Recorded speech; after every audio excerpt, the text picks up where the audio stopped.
This is a disaster. I knew it was gonna be a disaster. Oh my gosh. My stream is just completely died. Man, honestly, while I have this stuff going, I'm gonna log in. Restore, yes, please do. Is it still like going after what happened? Yes. Okay, so Twitch disconnect protection did kick in. It did. So that's good. While things are like this, I need to check something. I'm gonna go ahead and I'm gonna get logged in on my phone. So that way if that happens again, I can just put it into chat. Okay, cuz I need it.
I've been muted this whole time because I pressed a button.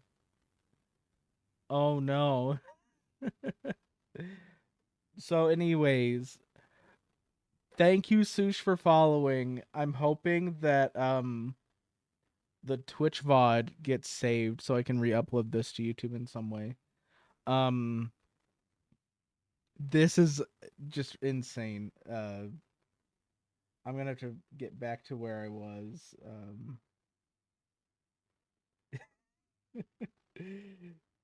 It's bad. I gotta tell my friend real quick.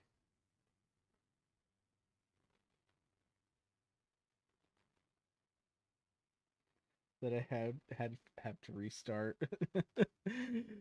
uh okay. So let's get this all working again.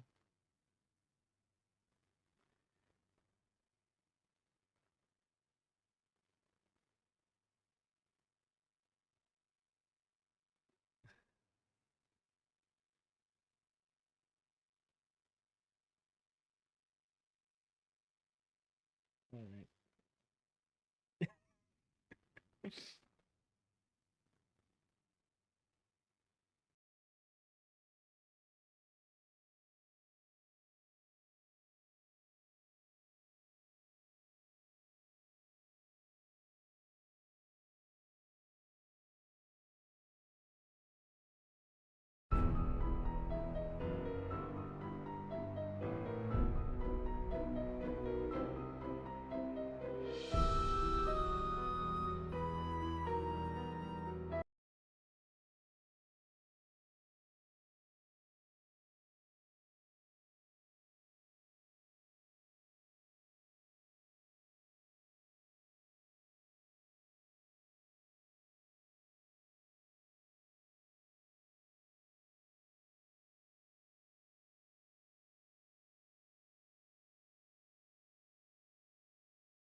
Oh no. Oh no. I'm scared.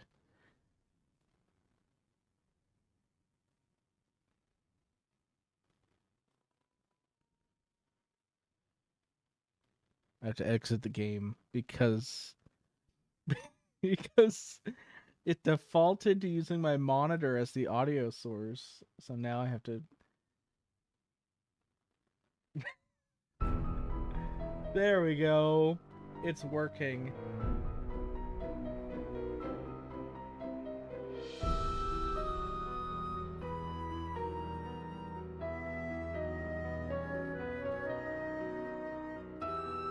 It keeps saying that my encoder is overloaded. I don't know why.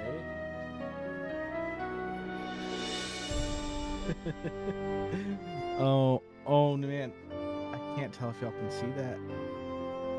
Y'all have to be able to see that actually. Because it's NVIDIA. It's display capture. Y'all totally saw that. New game. Welcome to my latest case, The Secret of the Old Clock. To start, choose Junior or Senior Detective. If you're new to adventure games or need some help, click on Tutorials.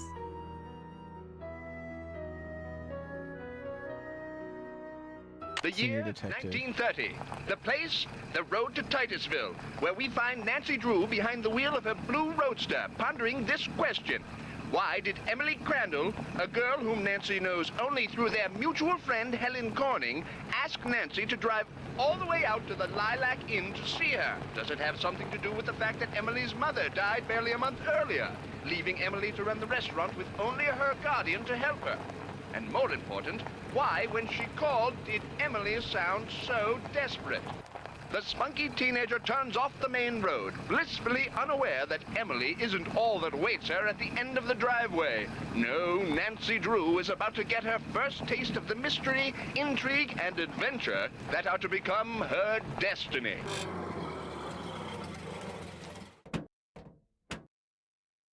Chat only mode on Twitch. Man. Look, we have a map. Okay.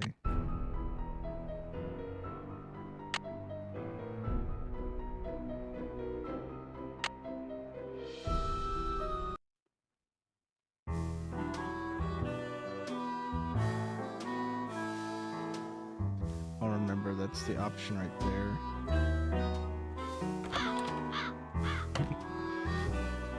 Well, hello. I'll bet my bloomers you're Nancy Drew.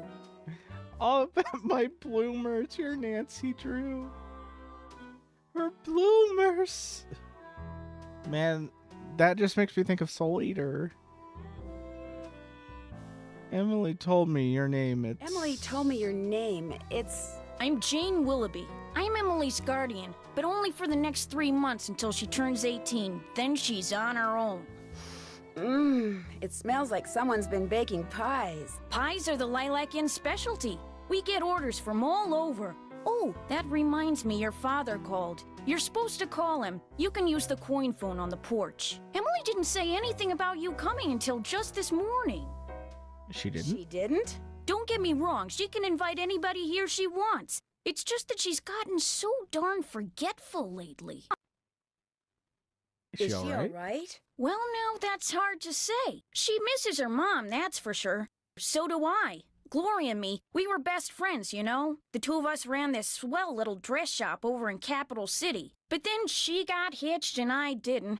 And the next thing I know, she's writing me saying it would sure take a load off her mind if I could take care of her little girl should something ever happen to her. Emily's father? Died in the war. Cantigny, I think. Anyway, I couldn't say no. I mean, what are best friends for? I just wish I knew how to help Emily. Help her do what? She's been acting so... Look, go talk to her. She probably just needs to spend some time with a bearcat like you instead of some dumb Dora like me. Go on up, she's in her room. Just make like a Boy Scout and be prepared. All right. Well, we're gonna go out to the porch.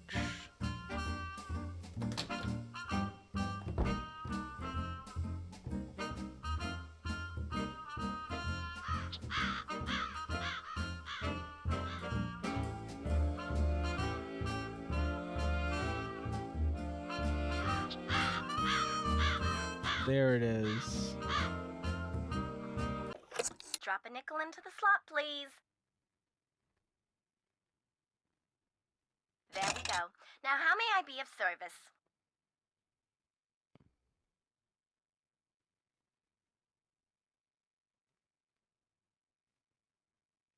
I'd like to talk to Carson Drew. His number is KL57187. Hang on a minute. Carson Drew speaking. Hi, Dad. Well, I see you got to Titusville okay. I got your message. Is something wrong?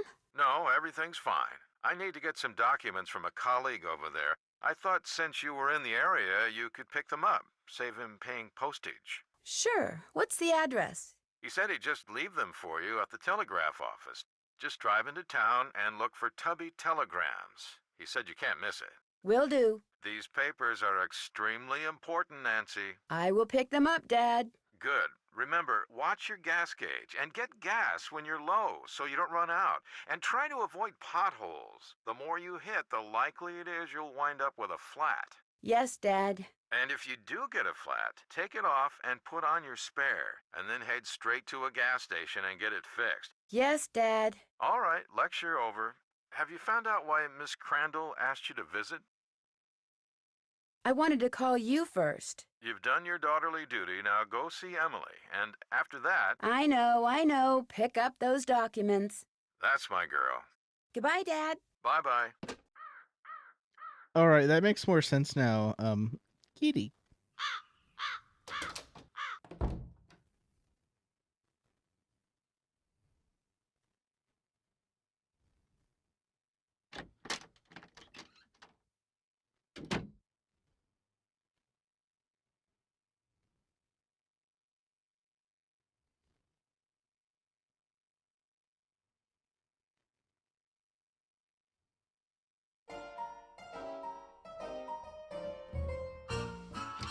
I want to see if I can find the clock real quick.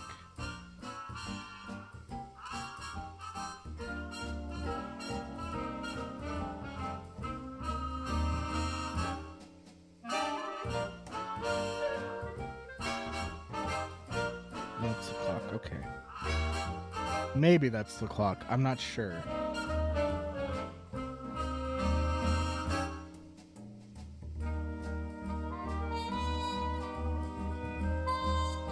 check on some things.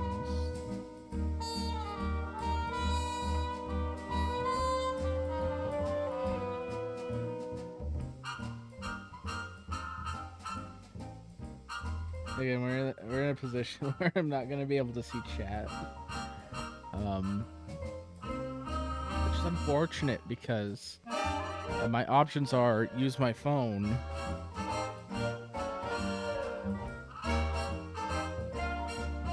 or constantly tab out. So that creates a bit of an issue. Either way. Nancy, hi. Welcome to the Lilac Inn. Oh, and before I forget, thank you for that nice note you sent me when Mom died. It meant a lot to me.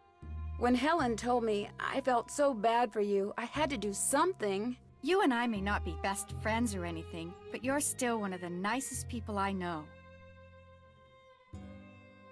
You obviously need to get out more. That's why I'm hoping you'll do me a favor. A big favor. You and your dad.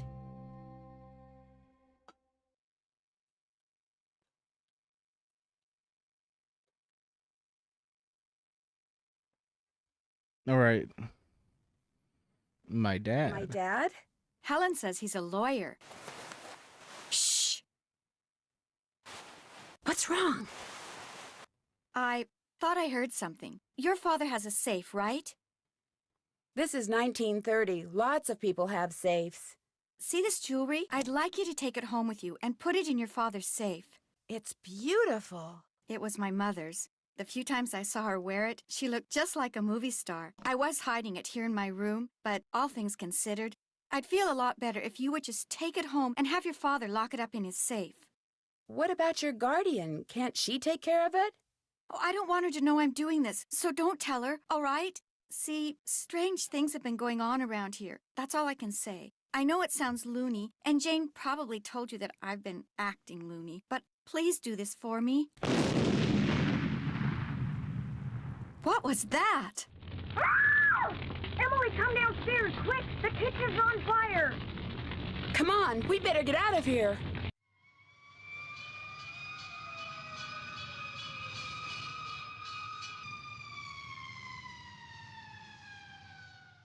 This is horrible, just horrible!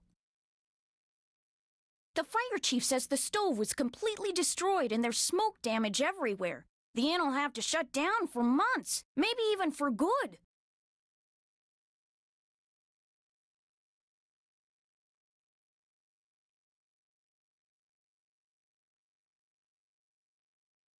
Will insurance cover the damage? I asked go the fire choices chief I didn't the same thing. select He said before. there could be a problem. What kind of problem? It looked to him like one of the burners on the stove had been left on. The flame either went out or was never lit, but anyway, something made a spark, and boom. He said insurance companies are very reluctant to pay out when things look hinky, and that's when times are good. Where did Emily go? She was right here. Emily was the last person to use the stove. Like I said, she's been real forgetful lately. I think she's pretty upset. But it's not her fault. What with her mom passing away barely a month ago, and me showing up, this total stranger who doesn't know the first thing about kids or running a restaurant, and her trying to do everything all by herself. It's just too much, that's all. Who wouldn't go a little off their nut? I better get that. The line to the regular phone got burned up in the fire, so now the only phone we got is the coin phone on the porch. Excuse me. Emily?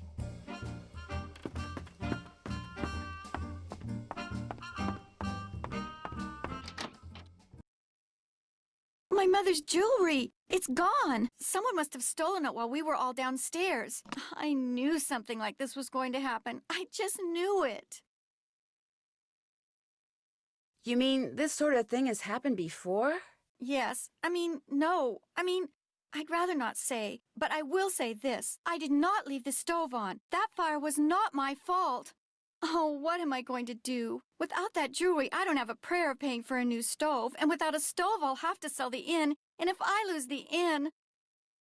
I wish Mom were still here. I wish Josiah Crowley had left us the money like he always said he was going to. That's what I wish. Who's Josiah Crowley? He was this old man that lived next door. He died last year. He spent most of his time here at the inn, and he led my mom and me to believe that he'd left a lot of money for us in his will. He gave us a clock, and afterwards, he'd always point to it and get this little twinkle in his eye and say, "Time will tell."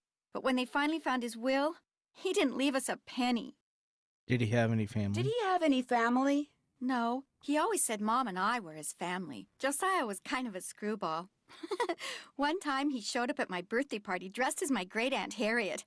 I didn't know it was really him until 2 days later. Anyway, he had all these weird hobbies, and he always thought it would be really keen to read minds. Josiah invited Richard Topham to move in so Topham could help him develop his paranormal powers right there in his house. Josiah was a sweet old man, and I do miss him. And he was free to give his money to whomever he wanted.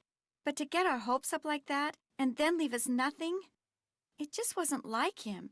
Where is Richard Topham now? He still lives in Josiah's house, which is right down the path out back. His house and the inn were built at the same time by two brothers during the Civil War. Was your mother's jewelry insured? Gosh, I forgot about that. I don't know. Jim Archer, I bet he'd know. He's our banker.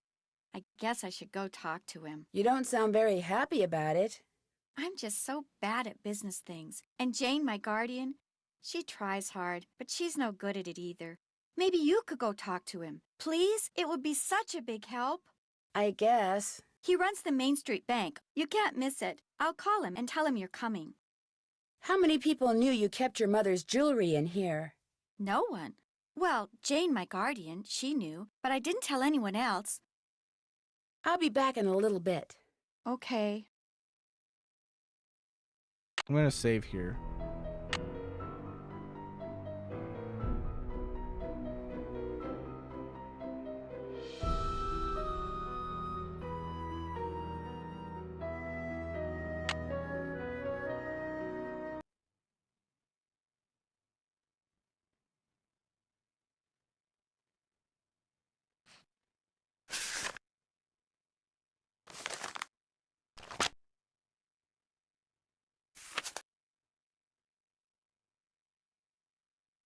Oh, threats of hell and hopes of paradise. Unless... Okay. I have a feeling these poems are gonna have something to do with the mystery.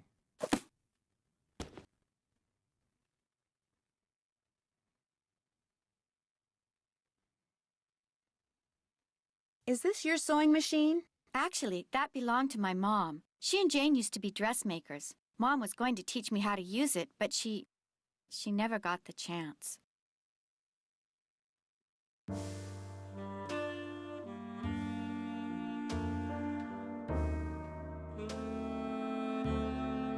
All right, let's go.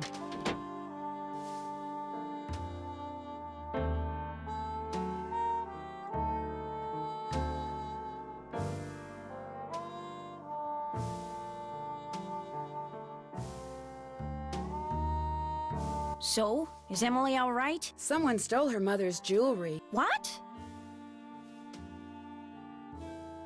She was showing it to me just before the explosion. Now it's gone. Someone stole it while everybody was rushing around trying to put out the fire? Hypers! If you can't trust a fireman, who can you trust?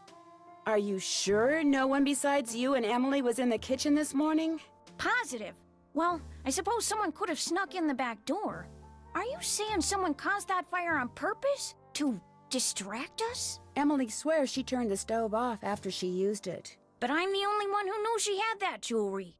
Well, it's not quite true. When Gloria was alive, she could have told people about it, or people may have seen her wearing it. And when she died, they knew the jewelry had to be around here somewhere, right? Does anyone in particular come to mind? Sorry. It's been hard enough getting to know Emily, let alone anyone else in this backwater burg.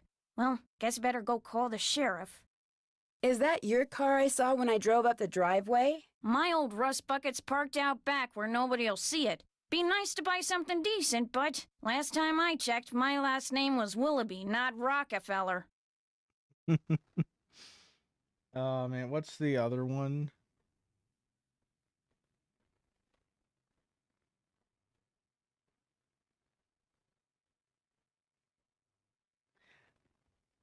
I know there's another name.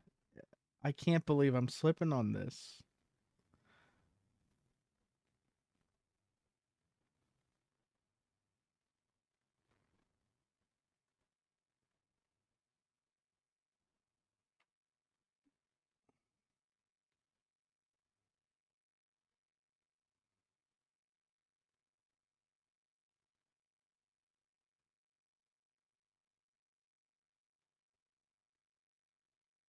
Rothschild. Rothschild.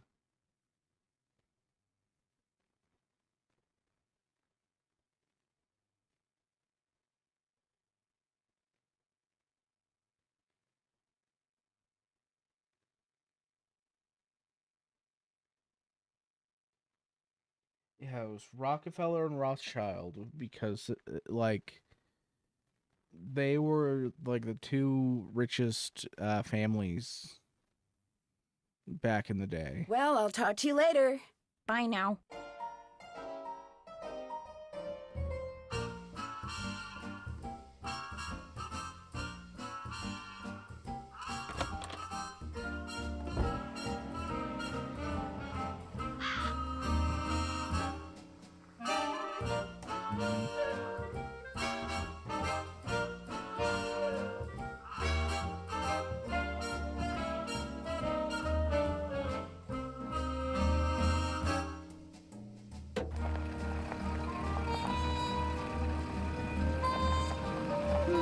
That car I saw before is gone.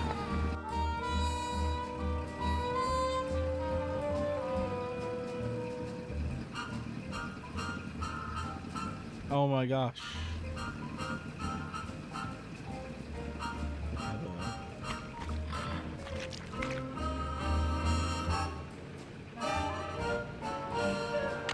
Little mini game right here.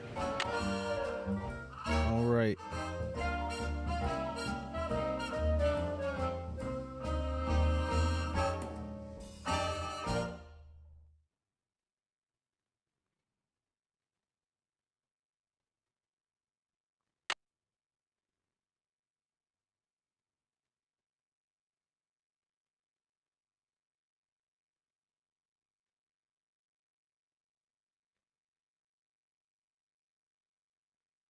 Okay, so we're gonna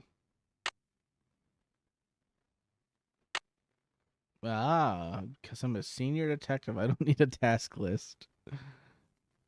That's Nancy, you don't do this. What's wrong with you, Nancy? You need a task list. Oh well.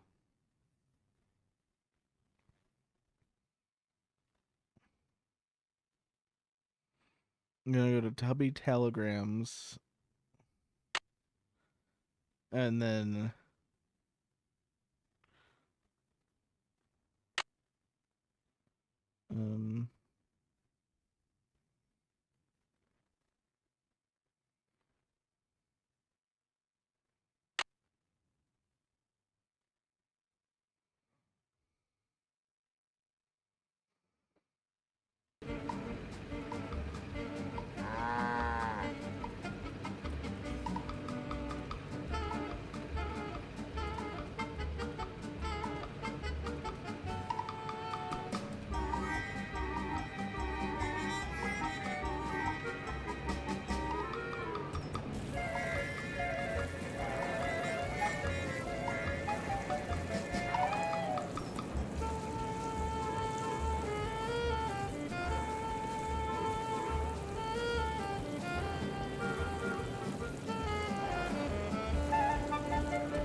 Something I can do for you? Well, my name's Nancy Drew, and my father said Say no that... more. You're here to pick up some papers. They're in that envelope. Thank you. You're welcome. Say, is that your roadster out there? Yes, it is. Did I park somewhere I shouldn't have? No, it's just that my regular driver never showed up today, so I've got no way to deliver all these telegrams. How would you like to earn some extra cash? You mean you want me to deliver them for you? You've got a car, you're trustworthy, or at least your father thinks you are, so what do you say? I'll pay you 25 cents each time you complete a delivery. And you might even get some tips. Okay, sure. Great, you're hired. Here, deliver this to Seymour out at Blenheim Nursery. Come back when you're done and I'll pay you and give you another telegram to deliver. Great. See you in a little while.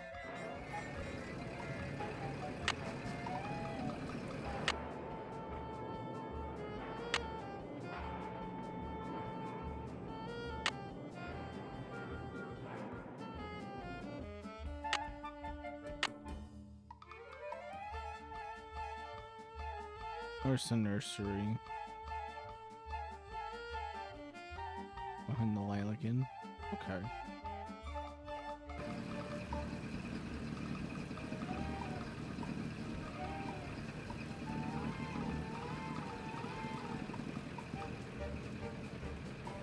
Hello, I'm looking for Jim Archer. Right through that door. Hello! Are you Nancy Drew? Yes, are you Mr. Archer? Yes, ma'am. Jim Archer. I'm founder, president, manager, and just about everything else you can name when it comes to this fine enterprise.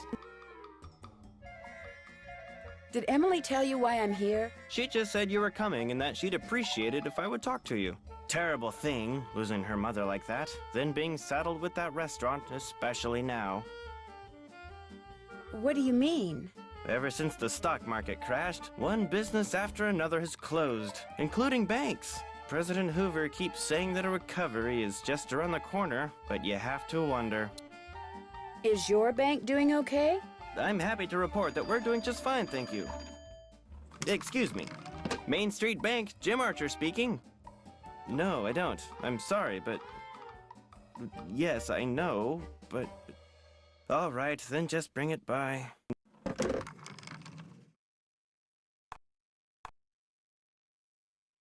Sorry for the interruption. How can I help you? Do you happen to know whether the jewelry Emily inherited from her mother was insured? Well, I know for a fact that it was not. Why? Because someone snuck into the inn today and stole it. Oh, no. I heard there'd been a fire in the kitchen, but when it rains, it pours, doesn't it? I told Gloria not to let that policy lapse.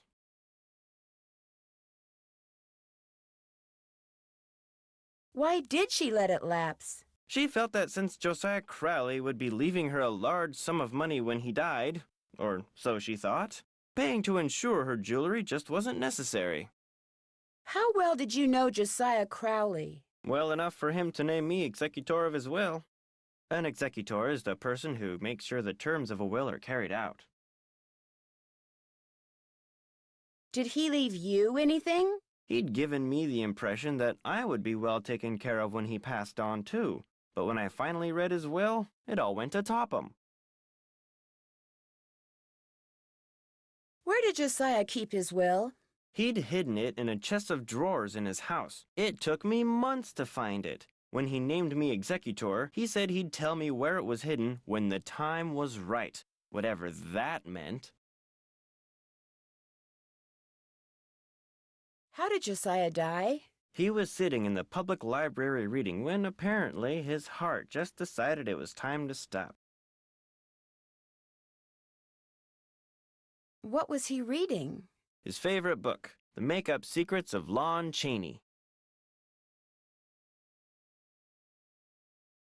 The will you found in Josiah's house.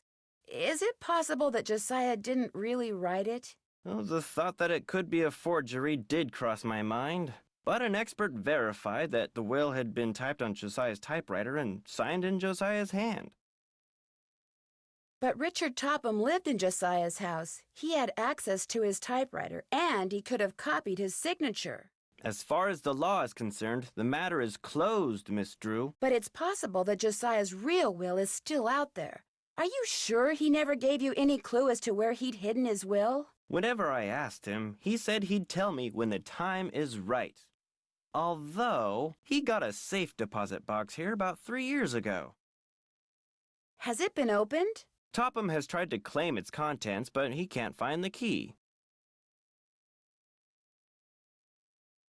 If Topham can't find the key, maybe it's because it wasn't in Josiah's house. Now, Miss Drew, I wouldn't go jumping to any conclusions.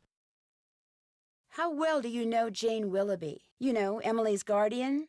Not well at all. Met her once or twice. Seemed a little flighty. What was Emily's mom like? Had a good head on her shoulders. Friendly, too. Having a big slice of blueberry pie at the Lalakin was always a real treat. It'd be nice if Emily could carry on the tradition, but times are just too tough. If she's smart, she'll sell before the bills start piling up. I guess I'll be going. Come back anytime. All right. So this Topham character seems rather suspicious. That's what I know. Seems like he's up to no good. Mysteriously has a will. Let's see. I'm gonna save.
Holy cow!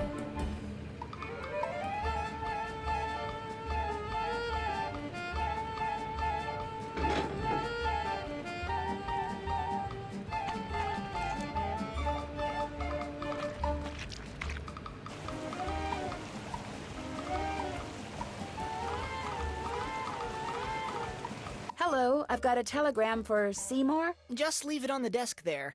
I'd tip you, but as you can see, my hands are filthy. What are you doing? I'm trying to doll up some of my plants before this guy named Mr. Martin comes in. He's a big cheese at some oil company, and I'm hoping he... Ow! Did that plant just bite you? It did kind of feel that way. I think I'll be going now. Bye.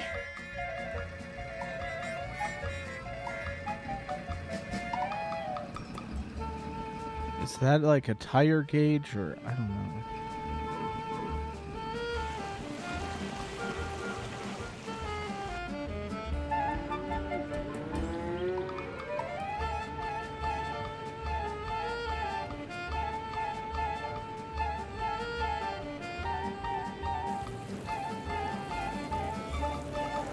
Did you deliver that telegram? I sure did. Good for you. Here's your money. And here's your next telegram. Take this to Counselor Alice out at Camp Avondale. Keep up the good work.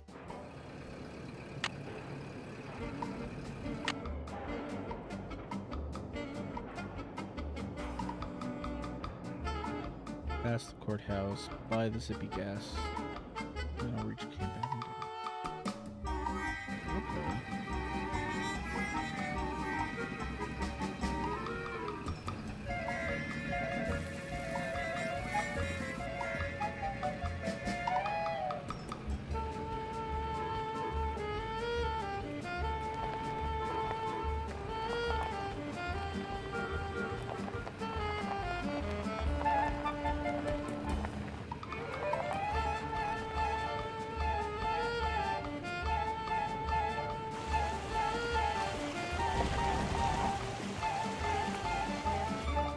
Hi, I've got a telegram for a counselor here named Alice. That's me. Hang on.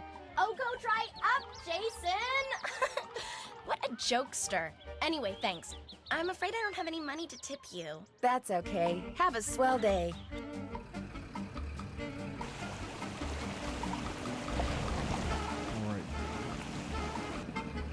Welcome to Zippy's, where zipless service is zippily zapped and zippy service is the zippiest.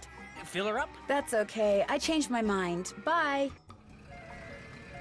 Okay, so no topping off, I guess.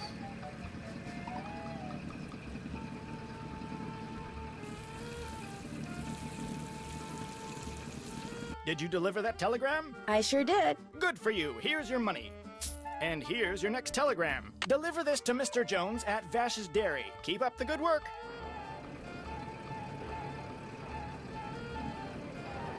Alright, I'll do that later.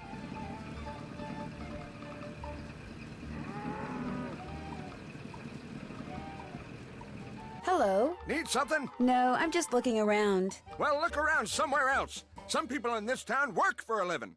Alright.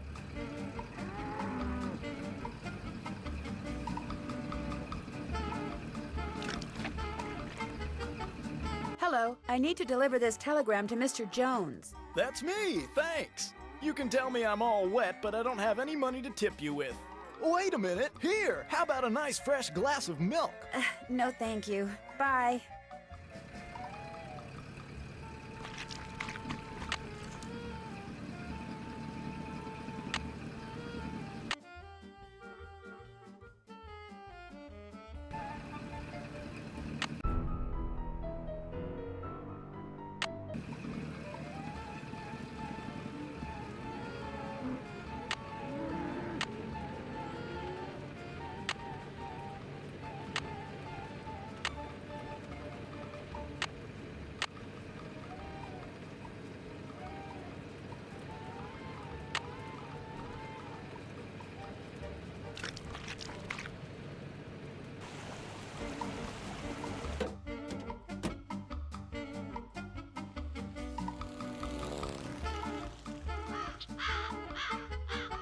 I don't know what that sound was.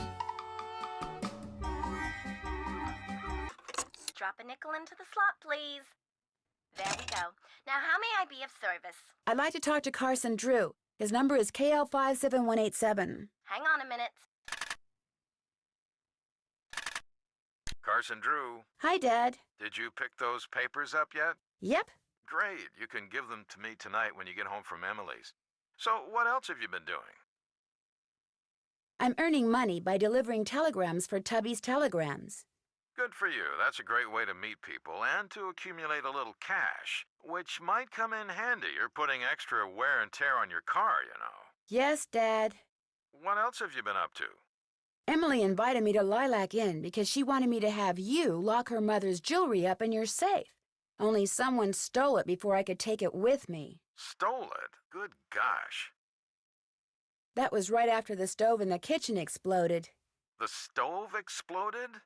Sounds to me like you'd be well advised to cut your visit there short. No, I want to find out what's going on. I have to find out what's going on. You have to? Well, yeah, you know. Emily just lost her mom, and she's worried about losing the inn, and her guardian's all wet when it comes to helping out, and... And the truth is, you are so curious that you feel like you'll absolutely burst if you don't find out why all these weird things have been happening, right? Yes. Don't worry, I know the feeling. You're a chip off the old block, I'm afraid. Well, as long as you're like me in one other way, you should be fine. What way is that? Smart? Careful. I met Emily's guardian, Jane. What does a guardian do, anyway? A guardian is pretty much a surrogate parent. Jane is legally responsible for Emily's physical and financial well-being. Jane doesn't strike me as being the parental type. In fact, I get the impression she's in way over her head. Fortunately for her, it's not forever. Most guardianships end when the ward turns 18. And then both Jane and Emily will be free to do whatever they please. If Emily sells the inn, will Jane get part of the profits? If she's Emily's guardian at the time of the sale, yes. Are you suggesting that Jane's primary motivation is greed? Good grief, where did you get such a suspicious mind? I think it was from the person who has always told me that the best way to solve a problem is to look at all the possibilities, Dad. I did say that, didn't I? Goodbye, Dad. Keep in touch.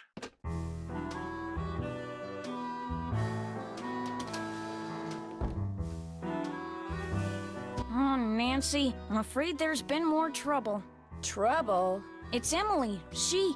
Oh, this is silly. I'm her guardian. I should just make her sell this place. She's only 17, for Pete's sakes. She should be out meeting boys and going to parties, not trying to run a business. Miss Willoughby, what happened? Just go ask her, and make her tell you everything. Okay. I think there's an argument of some sort.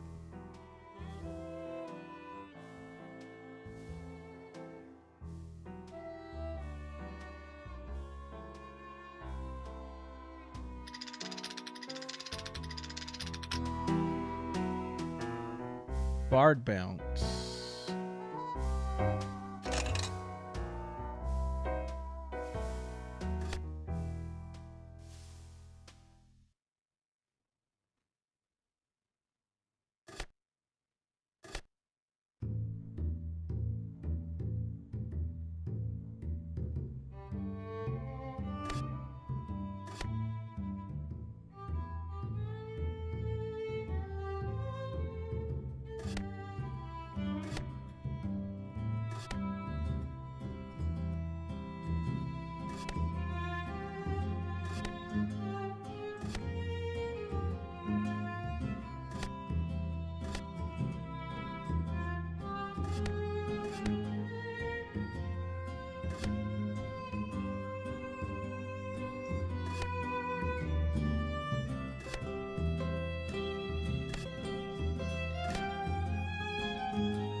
Oh no, it's one of these things.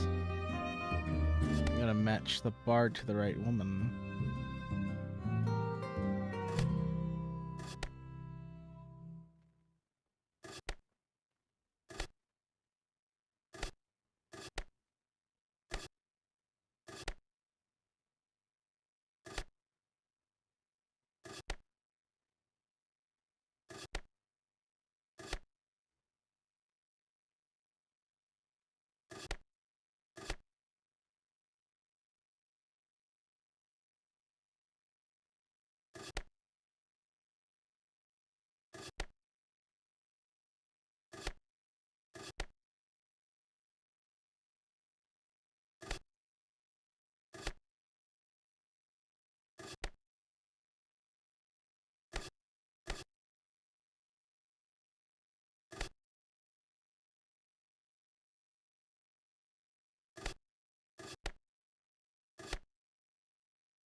I've messed it up. Okay.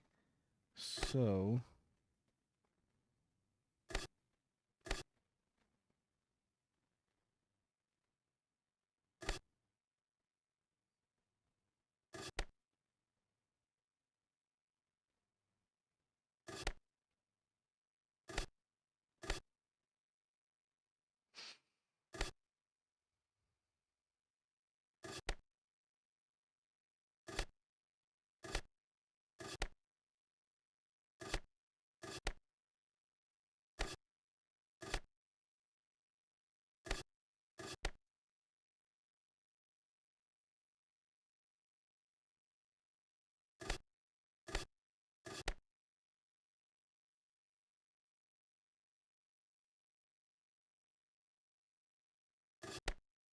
Got it.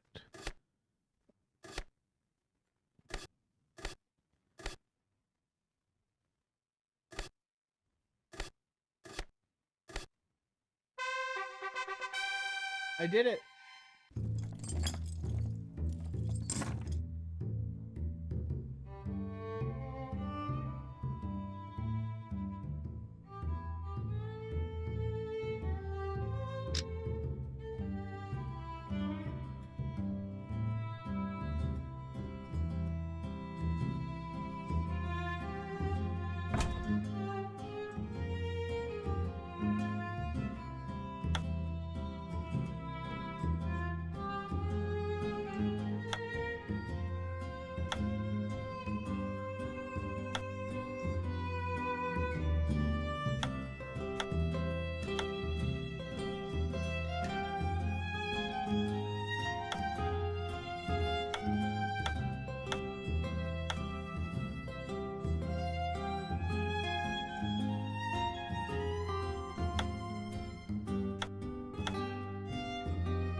Alright, so these do reset, I think?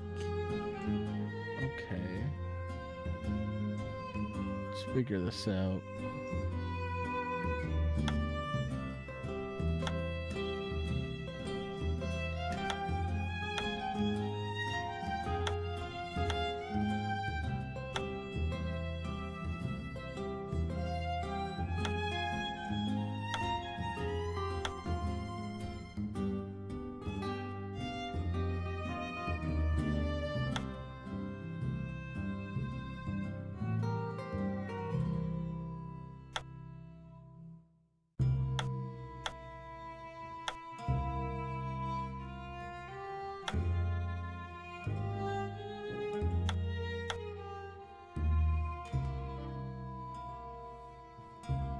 Hmm.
Let me see.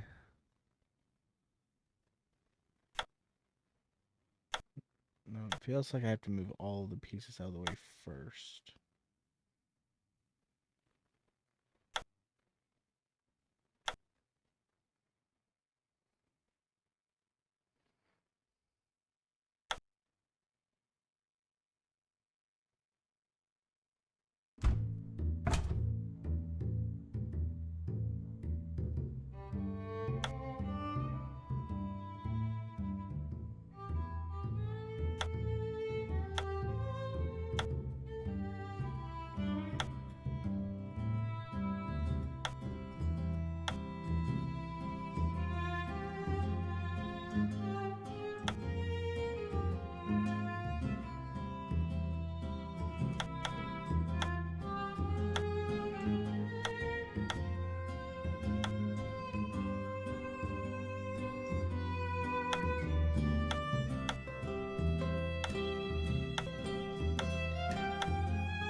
Not good at slide puzzles.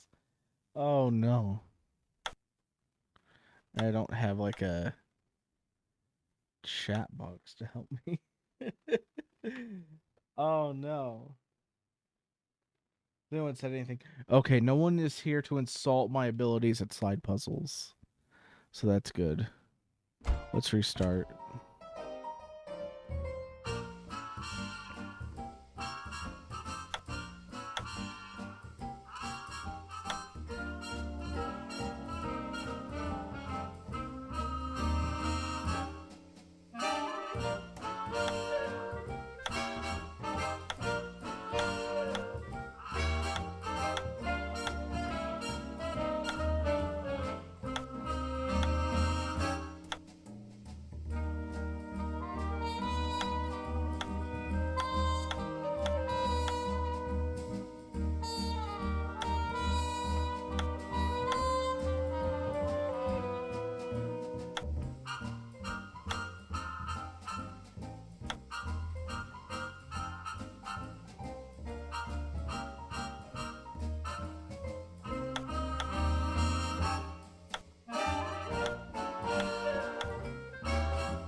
I have no clue what I'm doing.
That might be it, I think.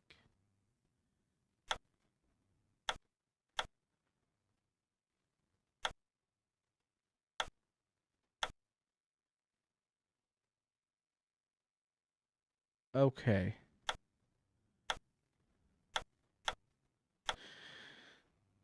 So from here,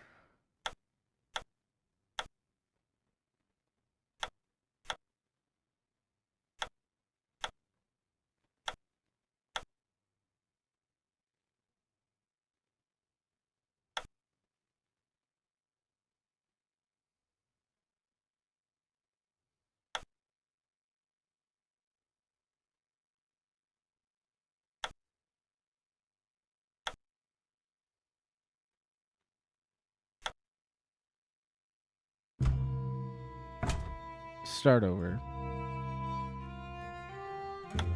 Send the bird out.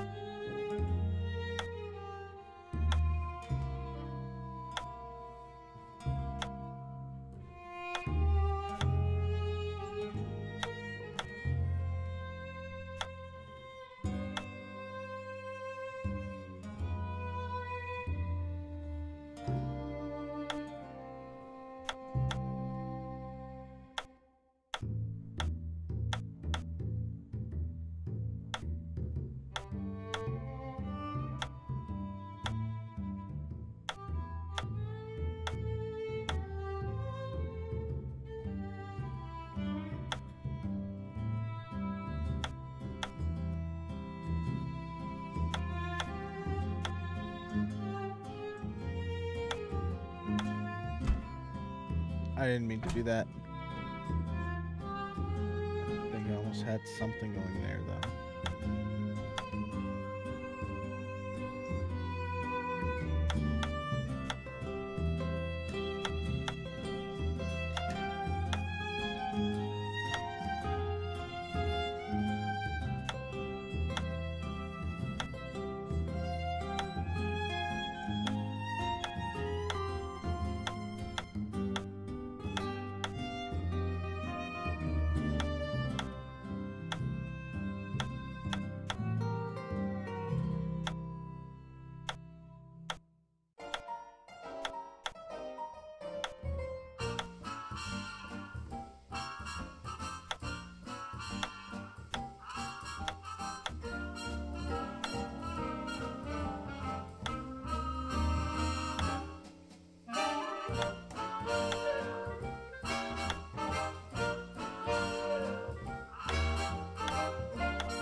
Now I'm lost again.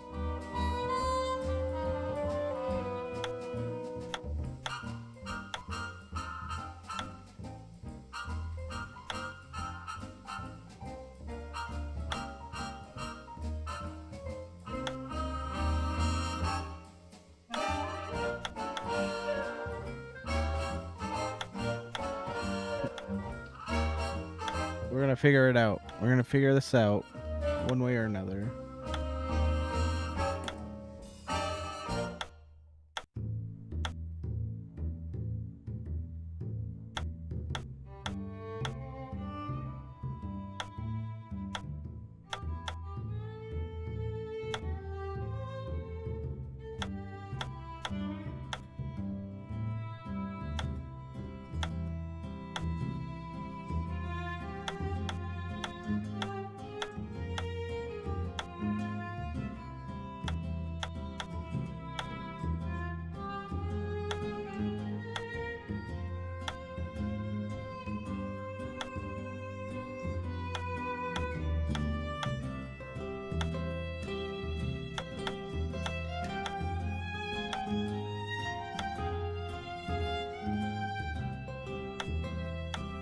I don't like that the bird only has one path.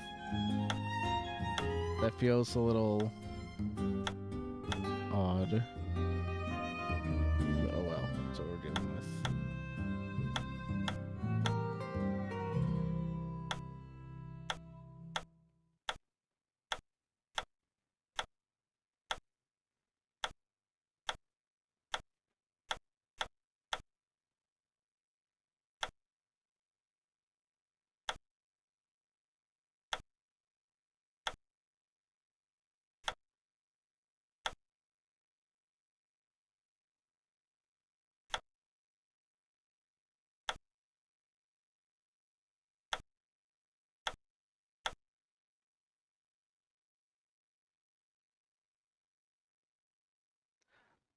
Okay.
The big gear moves multiple ways.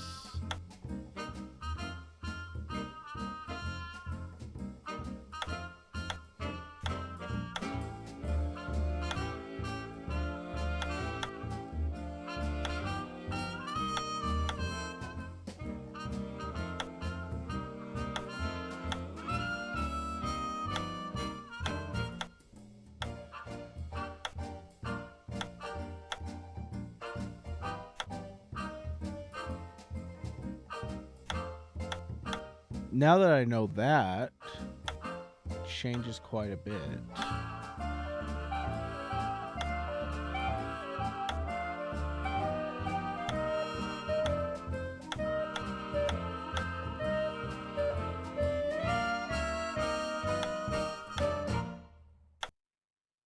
Well, it doesn't change too much, I guess.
Wonder what this mirror's doing in here.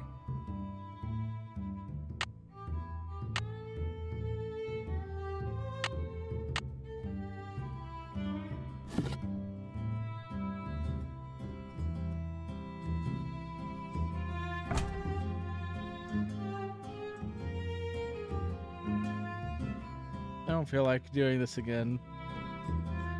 Bye.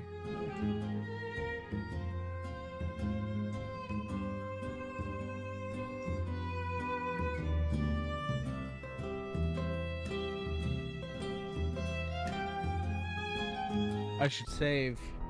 I should save before the game crashes again.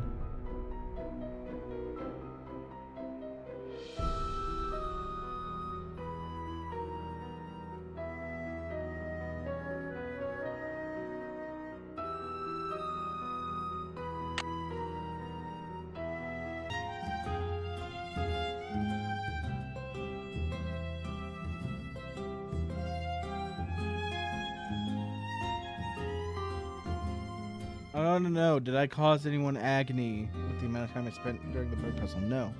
Okay. 79.9 degrees. It is hot in here. By that metric.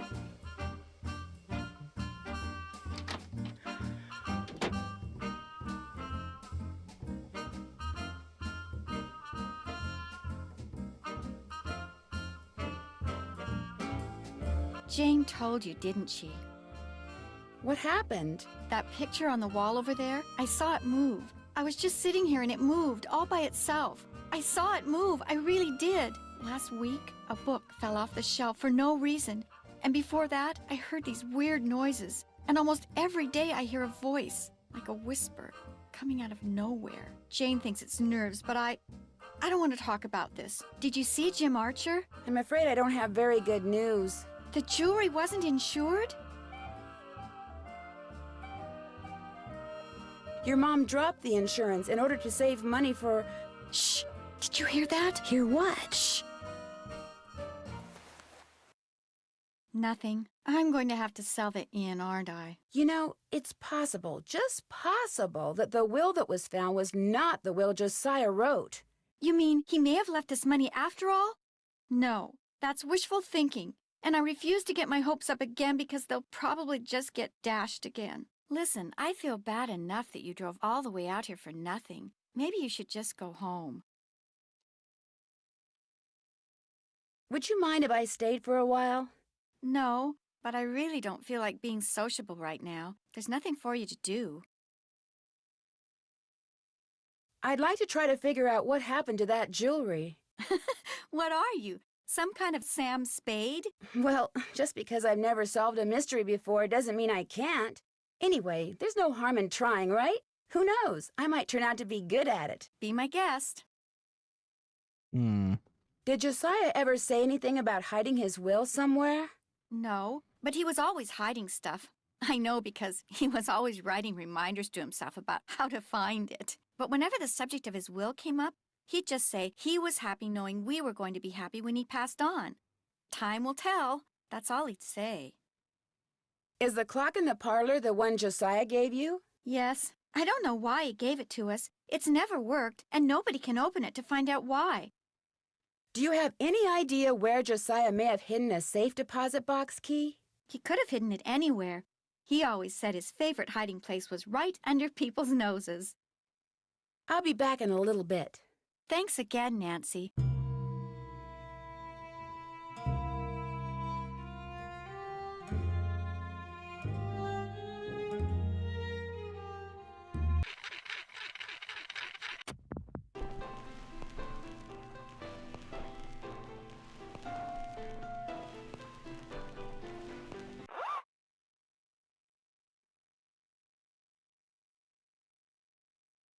What could have made this picture move?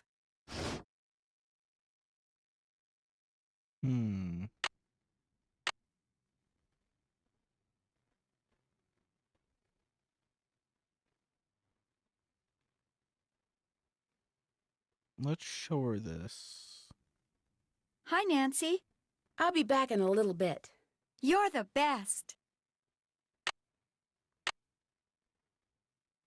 No? Okay.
Ooh, I found a secret place.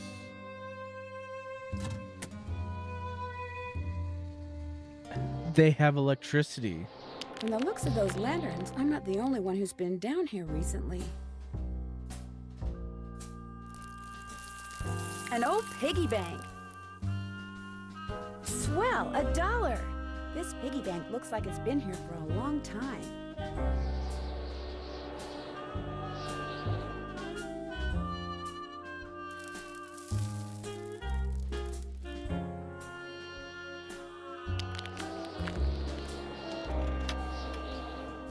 What is this? Uh-oh.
Oh no, this is another one that's gonna take forever. Maybe not.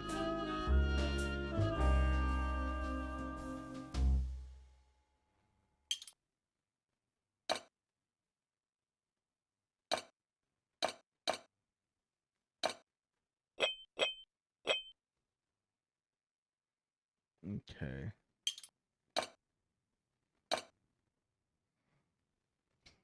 Everything's starting to fit together.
Ooh. I think these bats are going to be tricky.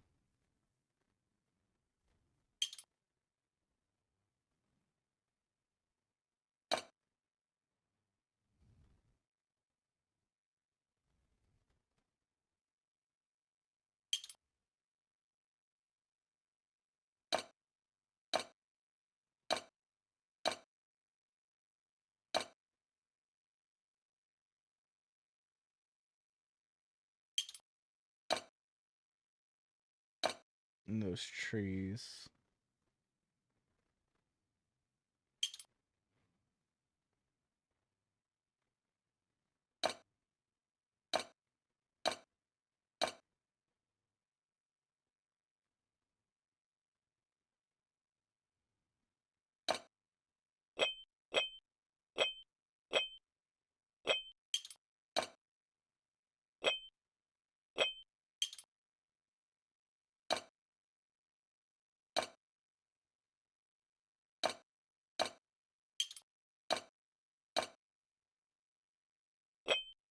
That makes more sense. There we go. That's fitting together.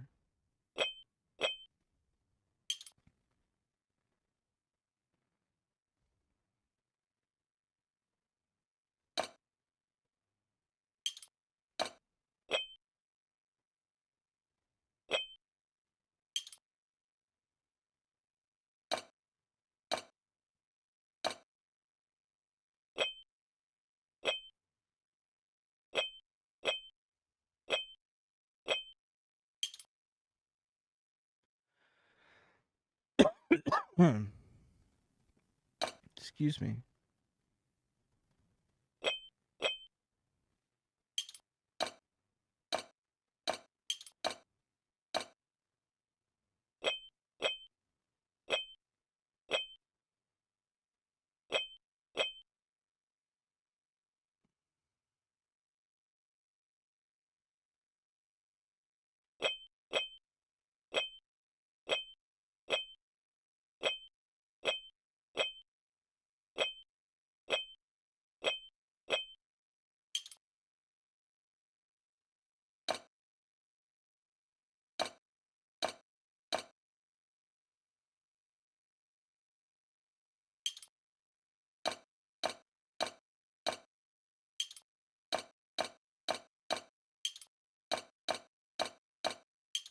Let's shift everything up one.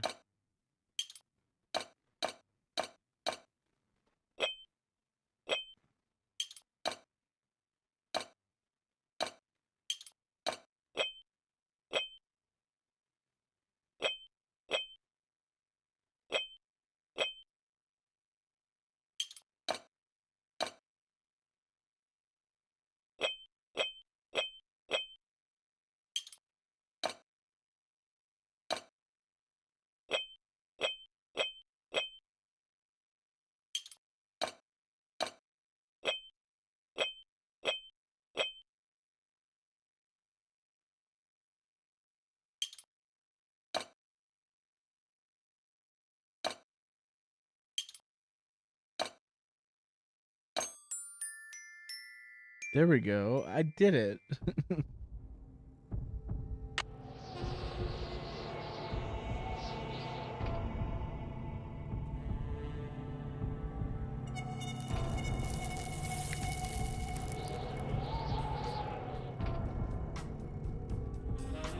Guess I better not leave the lights on. Sounds like this door opens into someone's living room. Lunch? There you go. Good kitty.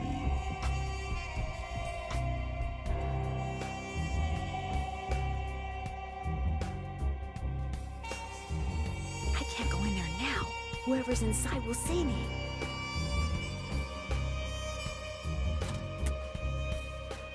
Okay. So I found secret tunnels that lead to someone else's living room.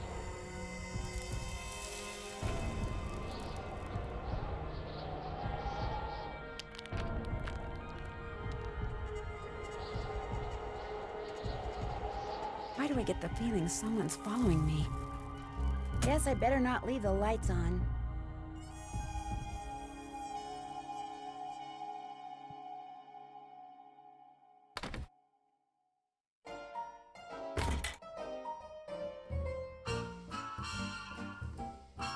That place is sketchy.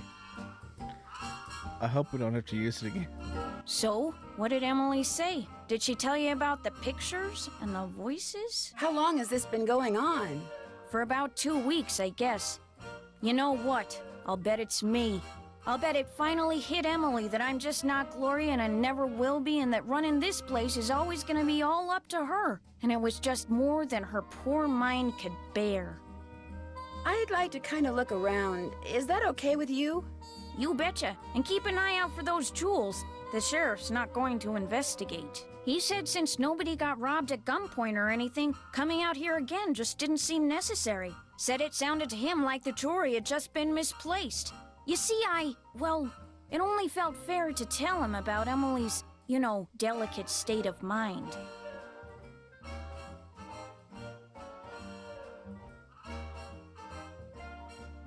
Where did that barred bounce game that's in the parlor come from? Do you know?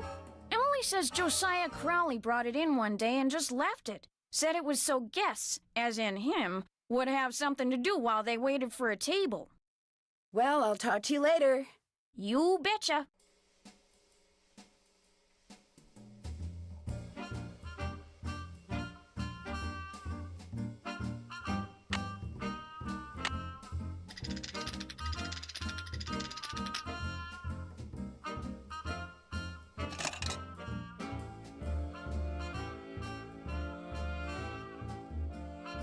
Nothing to see there, really.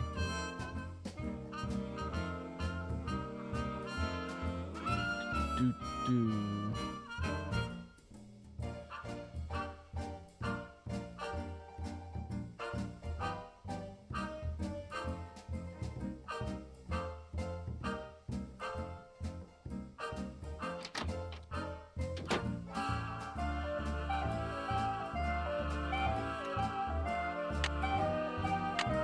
Would it be okay if I played a record? Sure.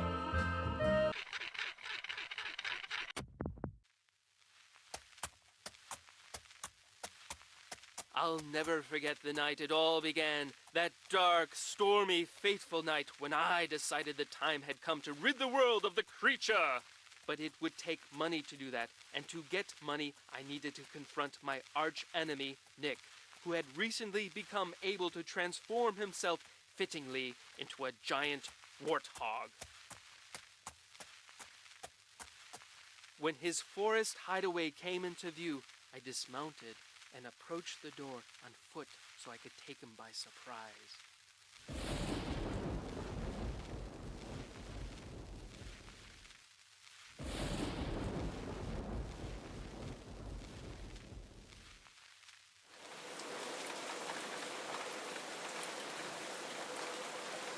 My fear that he would hear me proved groundless, for a terrible storm began to rage, washing away the sound of my footsteps.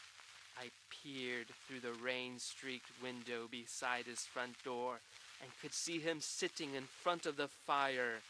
He had returned to human form, but the malicious smile on his face suggested that he was recalling his recent porcine exploits. Seeing that the door was unlocked, I hurled it open and marched across the room toward him. "Step away from that bottle of warthog potion," I commanded, "and give me the 20 gold coins you stole from my poor servant." "I'm not going to give you a thing, save, perhaps, a taste of my sword." And with that, he drew his sword. In an instant, I had drawn mine, and so commenced the fiercest sword fight the world had ever known. The storm raging outside paled in comparison to our battle. To my surprise, Nick's experiences as a lower life form seemed to have improved his skill as a swordsman. I feinted, I parried, and yet victory eluded me.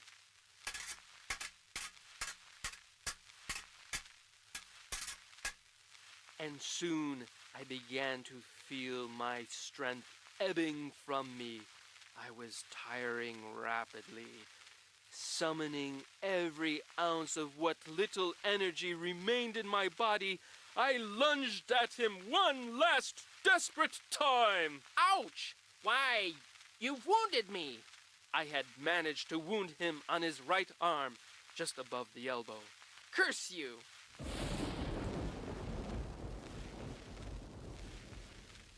His words, punctuated as they were by an untimely clap of thunder, sent a shiver down my spine.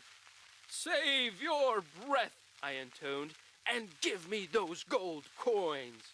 "Here, take your precious coins." He tossed the bag of coins onto a chair, but as I reached for them, he reached for his bottle of potion, and in a matter of seconds, my night had gone from bad to horrible.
Sorry about the long silence. I went to go grab something. I'm gonna turn on a fan and see what happens. I don't know if it'll pick up on that.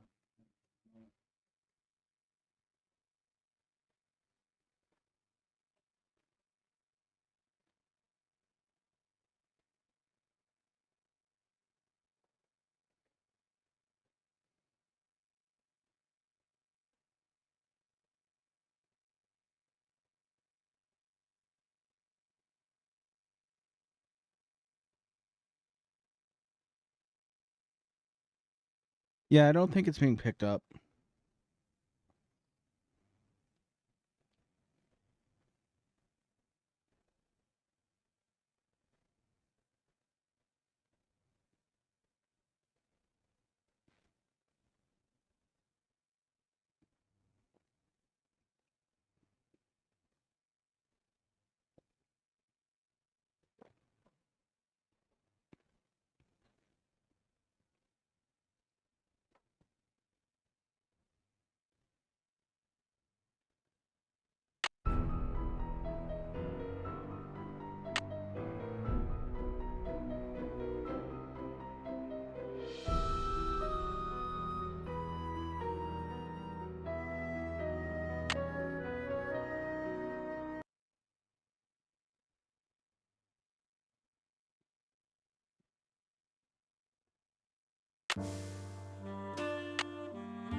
I don't know why that was there.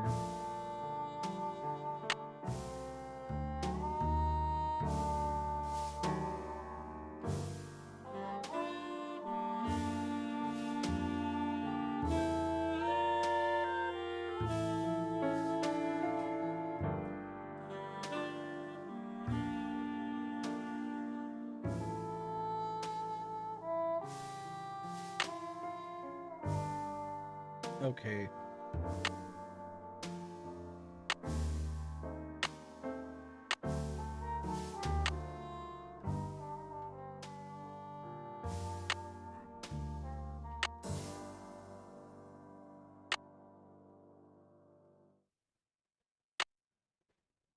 Maybe it's because that got returned to me.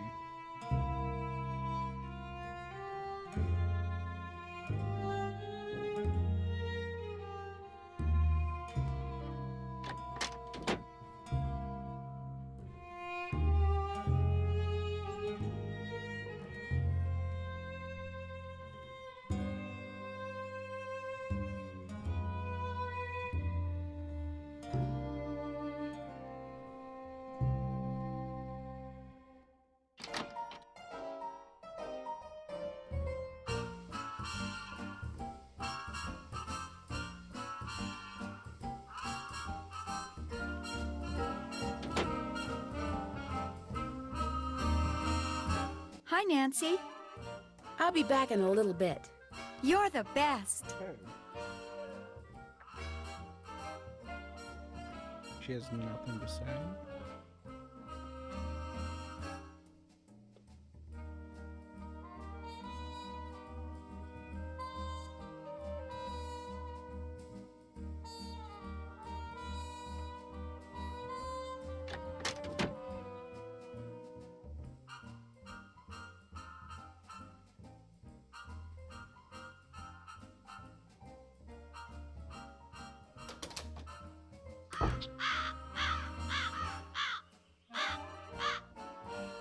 There's this pathway over here. Got it.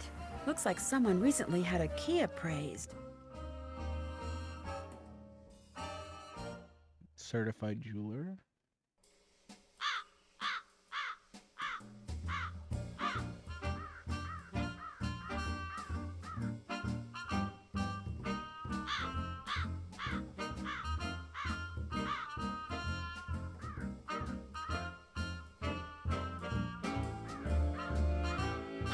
What's this one? Wow, a miniature golf course. Swell. Make par for course, win a prize.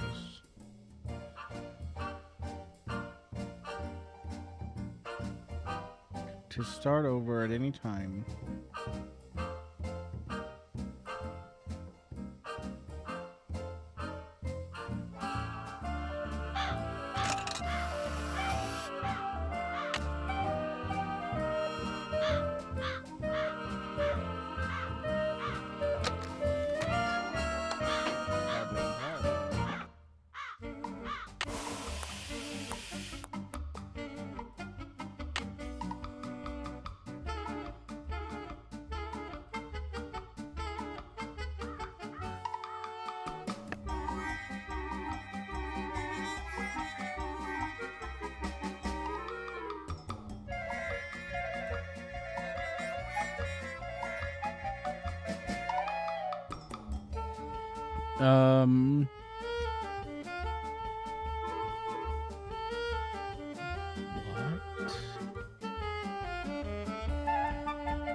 Instructions for golf ball game.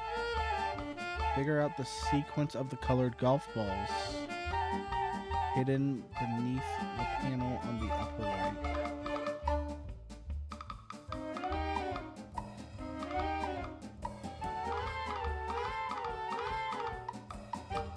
Okay.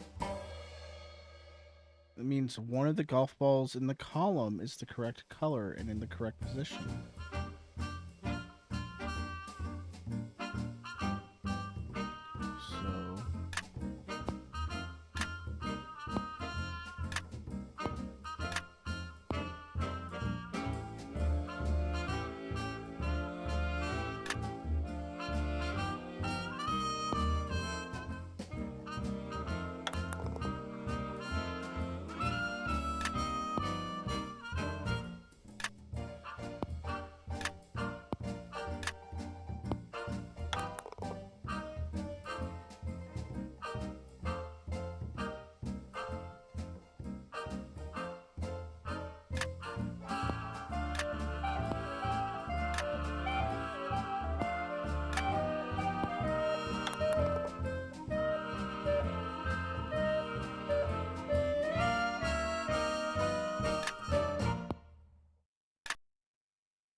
Okay.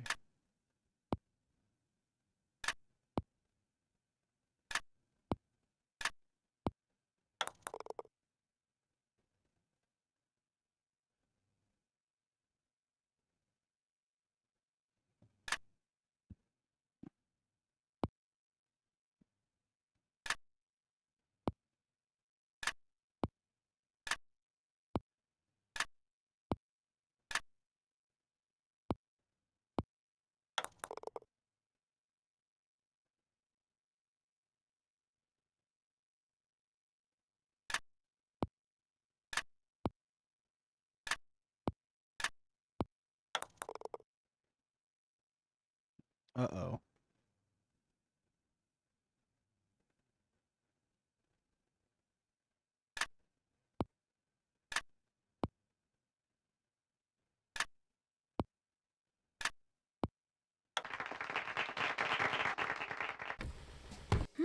Interesting. The moon in the sky once heard to say was once heard to say it is high time I saw this thing known as day. So the moon checked its clock and rose with the sun. Before long it realized what it had done. It was far too bright here.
I hit it too hard.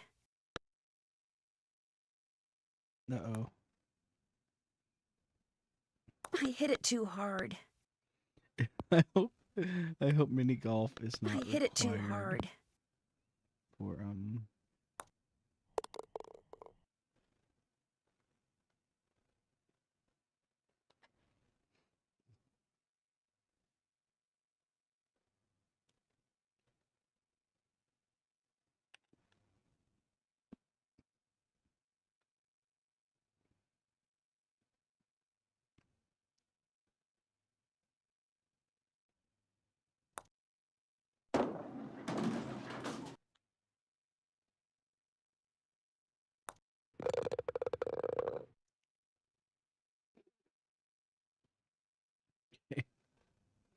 hole 4.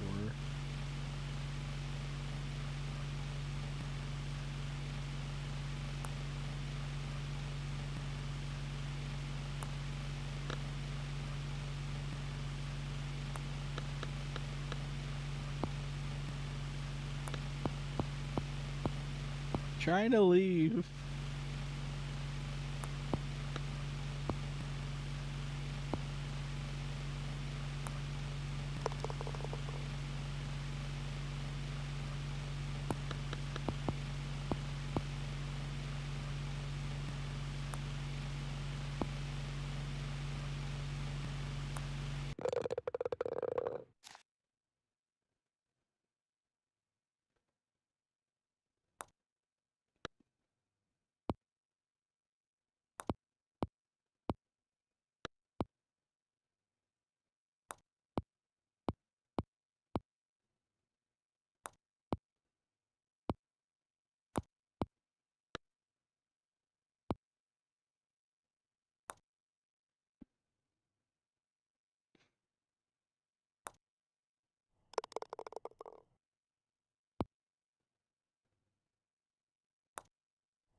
Looks like I'm supposed to put my scorecard in here when I'm done.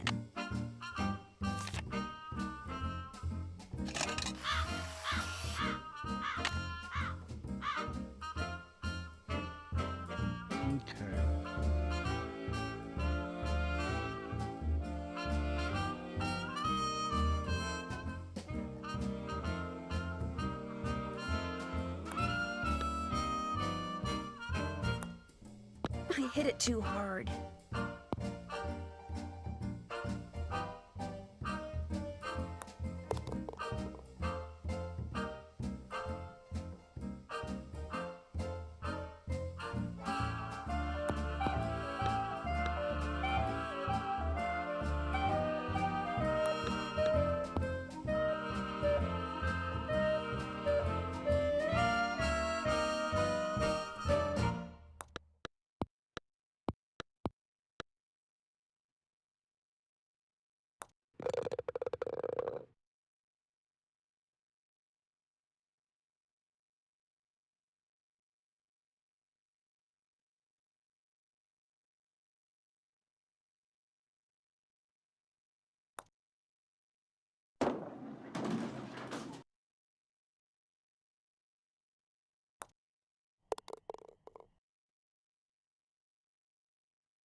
Uh-oh.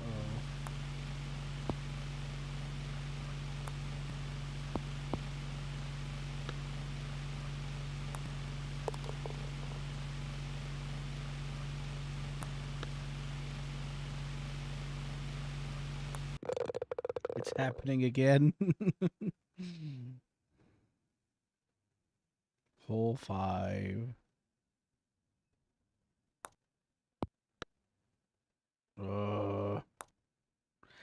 This is really bad. This is bad.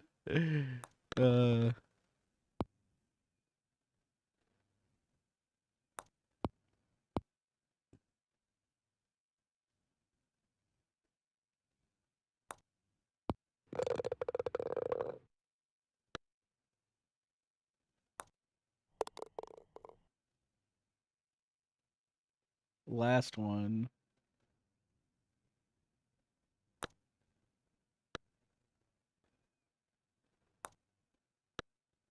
Oh no.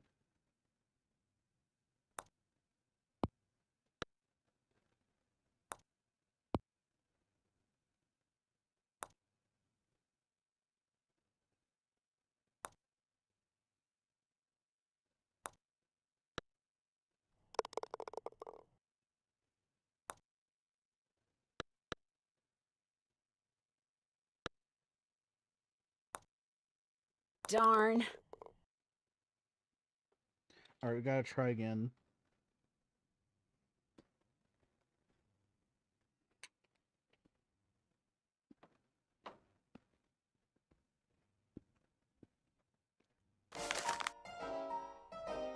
Looks like I'm supposed to put my scorecard in here when I'm done.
I have 4 strokes.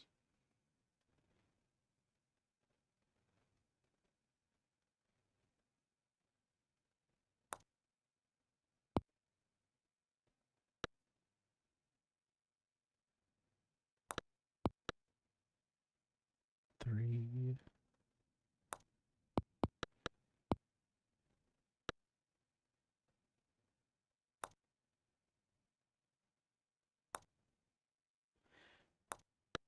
I hit it too hard.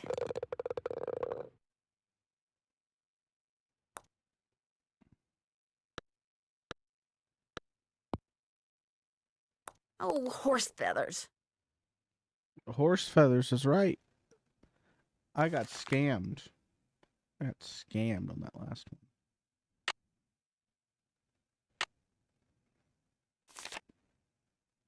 One more shot.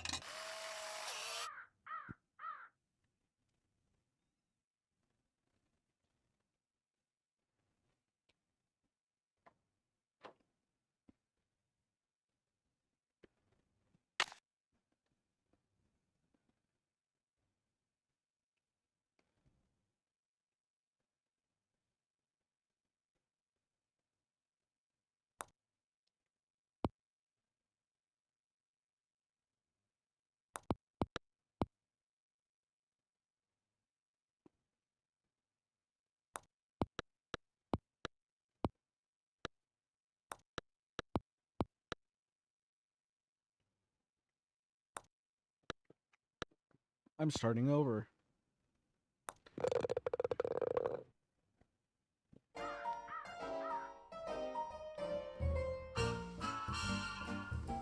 I'm starting over. I'm looking up a guide on my phone.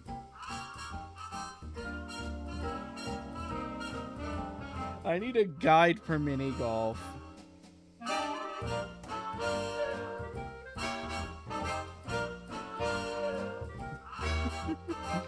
My poor friend that I was telling about this. He's stuck in line at Whataburger. I wonder if he's still there. He sent me that message 30 minutes ago.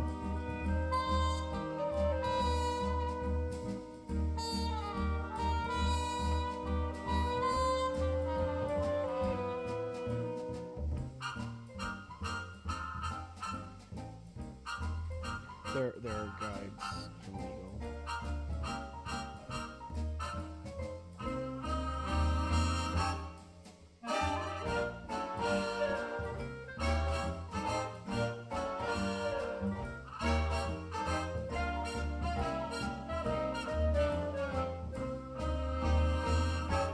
All right, the advice that is on the Her Interactive forums is save scum.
There, you leave the course, you go to the menu, and you just go like on par.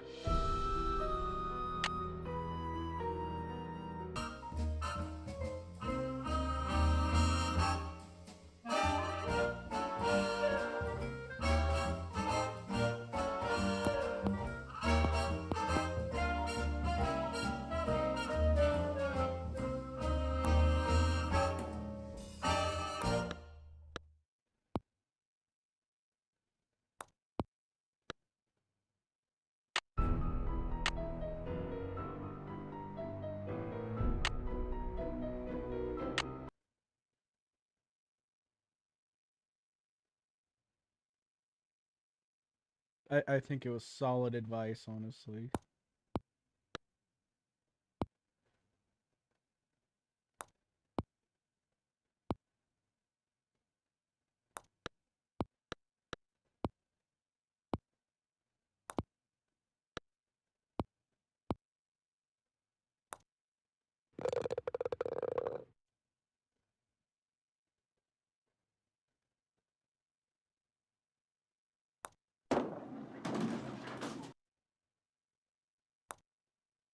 I hit it too hard.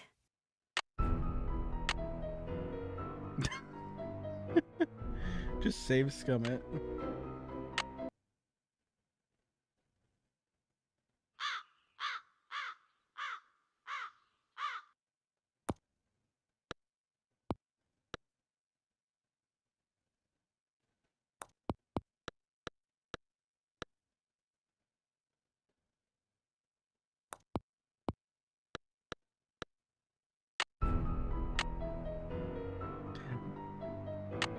Oh man, this is gonna be a bad video. It's done. Oh well. At least I had fun, right?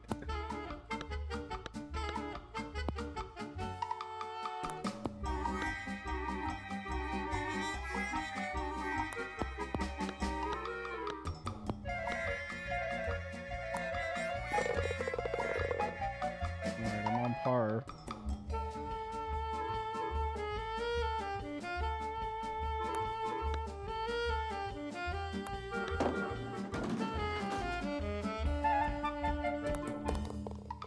I'm a little over par. I'm gonna save it again there.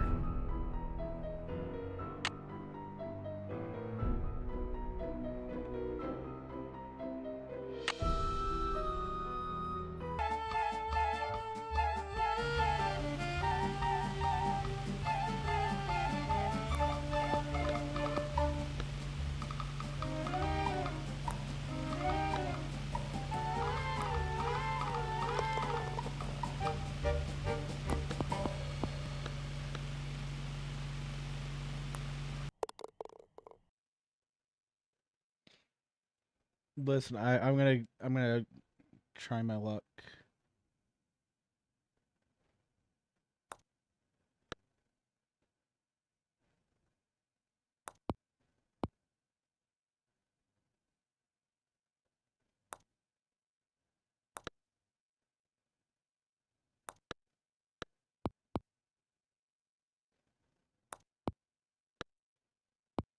All right, there's no way.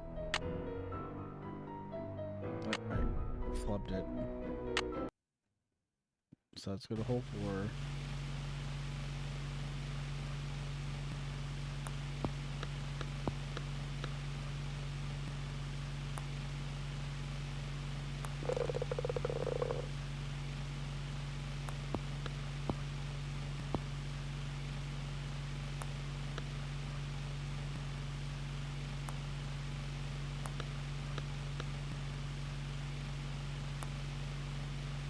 I'm gonna have to reload it.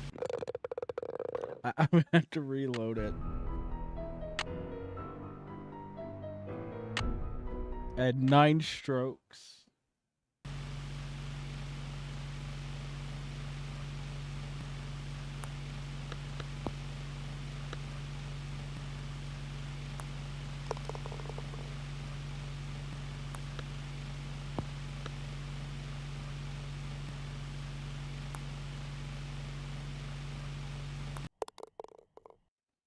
Genuinely angry about that. All right, hole 5.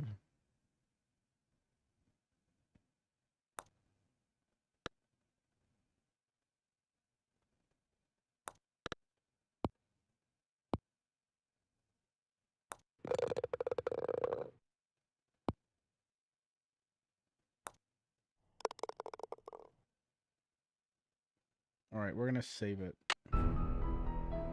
Save it.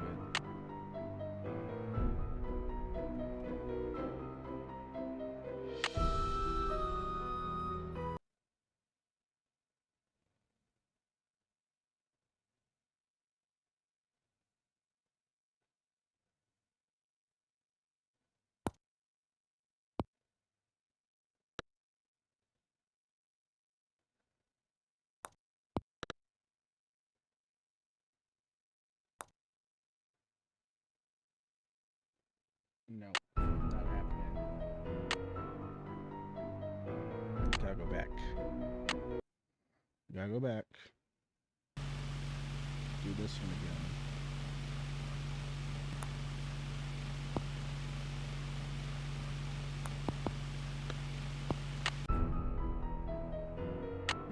again. I'm gonna get the prize. I'm gonna have the prize. One way or another. They told me there's a prize. They told me there was a prize.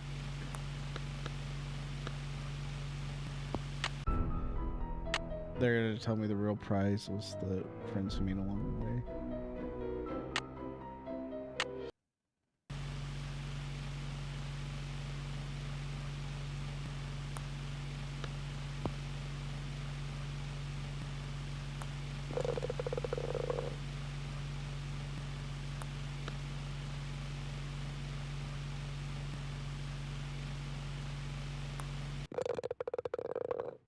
All right, there we go.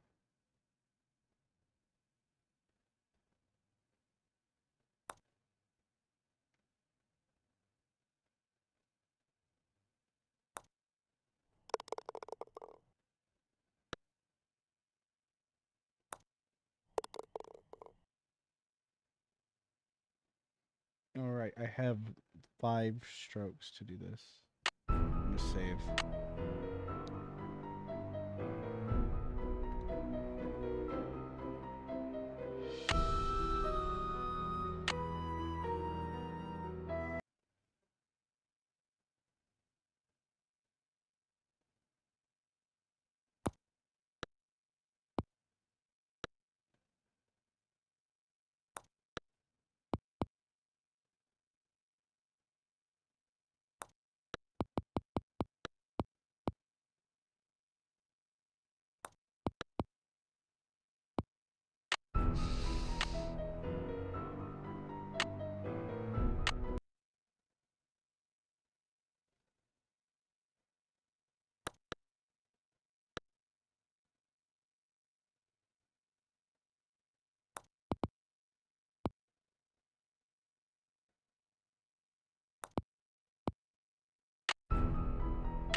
gonna do that. I'm gonna do it.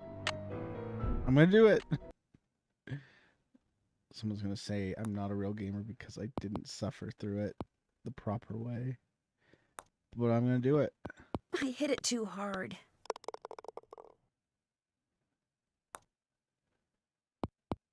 There we go. I did it. I did it. I won. I won. I get a prize.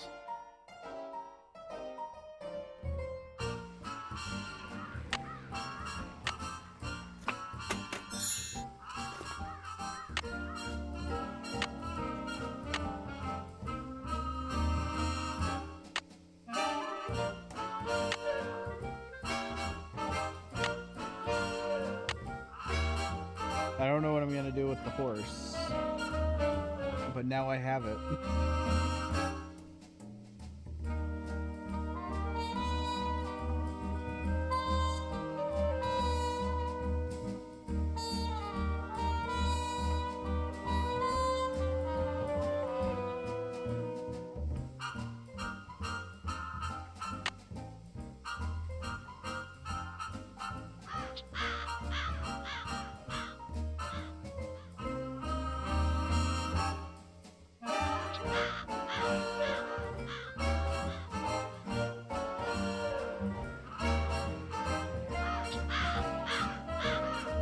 They're part of the Illuminati.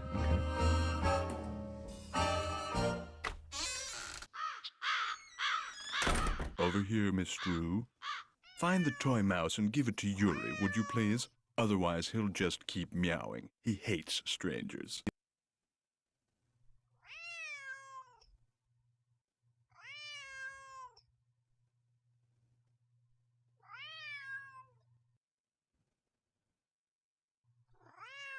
Where will the Find the toy mouse yet? I believe it's by the table. Well, there's a lot of tables in here.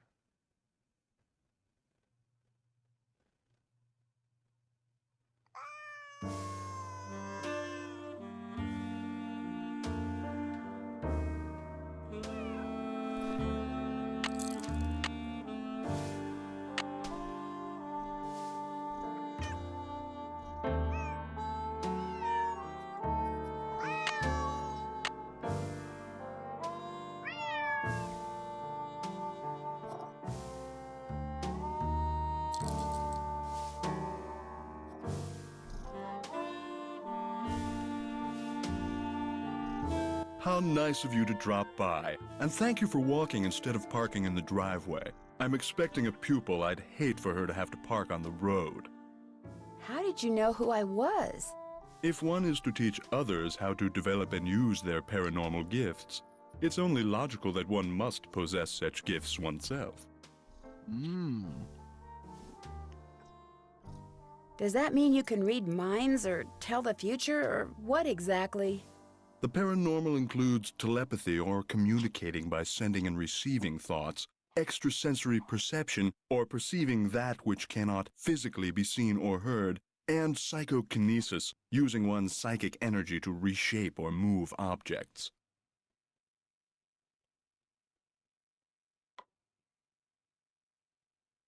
Jeepers, you can do all that? Yes. Well, on occasion. As I tell my students, increasing one's rate of success is simply a matter of practice.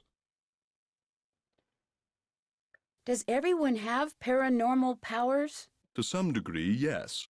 The goal of the Topham School for the Study and Development of Paranormal Powers is to enable students to make the most of whatever gifts they have. I take them through exercises designed to help them increase their output of phantasmic energy. If you want to sign up for an introductory session, I believe I have an opening today. No, thank you. Oh, I'm afraid I'm busy, young lady, far too busy to engage in idle conversation. When would be a good time for me to come back? I'll be blunt, Miss Drew. I've discovered that the more time I spend with the, shall we say, intellectually unendowed, the more my cerebral pulsations seem to diminish. I'm afraid I cannot speak to you further unless and until you prove that you are worthy. That is, that your brainwaves are not unacceptably inferior and thus deleterious to mine. My brainwaves are just fine, Mr. Topham. What I have here is an exercise in logic. If you can discern the correct solution, then I'll know that conversing with you will do me no psychic harm. You may take it with you. Good luck and good day. Okay. Am I to assume that you have the correct solution to that logic problem? Any chance you'd reconsider? Sorry. Unless and until you solve the problem correctly, we cannot speak. I didn't mean to do that. I meant to leave.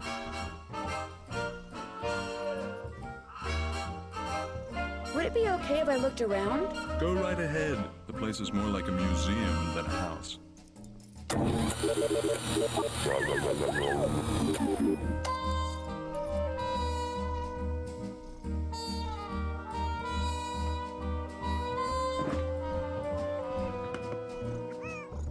Lest I forget. What are you when you win Barred Bounce? What poet is the cat's meow? What will Para, my miniature golf course, get you? What's Gloria's middle name?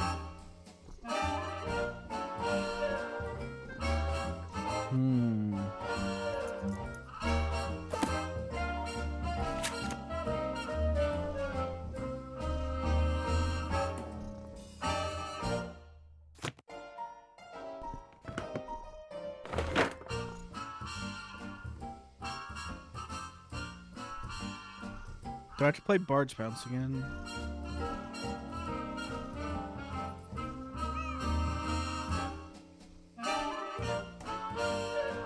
What do you do with these? I put them on the windshields of cars parked in the area. Great advertising. Ever put them on cars at the Lilac Inn?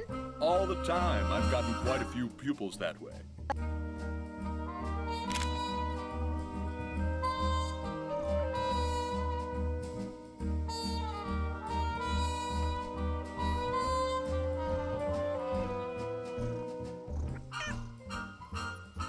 Was this Josiah's clock?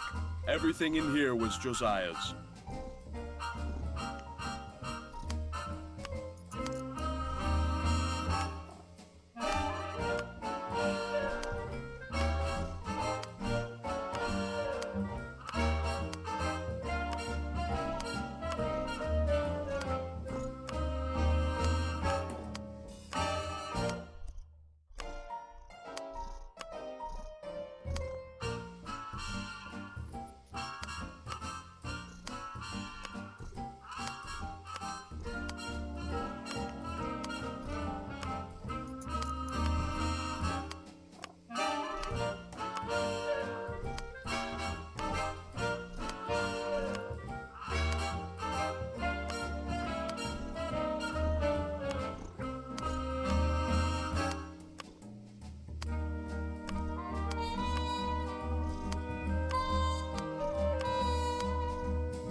I have 2 mirrors.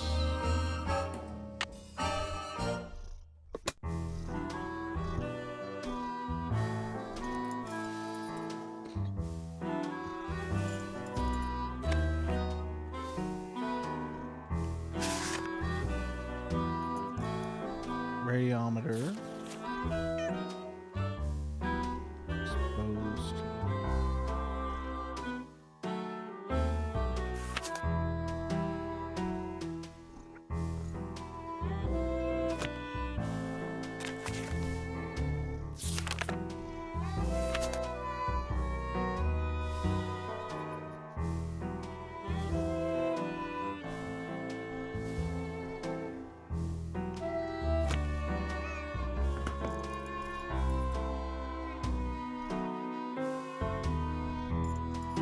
The man on stage in this picture, is that Josiah? Yes, that's from a production of A Midsummer Night's Dream that he directed and starred in. It closed after 2 nights, but he didn't care. He loved that play.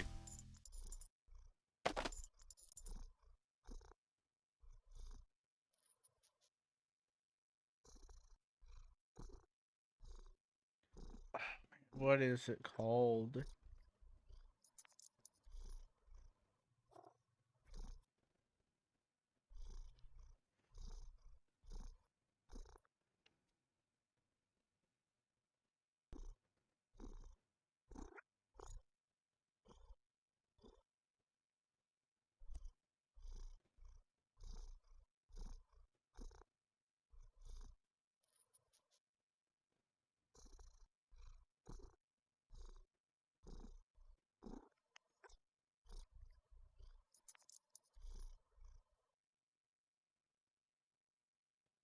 Sleep No More.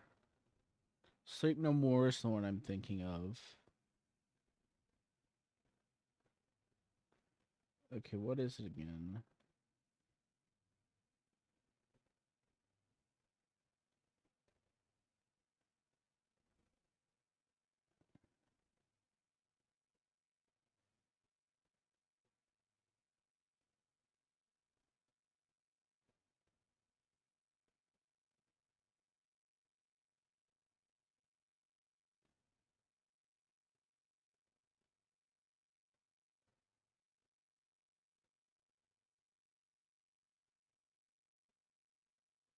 It's Macbeth. Okay.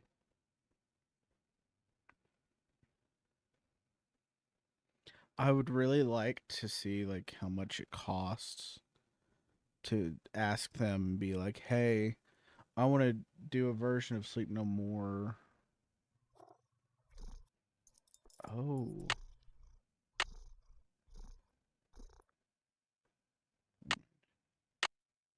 Won't let me.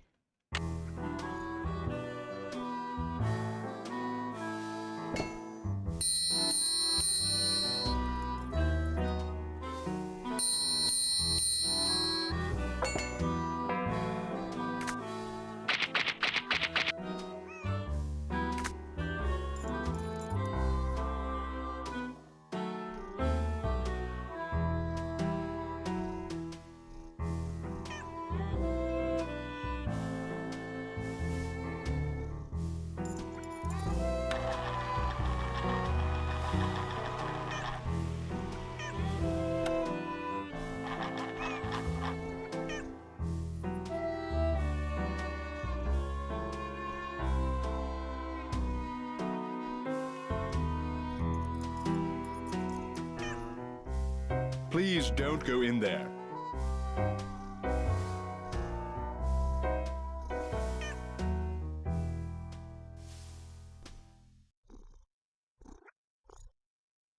Where's the door? Oh, there it is.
What's cooking?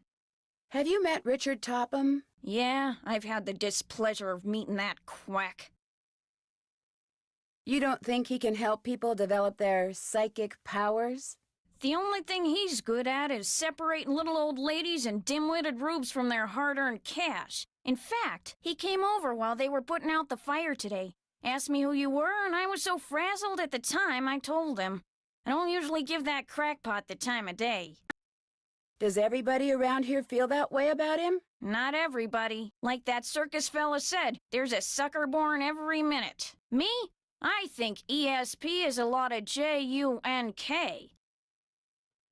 Does the miniature golf course that's out back belong to the inn? No, that was Josiah Crowley's. Way I hear, he built it himself. Was it open to the public? Nope, it was just his own private little course. Can you imagine? Wish I had money to throw around like that. What was Emily's mom's middle name? Do you remember? Course I do. It was... Oh, piffle. It's right on the tip of my tongue. It was... It'll pop into this feeble brain of mine one of these days. Why don't you just go ask Emily? Well, I'll talk to you later. Alrighty-dighty.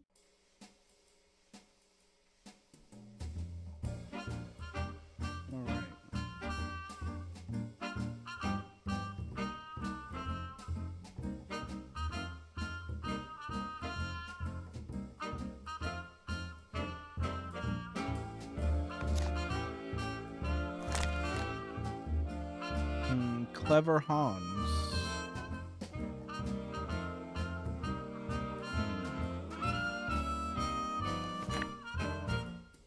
I'll remember that.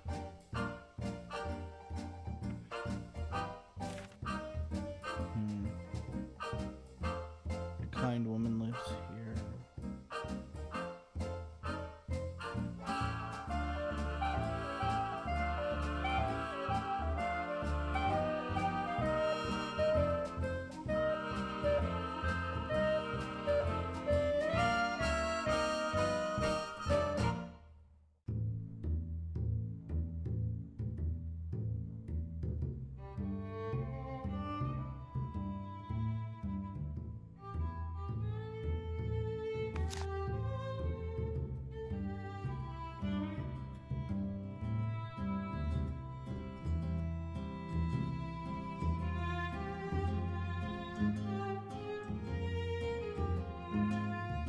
Does Emily have anything to say right now?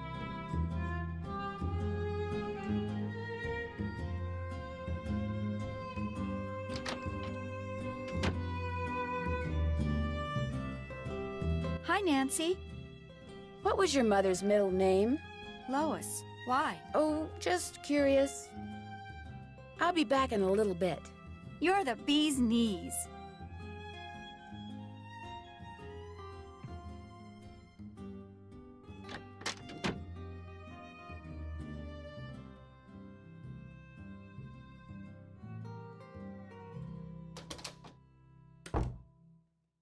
Just go back out to that barn.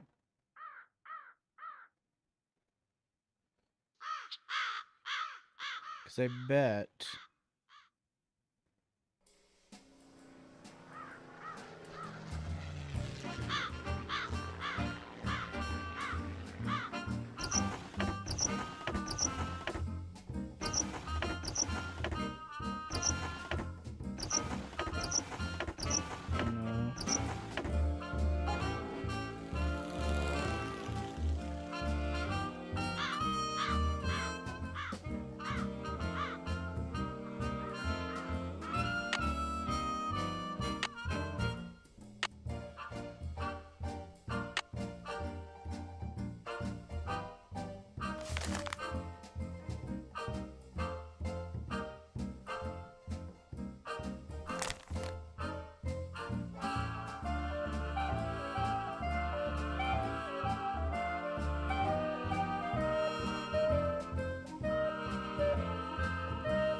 a nickel into the slot, please. There we go. Now, how may I be of service?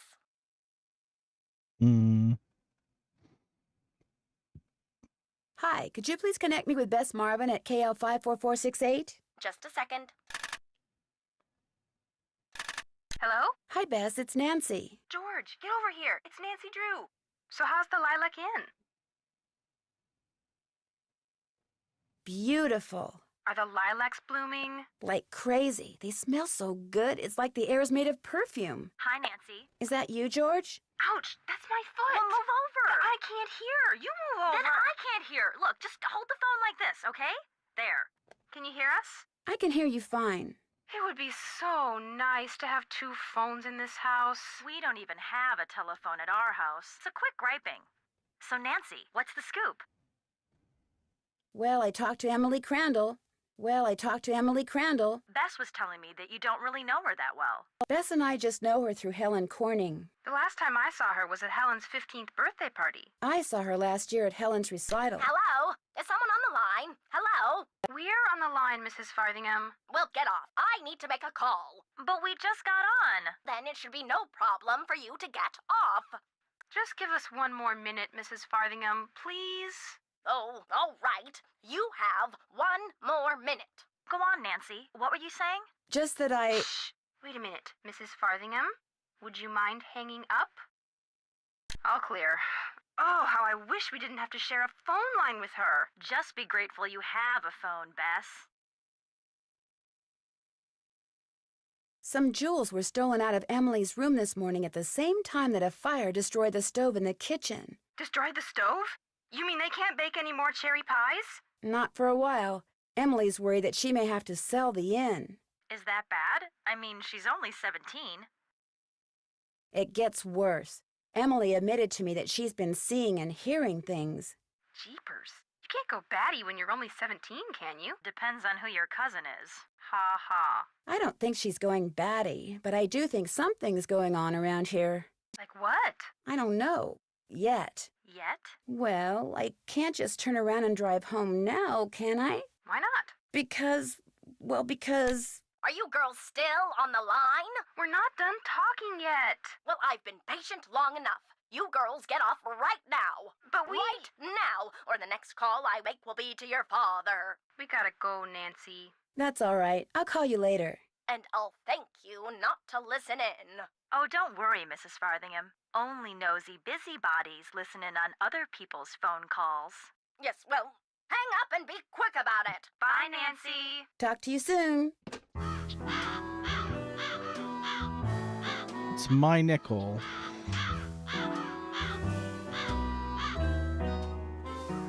How did I end up here?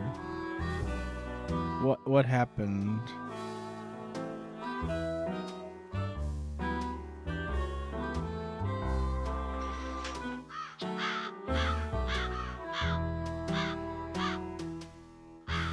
Okay, that's how.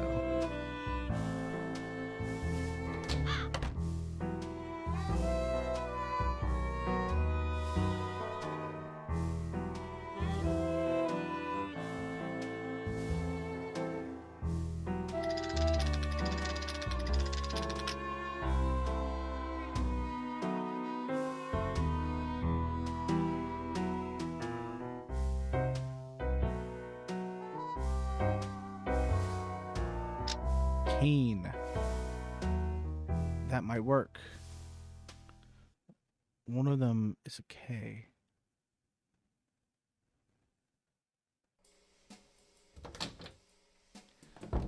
Let's try Keen.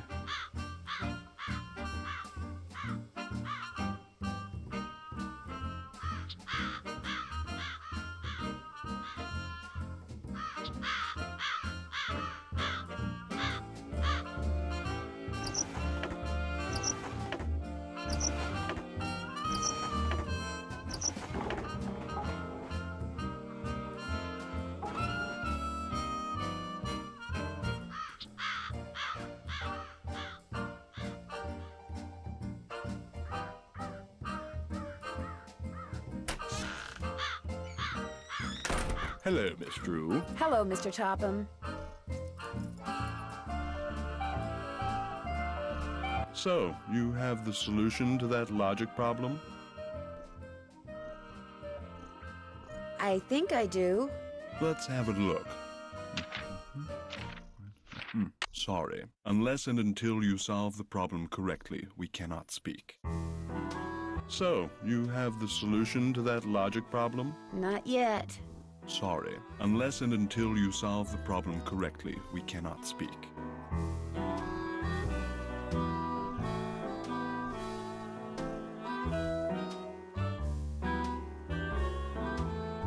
Where's the...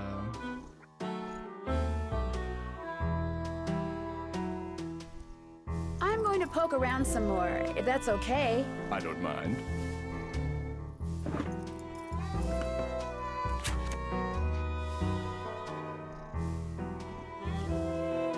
What poet is the cat's meow? Keen.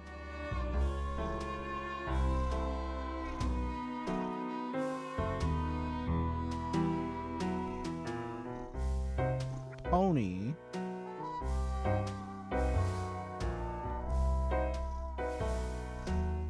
Lois.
Why does this picture keep moving?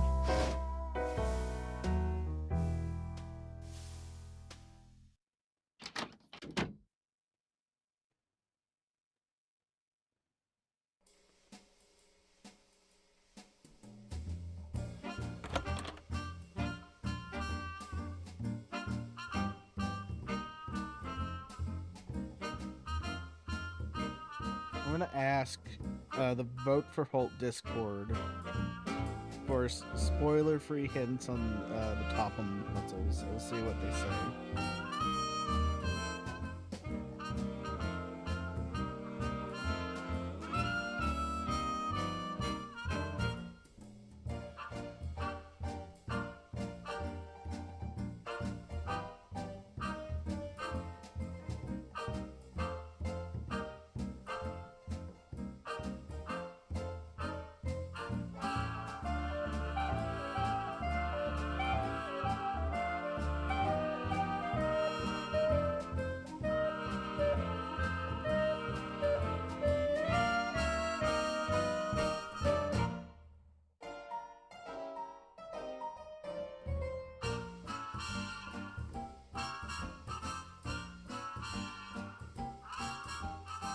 All right, here we go.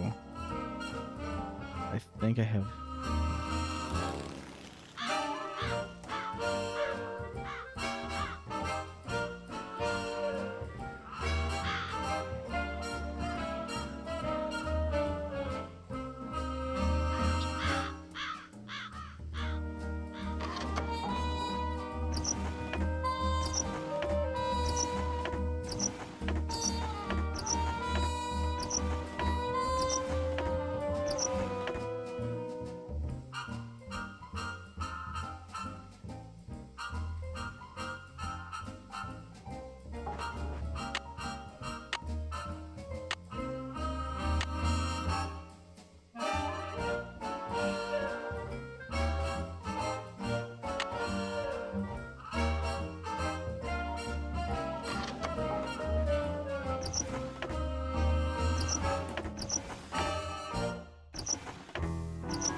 There's an order to them.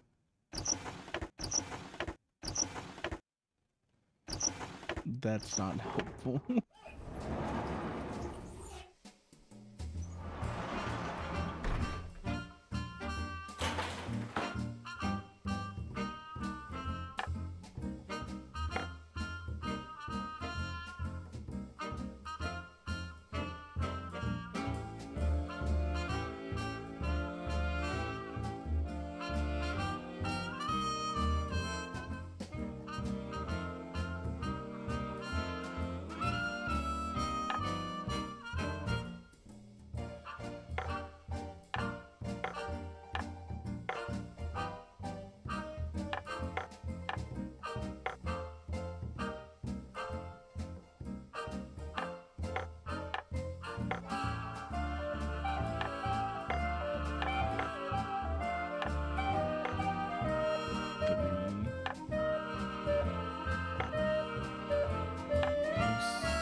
I wonder what goes here.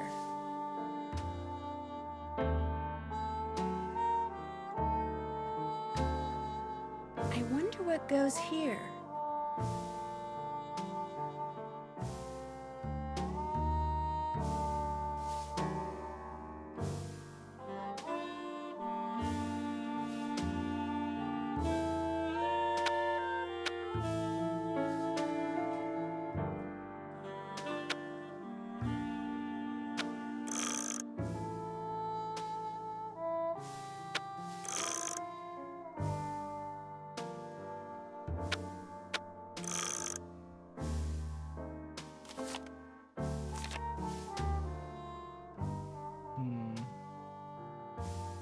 Alright, we have a bunch of fish.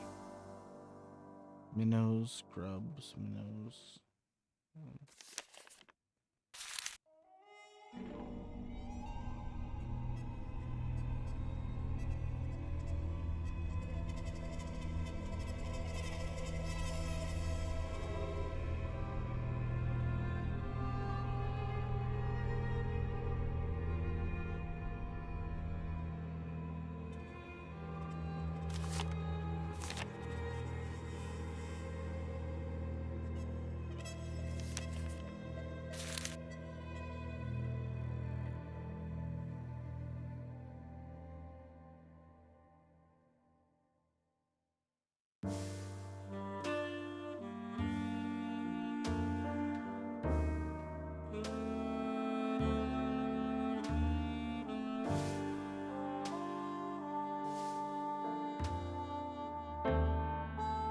I wonder what goes here.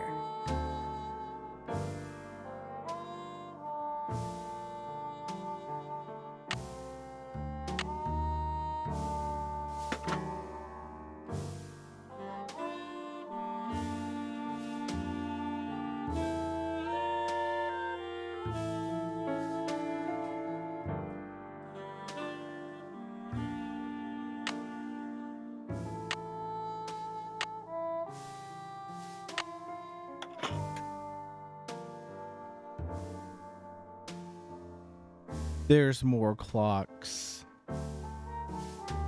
There's the one in here. There's another one somewhere.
Excuse me.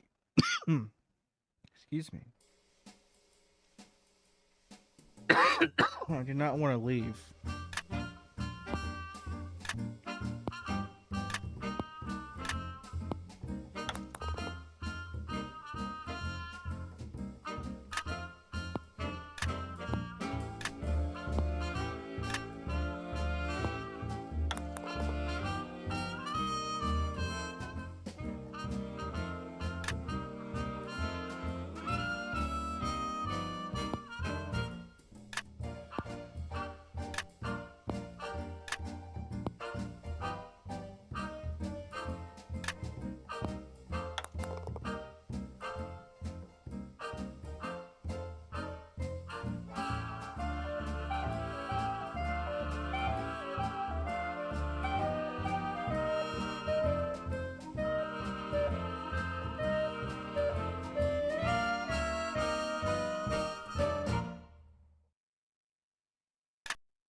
Okay.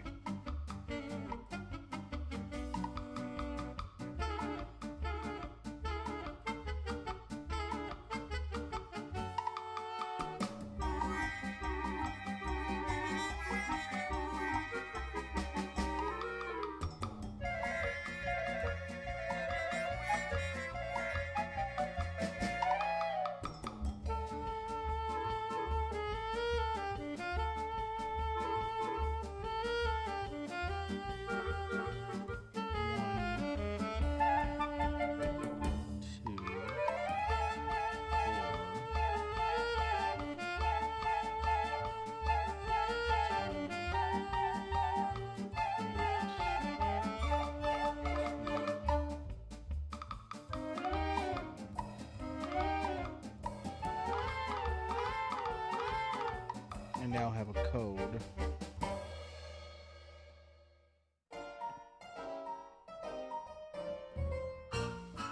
Next, yeah.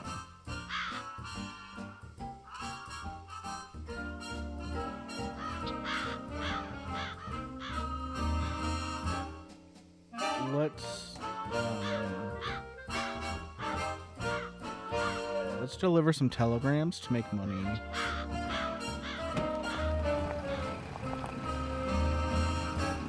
So we can make necessary phone calls.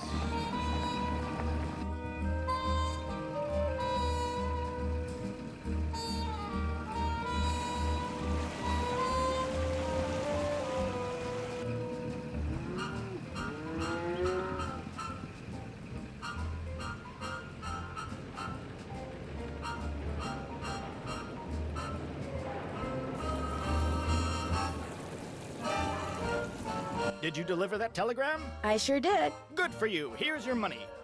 And here's your next telegram. This one goes to Miss Ross at Sunnybrook Farm. Keep up the good work.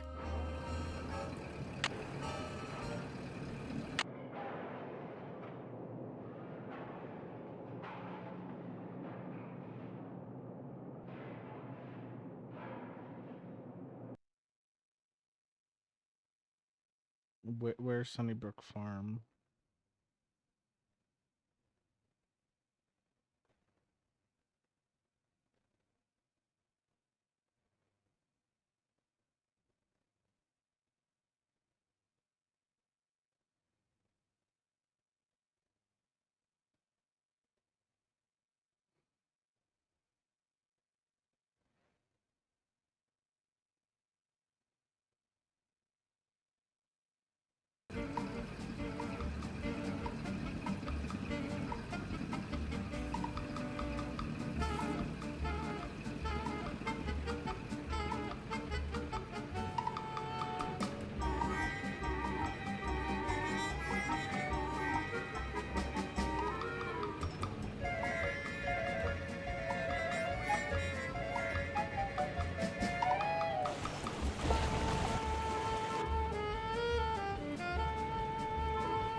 I'm afraid we're closed to the public right now. Okay, bye.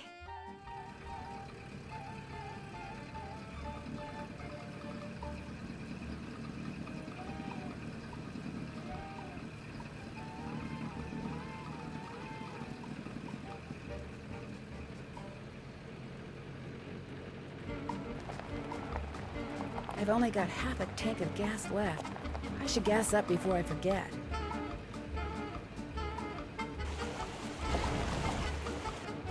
Welcome to Zippy's, where zipless service is zippily zapped and zippy service is the zippiest. Fill her up? Just 50 cents worth, please.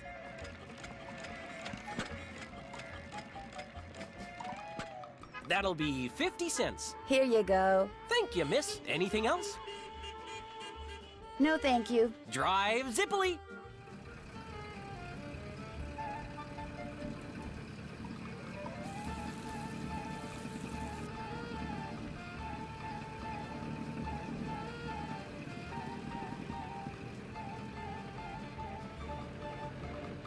Hello, are you Mr. Waddell? So what if I am? I found this receipt, and I just wondered what you could tell me about it. Let me see that. One key, determine resale value, item 493.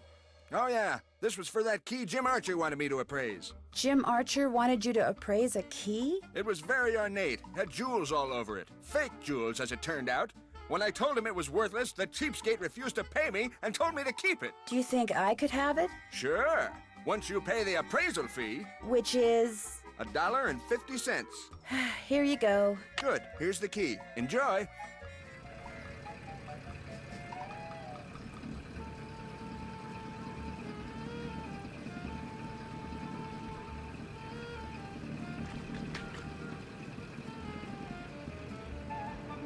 Okay.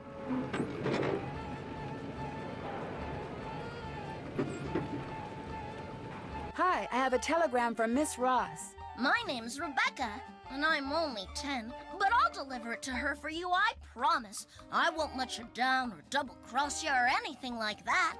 Well, okay. Thank you, Rebecca. No sweat. I mean, you're welcome.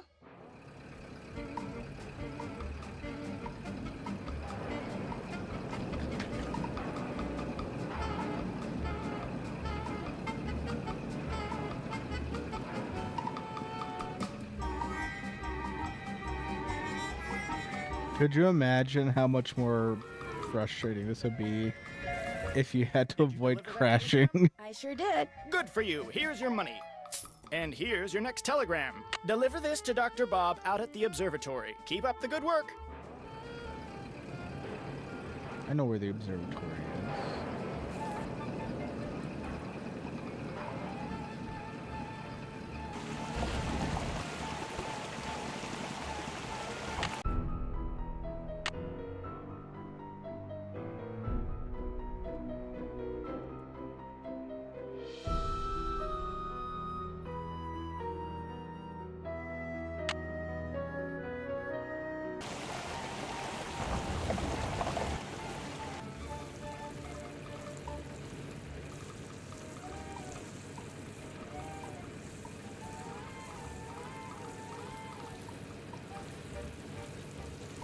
I'm supposed to deliver this telegram to Dr. Bob. That would be me, thank you. Wow, that's a big telescope. Come back after dark and I'll let you take a look. You can consider it your tip. I may just do that. Bye-bye.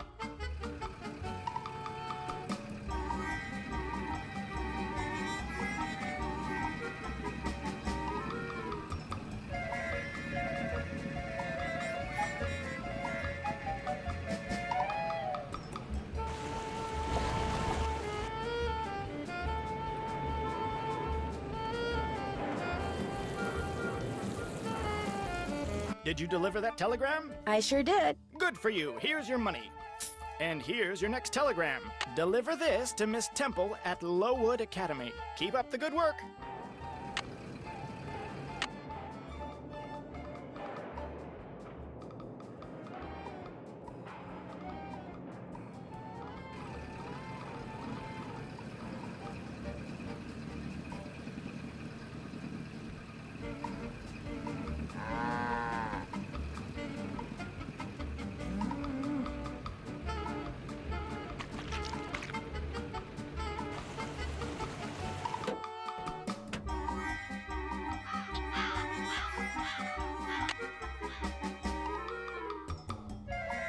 Hmm.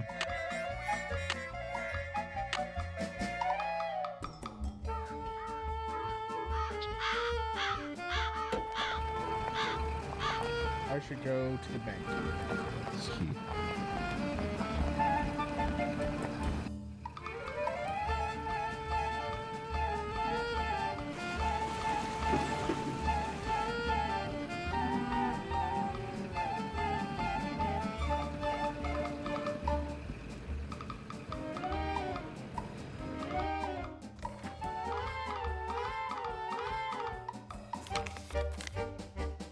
Hello again.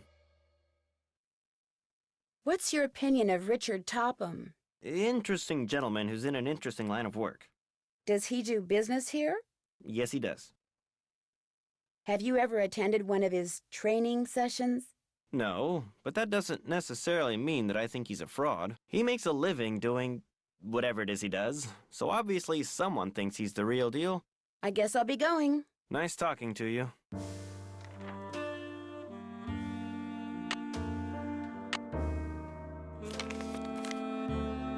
Hello again. I guess I'll be going. Come back anytime.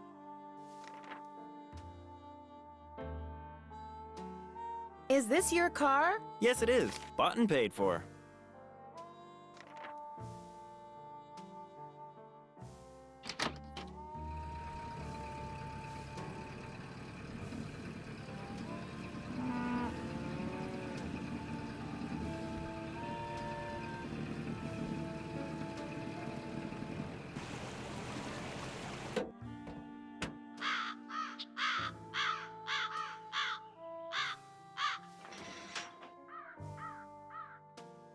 Hmm.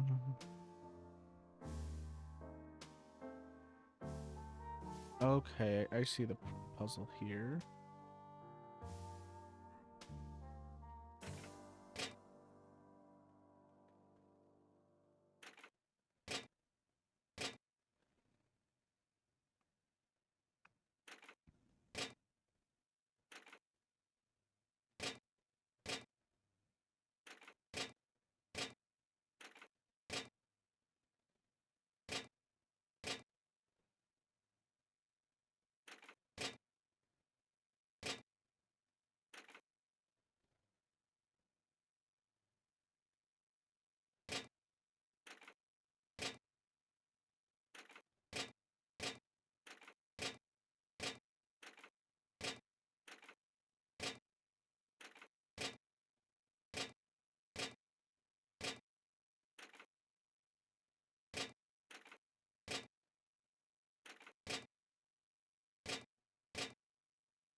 I think.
I'm getting there.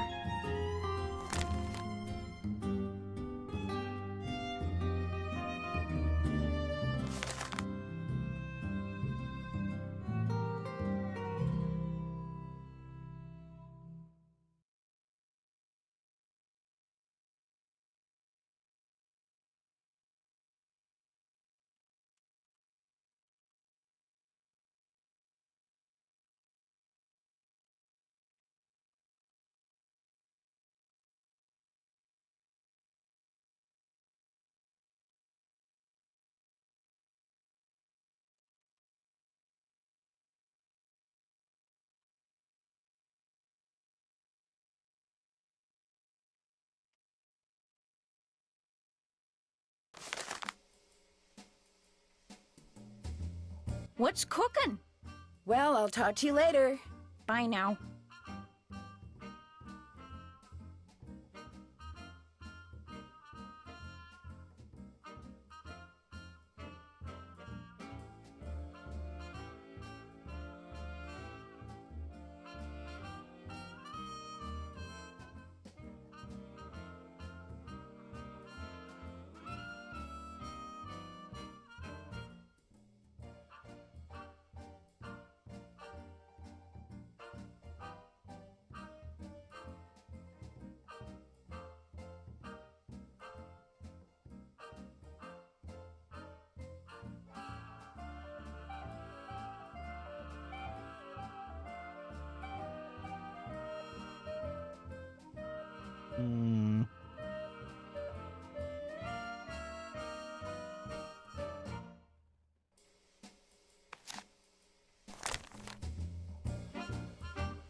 I've only got half a tank of gas left. I should gas up before I forget.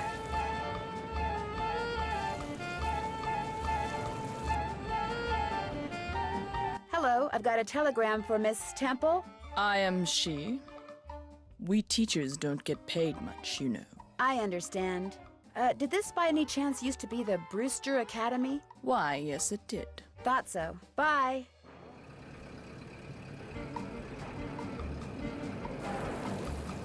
Did you deliver that telegram? I sure did. Good for you. Here's your money. And here's your next telegram. This one goes to Dr. Ackerman out at the Deer Mountain Resort. Keep up the good work.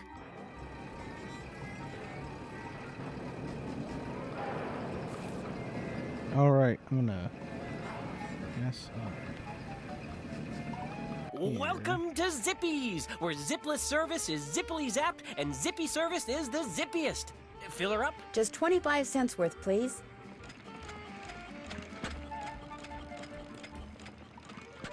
That'll be 25 cents. Here you go. Drive zippily.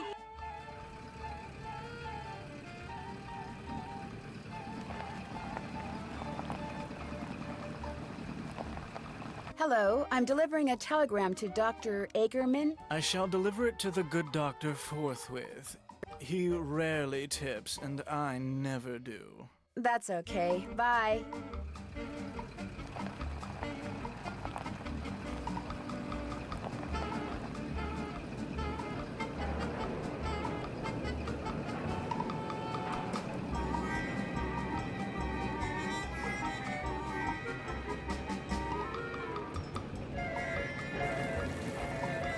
No. Did you deliver that telegram? I sure did. Good for you. Here's your money. And here's your next telegram. This one's for Old Man Johnson out at his farm. Keep up the good work.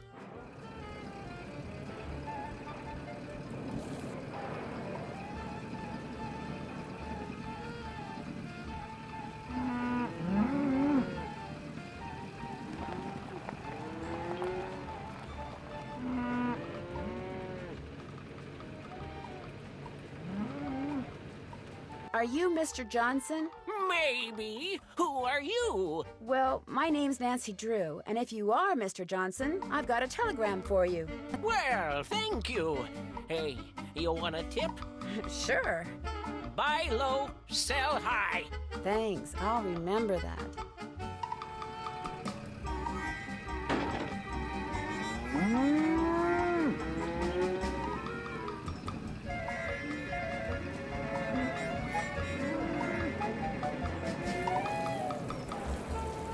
Did you deliver that telegram? I sure did. Good for you. Here's your money. And here's your next telegram. Go to the railroad station and deliver this to Willie Joe. Keep up the good work.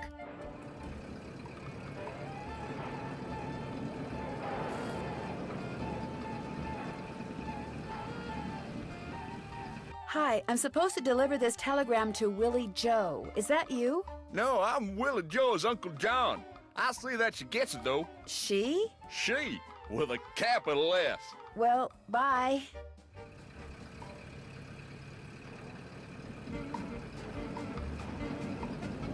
All right. I've only got half a tank of gas left. I should gas up before I forget.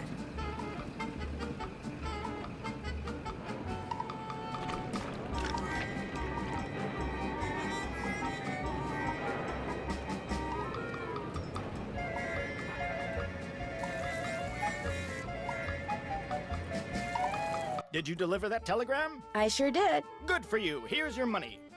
And here's your next telegram. Take this to Phil Connor out at Krollmeister Nails. Keep up the good work. Okay. I have a telegram for Phil Connor. I'm Phil. Thank you. I got a tip for you. Here. Ow, that's a nail. That's what we make here. Nails. Beauty, ain't she?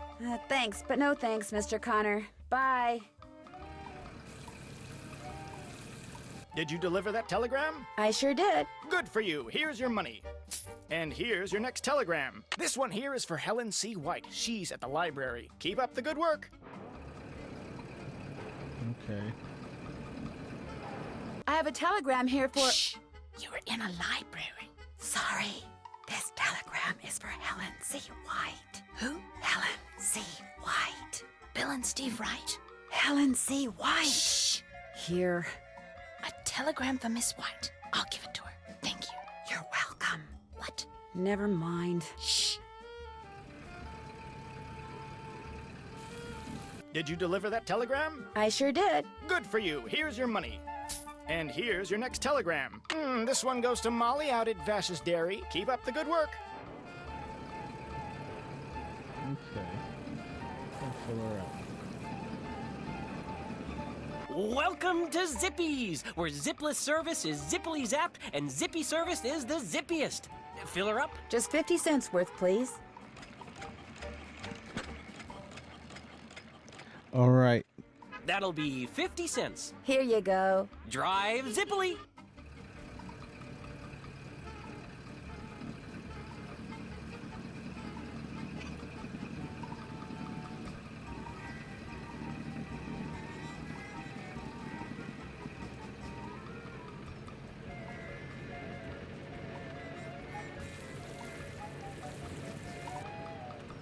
So we gotta go to Vash's Dairy. Just over this way.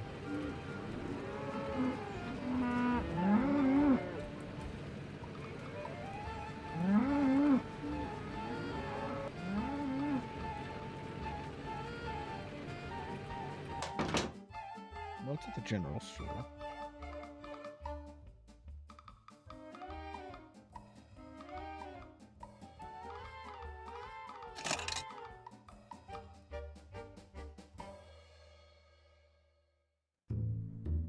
A vending machine that just sells toys. Keen.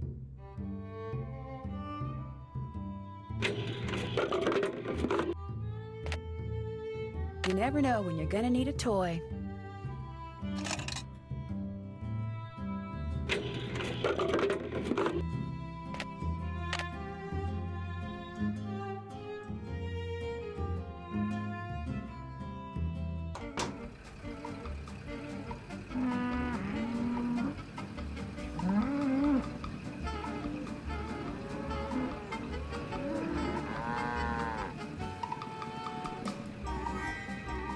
Mr. Jones. I've got a telegram here from Molly.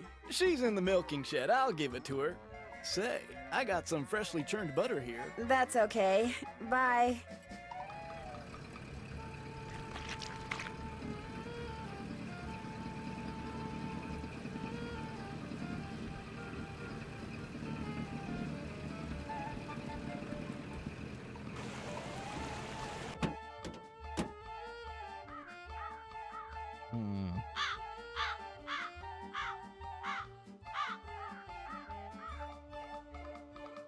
I was kind of stumped on where to go next.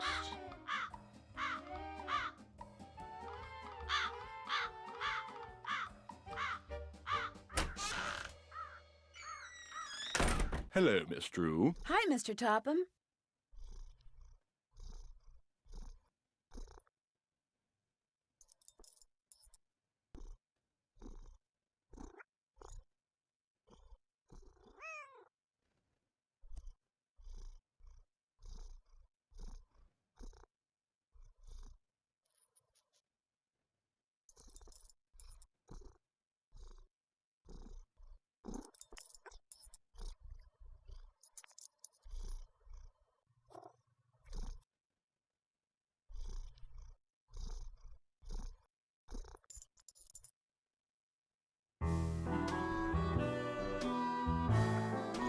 Is it okay if I look around? Certainly.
Am I smart or what?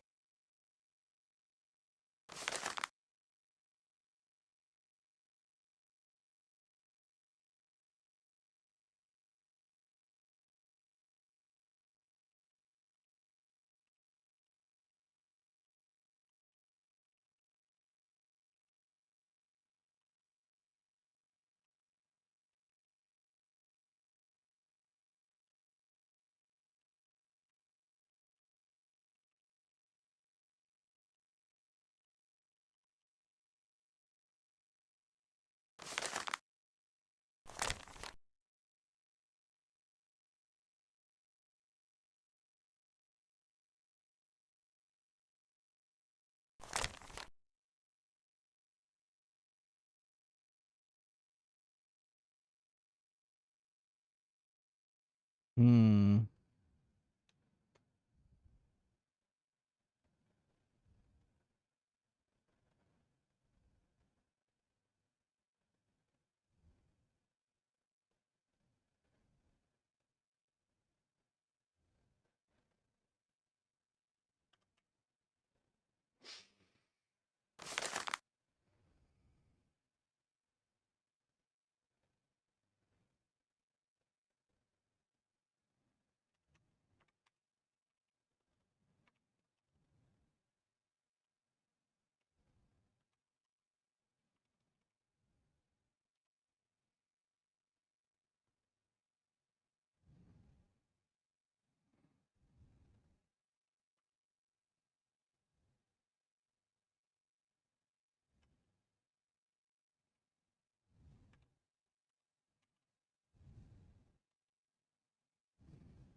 I have no clue. I have no clue on this puzzle.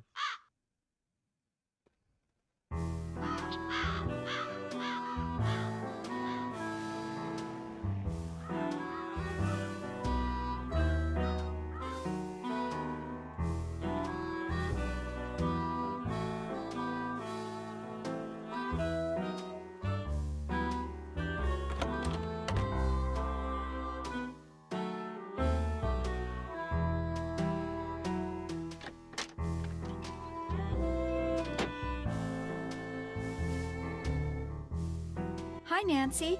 I'll be back in a little bit. Okay.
I have an idea.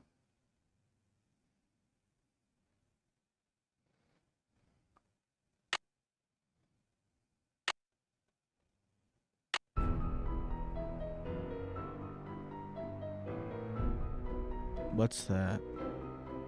Let me save the game real quick.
I better not leave the lights on. I don't hear anybody. Now would be a good time for me to sneak inside and have a quick look around.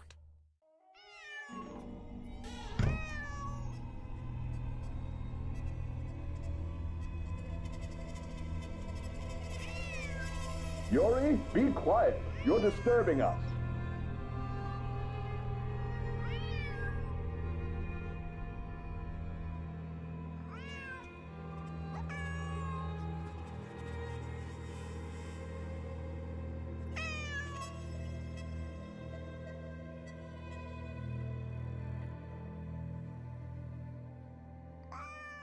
Yuri, be quiet. What's wrong with you?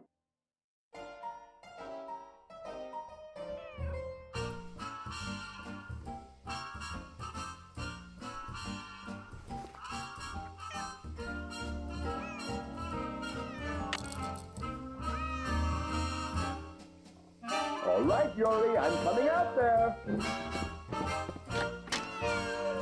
What in blazes are you doing? Sneaking around in here like a common thief, interrupting one of my sessions? I knew there was something unsavory about your phantasmic pulsations. Well, soon they will no longer be my problem, but the sheriff's. Oh no! Bad end! Alright. That's the secret. You gotta...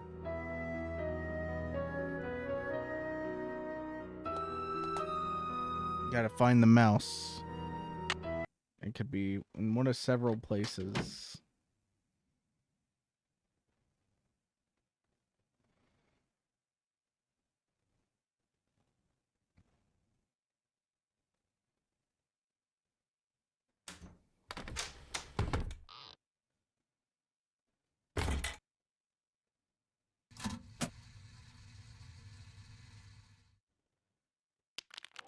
Alright, we're gonna sneak in there. Hopefully this time it's still by the Why chair. do I get the feeling someone's following me?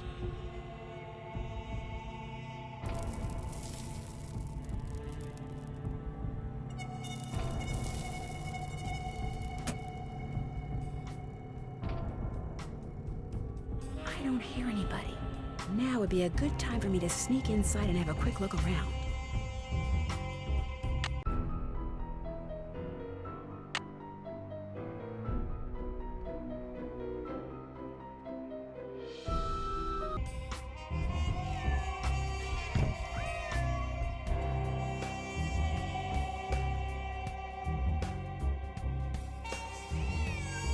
Yuri, be quiet. You're disturbing us.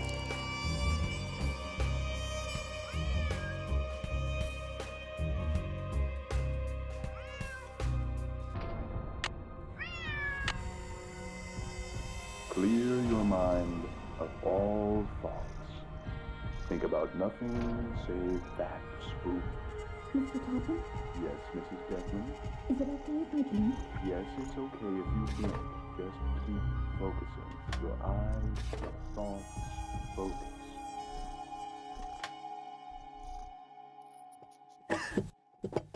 Phew! Meet with Jay Archer at 9:30 a.m. about money. That's today.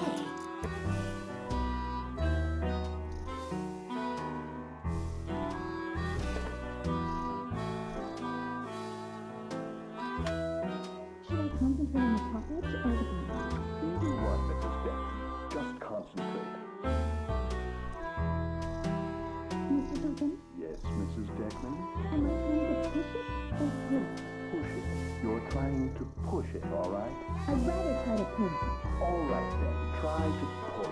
I'm good at pulling it. Mrs. Deckman, just concentrate. What does it mean if I'm starting to get a headache? It means you're doing too much talking and not enough concentrating. Josiah must have circled these quotes, but why? I'm a merry wonder of the night. Something tells me I better write down all the stuff that's circled here in my journal.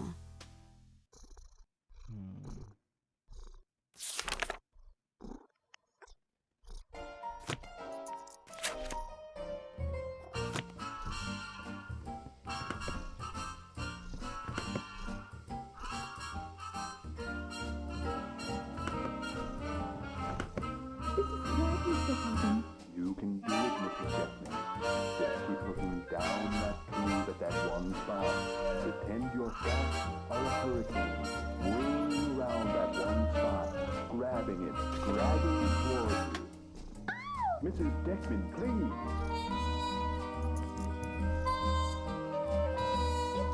Mr. Topham, I saw. I need to see. I really did. And you very nearly deafened me in the process. Now, please, calm down. But I did it. I finally did it. You saw it move too, didn't you? Yes, of course, I most certainly did. Congratulations. This is wonderful. I couldn't have done it without you, Mr. Topham. You're a genius. Yes, well, be that as it may, this is... I can't go out the front door. He'll hear me. Now that you've seen the power lying fallow within your brain, it's your duty to nurture it. In fact, I believe it's time for you to begin daily training sessions. Oh, Mr. Topham, do you really think so? Indeed I do. This will, of course, necessitate an increase in your tuition. But I'm sure once your husband learns of today's breakthrough... I'm going to...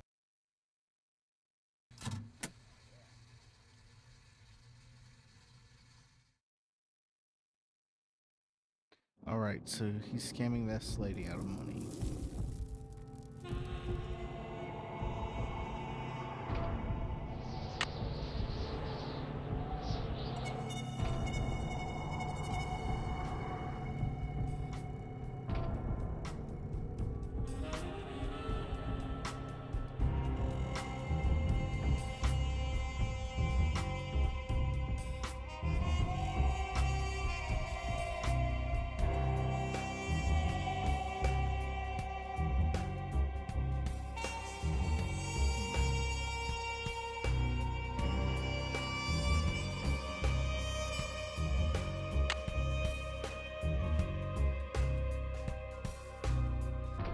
Guess I better not leave the lights on.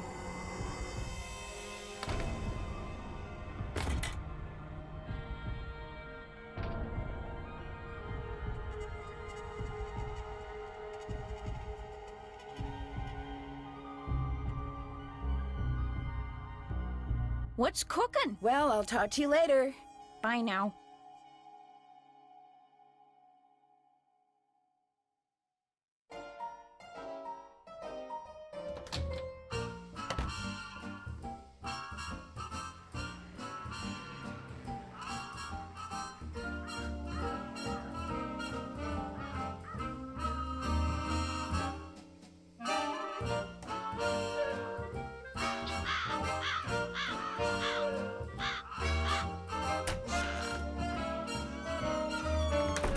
Hello, Miss Drew. Hi, Mr. Topham. So, you have the solution to that logic problem? I think I do. Let's have a look. Sorry. Unless and until you solve the problem correctly, we cannot speak.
I'm trying to find any information I can.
I just realized something.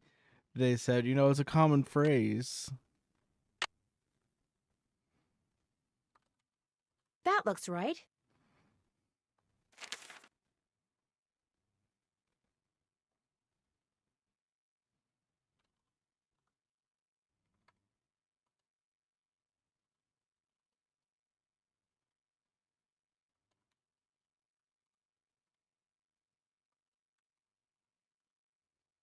No.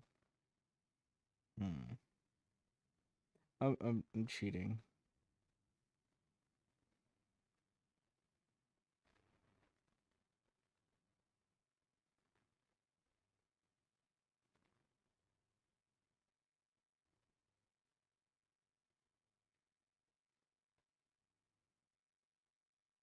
It's common phrases. Am I smart or what?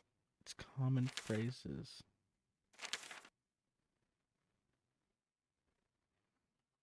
That looks right. I got it right. Oh my gosh, I got it all right.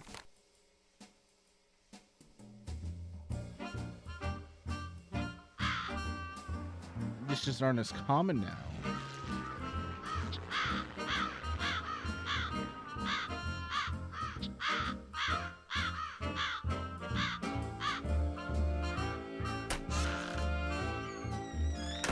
Hello, Miss Drew. Hi, Mr. Topham.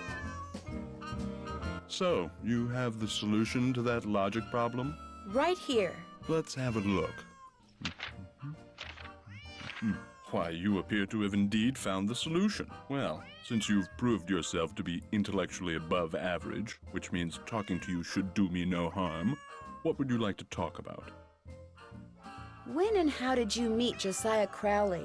Last summer, while on my way to the university for a conference, I stopped for a bite at the Lilac Inn. Since it was crowded and I was in a hurry, I agreed to share a table with an elderly gentleman who, like me, was by himself. As soon as I told Mr. Crowley who I was and what I did, well, he insisted that I give him a training session that very afternoon, and was so thrilled with his progress that he demanded I stay and teach him everything I knew. So it was his idea that you set up your school in his house? Oh, I know rumor has it that I somehow tricked him into it, that I insinuated my way into his home, but I assure you that was not the case. Where's the X button? Here it is. X. I'm tapping X button. I don't have X on my keyboard. I don't have a cross button on my keyboard. I just have an X button.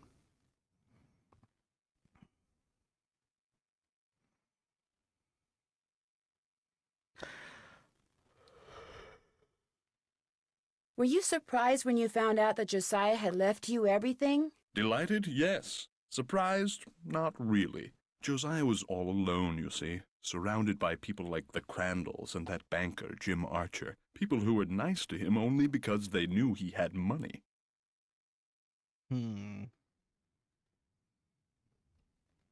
What do you think happened to the key to Josiah's safe deposit box? Josiah no doubt lost it. He had a terrible memory, poor fellow. Are you still looking for the key? What's the point? No doubt it's filled with the same thing as this house. Junk. But if it's junk, why haven't I gotten rid of it, you may well ask. Well, I know it's silly to hang on to Josiah's things, but he was a wonderful man, you see. and I just don't have the heart to get rid of them. Too sentimental for my own good, I guess. It was nice talking to you. I knew you were going to say that. A little psychic humor.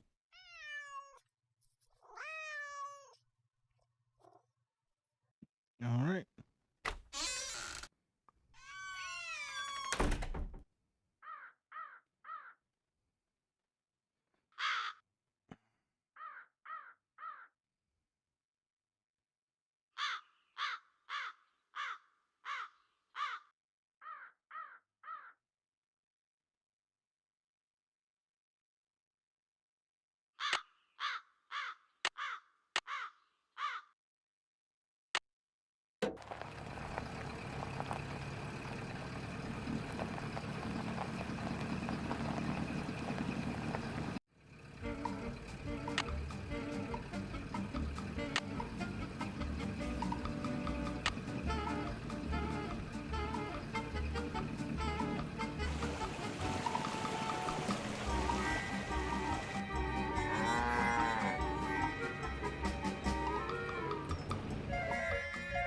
What can I do here?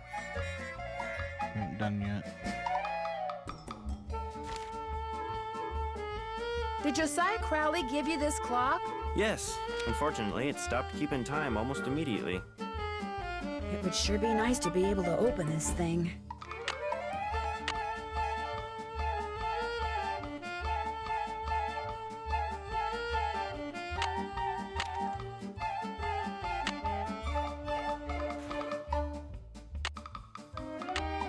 Before I fool around with this, I should make sure it's okay with Mr. Archer.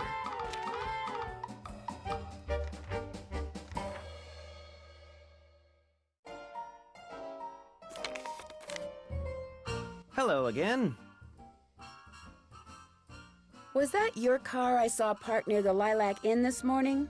I haven't been there in months. You saw someone else's car. It's a very popular make and color, you know. I just wondered what it was doing there.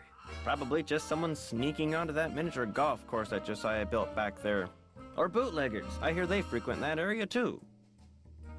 The key that you had Mr. Waddell appraise, could that be the key to the clock that Josiah Crowley gave you? It might have been, I suppose. You know about that? Yes, in fact, I paid the appraisal fee. I have the key right here. How industrious of you. You see, when he told me the key was worthless, I lost all interest in it. So, it would be all right if I kept the key for myself? I have no use for it. In fact, if you want that old clock, you can have it too. I guess I'll be going. Goodbye now. That's how I got the information about the clock. Who's Clara? Clara Pickford is this lonely old woman who comes in here every once in a while. Took a shine to me for some reason. Insisted on giving me that picture.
Wait a second. Ooh, I'm seeing it now.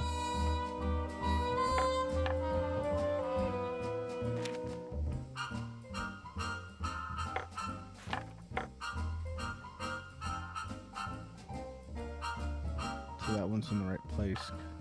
Let me take it.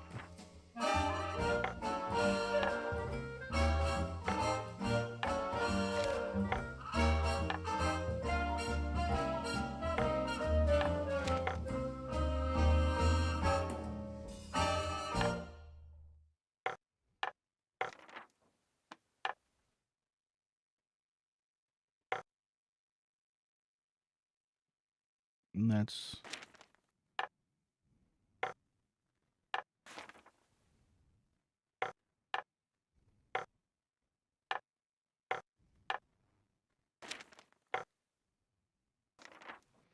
there we go.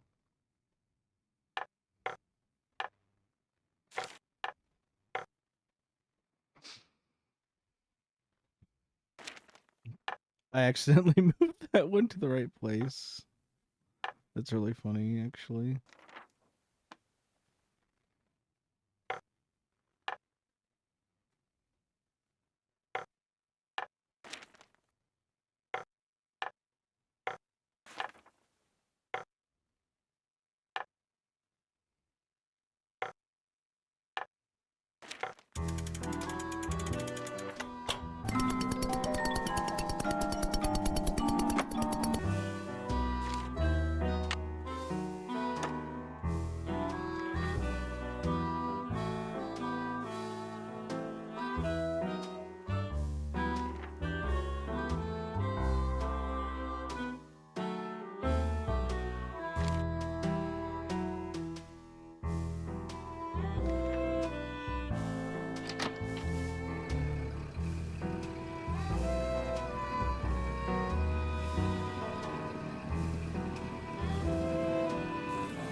Did you deliver that telegram? I sure did. Good for you. Here's your money. And here's your next telegram. Here's one for Audrey out at Blenheim Nursery. Keep up the good work.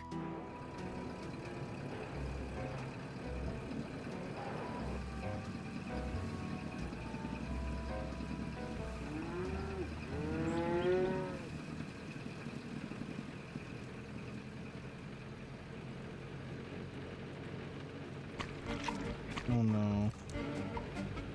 I know who Hello, Audrey I got a is. telegram here for Audrey. I'll see that she gets it. Just leave it on the desk. My hands are still really filthy. That's okay. Bye.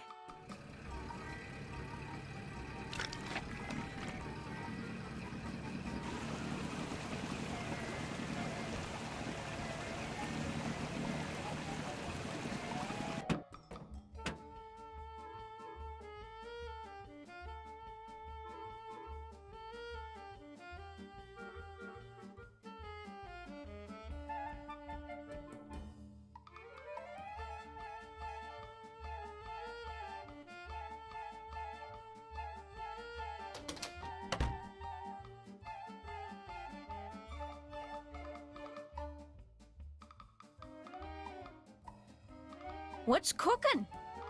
Well, I'll talk to you later. You betcha. I need to get her out of here. I just don't know how yet. Drop a nickel and there we go. Now, how may I be of service? I'd like to talk to Carson Drew. His number is KL57187. Hang on a minute. Carson Drew. Hi, Dad. Nancy, everything okay? I'm pretty sure I saw the car belonging to Emily's banker parked at the side of the road by the Lilac Inn this morning, just before the explosion. Are you suggesting Emily's banker was somehow responsible for the explosion? When I asked him about it, he did seem kind of evasive. It's okay to have your suspicions, Nancy. But in a town as small as Titusville, it's very easy to alienate people. Until you know the facts, you'd be well advised to keep your suspicions to yourself. I'm a little worried about Emily. Why? She admitted to me that lately she's been hearing voices and seeing things move all by themselves. Jane thinks she's losing her marbles. Running a restaurant is a big responsibility. Maybe it's getting to her. Well, that's what Jane keeps saying. Maybe Jane's got her boots on after all. Hmm.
Goodbye, Dad. See you tonight. I'm gonna figure out something.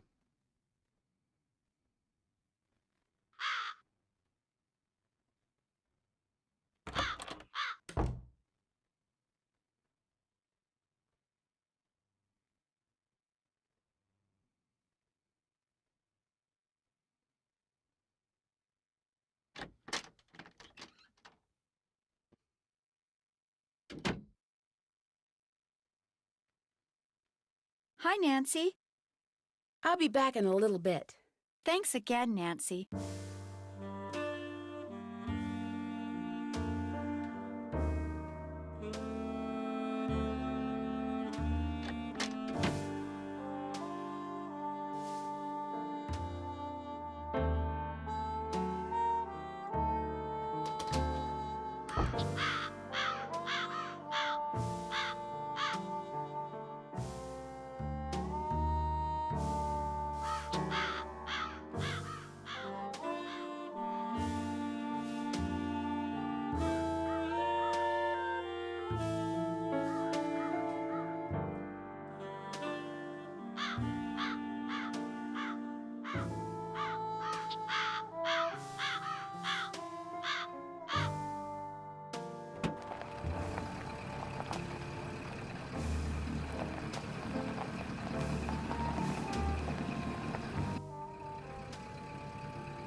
Where are the places I can go?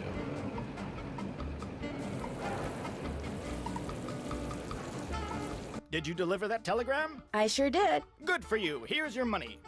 And here's your next telegram. Take this to Margaret Judson at the Deer Mountain Resort. Keep up the good work.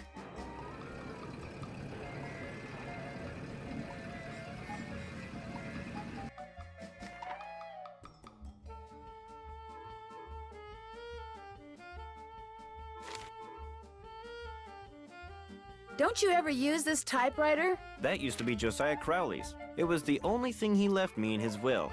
Naturally, it doesn't work. The keys always jam. October 9, 1929. Dear Mrs.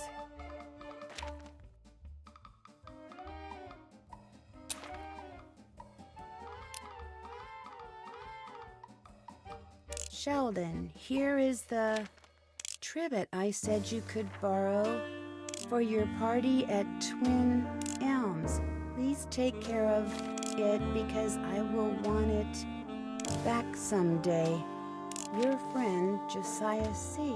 I wonder if Josiah ever got his trivet back.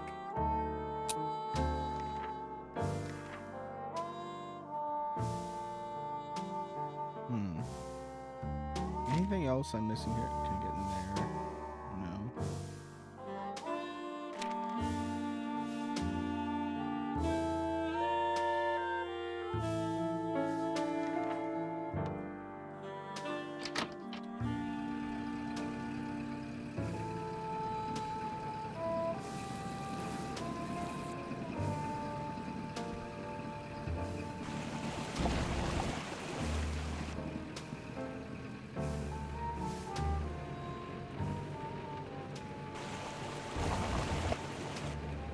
Welcome to Zippy's, where zipless service is zippily zapped and zippy service is the zippiest.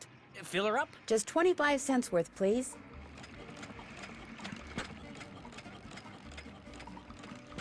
That'll be 25 cents. Here you go. Drive zippily.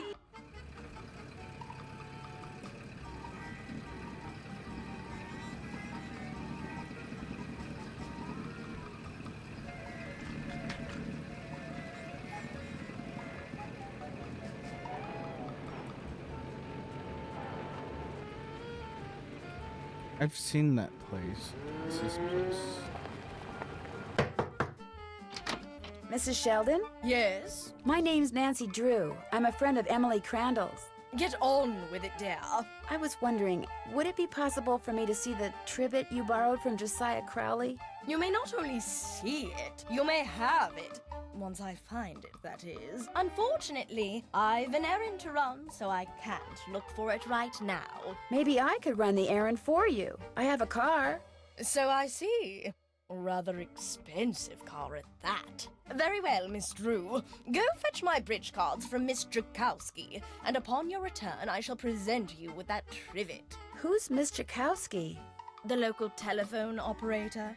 You can find her at her house, or Titusville Telco, as she insists on calling it.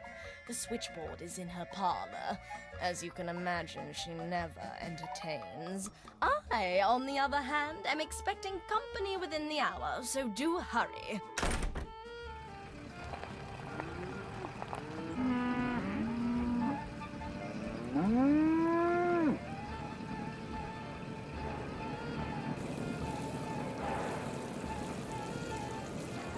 Did you deliver that telegram? Not yet. Can't pay you until you deliver it, you know. I know. See you later. Oops, wrong place.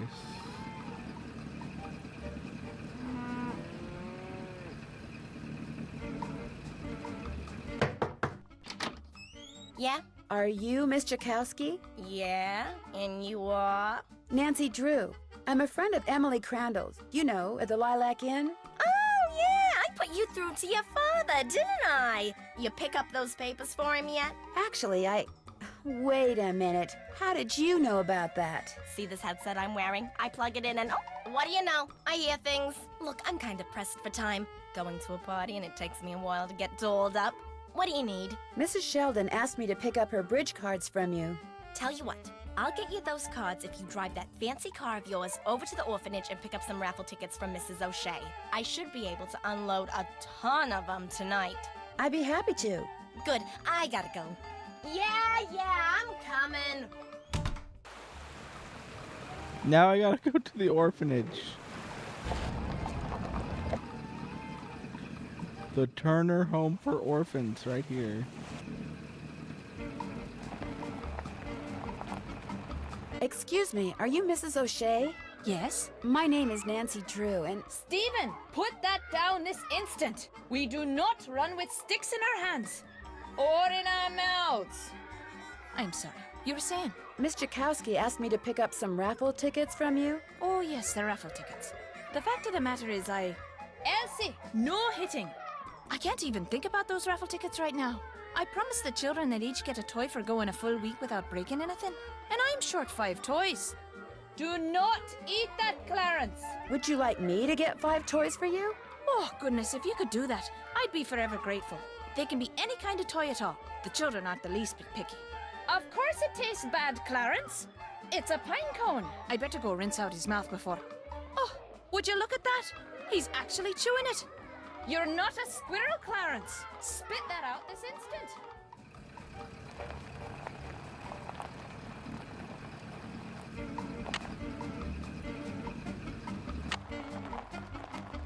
Your numbers.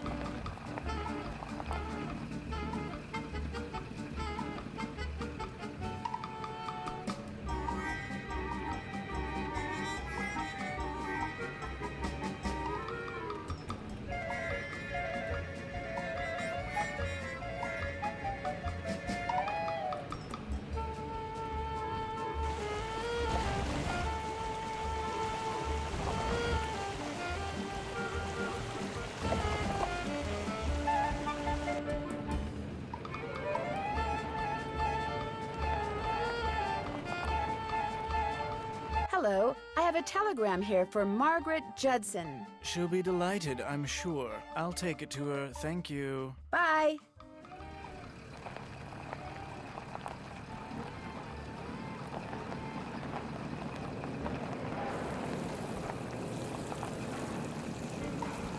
Did you deliver that telegram? I sure did. Good for you. Here's your money. And here's your next telegram. This one goes to Counselor Ed out at Camp Avondale. Keep up the good work.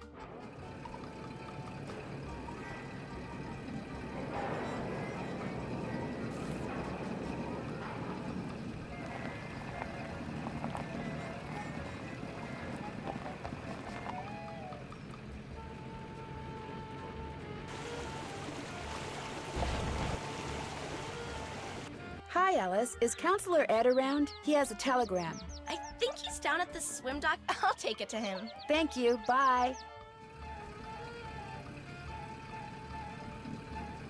I've only got half a tank of gas left. I should gas up before I forget. Welcome to Zippy's, where zipless service is zippily zapped and zippy service is the zippiest. Fill her up? Just 50 cents worth, please.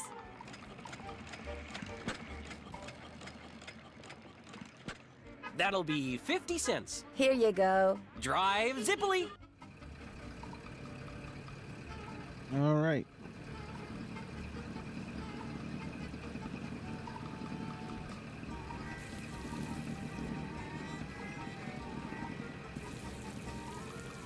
Did you deliver that telegram? I sure did. Good for you. Here's your money.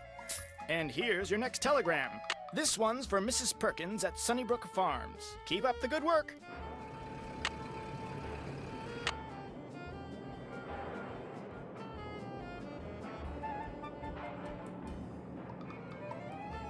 I don't remember where Sunnybrook is.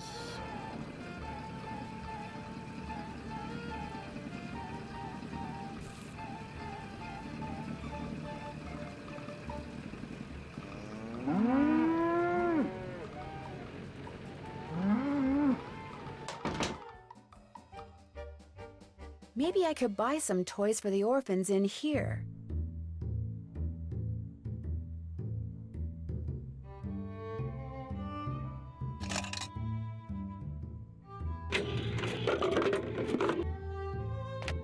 Four toys. I just need one more.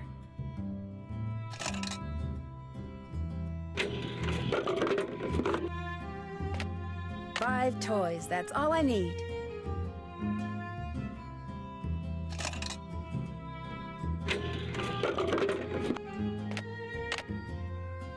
I'm gonna get them all.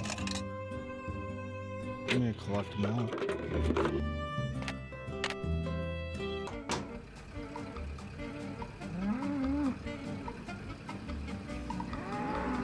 All right, we gotta go to Sunnybrook Farms. I don't know where it is. Is it the one up here? It's... Hi, Rebecca. I'm supposed to deliver this to Mrs. Perkins. You better let me deliver it. Mrs. Perkins can be very grumpy, even when my curls are at their curliest and my dimples are at their dimpliest, and I'd much rather she yell at me than you. Well, okay. Thank you, Rebecca. You're welcome.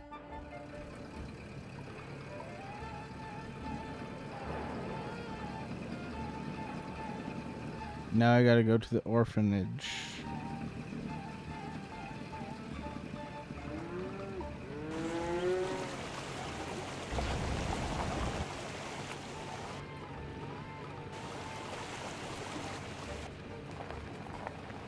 Hi, do you have 5 toys for me? I certainly do. Oh, that's wonderful. You're such a saint, you hear me? A saint. I'd better get these inside before the children see them. Thank you so much. Mrs. O'Shea, the raffle tickets? Oh, the raffle tickets? I don't have them, dear.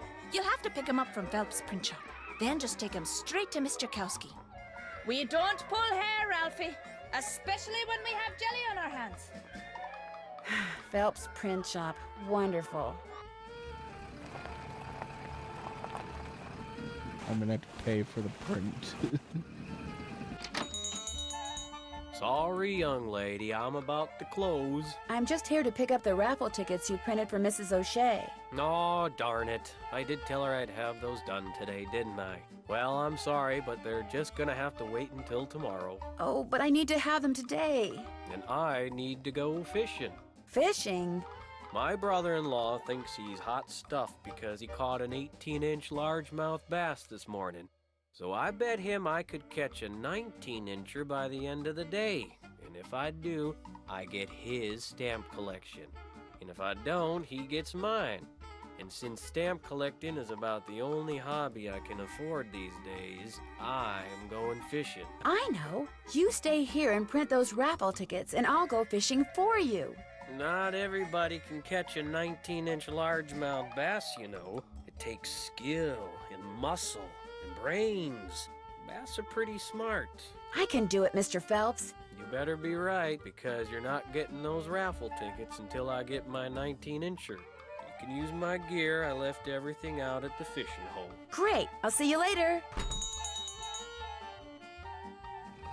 All right.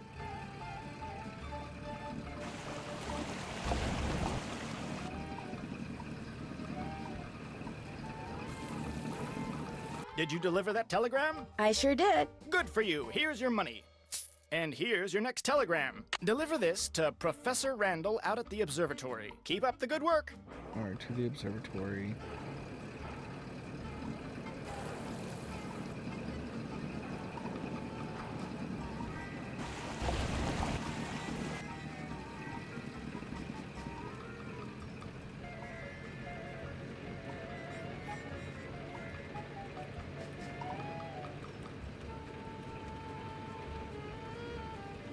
Hello, Dr. Bob. I've got a telegram for Professor Randall. I'll give it to him later. As you can see, he's a little busy at the moment. What's he doing up there? He's undertaking the very delicate task of cleaning the lens. Uh-oh. Randall! What have you done? I'll be going now.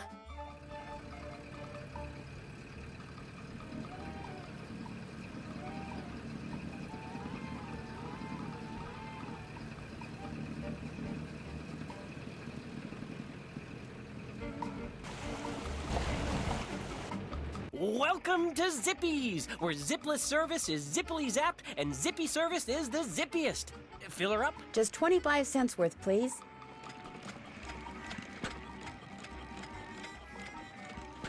That'll be 25 cents. Here you go. Drive zippily.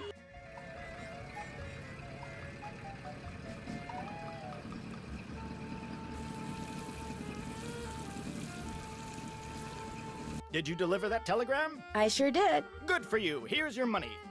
And here's your next telegram. This goes to Mr. Brocklehurst out at Lowood Academy. Keep up the good work.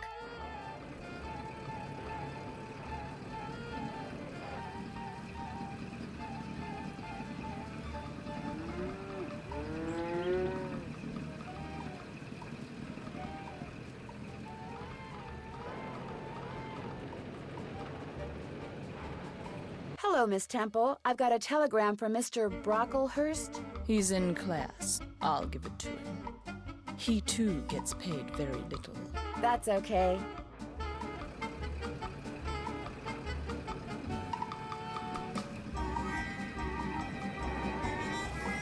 Did you deliver that telegram? I sure did. There we go. I've already done it. And here's your next telegram. Go down to the railroad station and deliver this to Lizzie Joe. Keep up the good work. Lizzie Joe. Okay.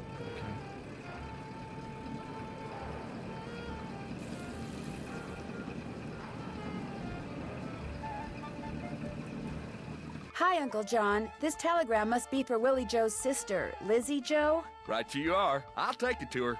Last I heard, they were fussing at each other out by the tracks. Bye now.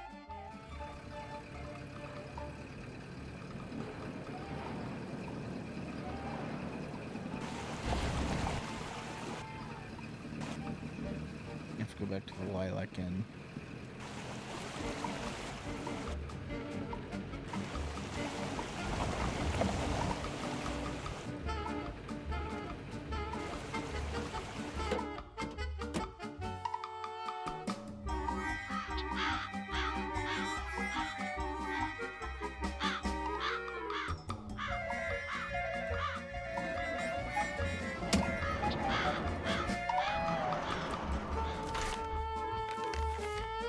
Okay.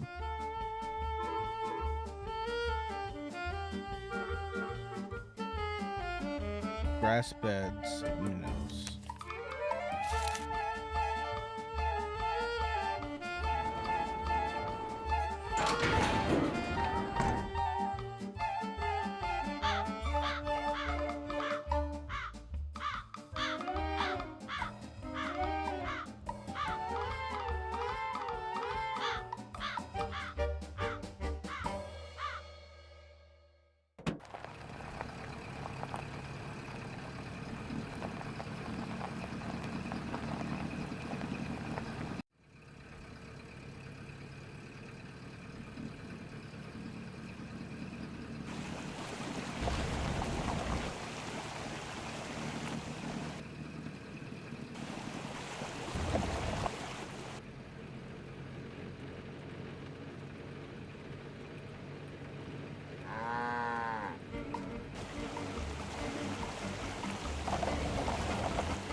I'm not sure where I'm going.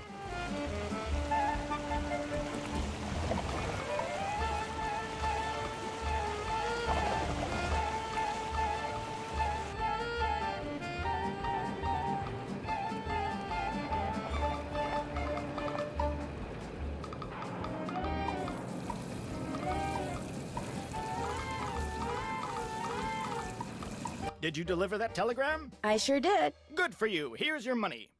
And here's your next telegram. Head over to Krollmeister Nails and deliver this to Dee Dee. Keep up the good work.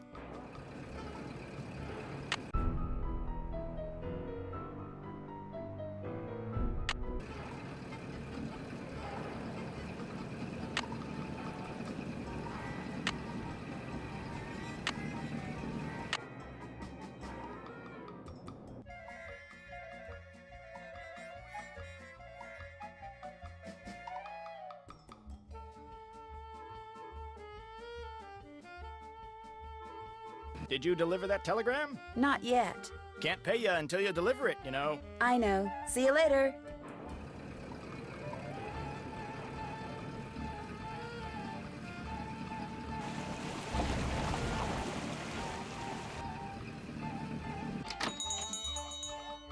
So where's my 19-inch largemouth bass? I haven't caught it yet. And I haven't printed those raffle tickets yet. What a coincidence. I get the picture.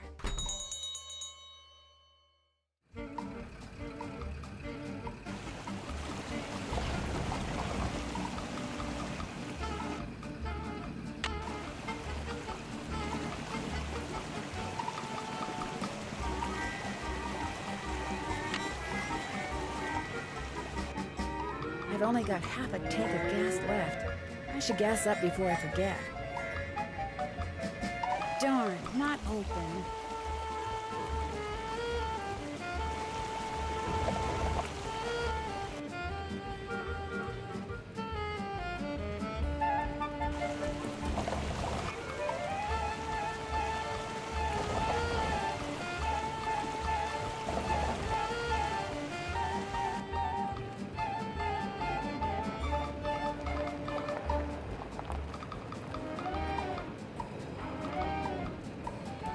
Welcome to Zippy's, where zipless service is zippily zapped and zippy service. Where do I go to catch the fish? Fill her up. Just 50 cents worth, please.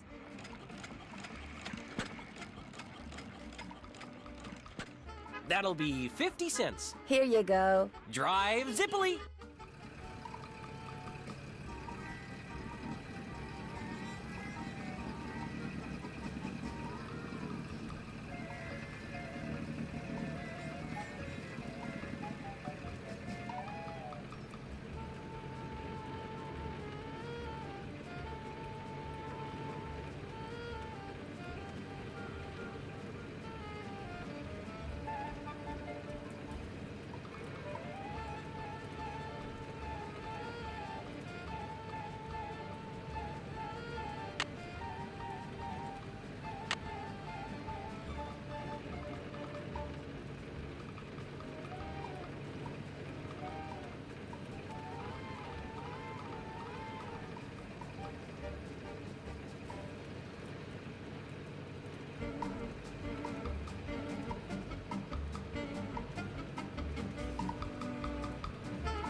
It's by the orphanage.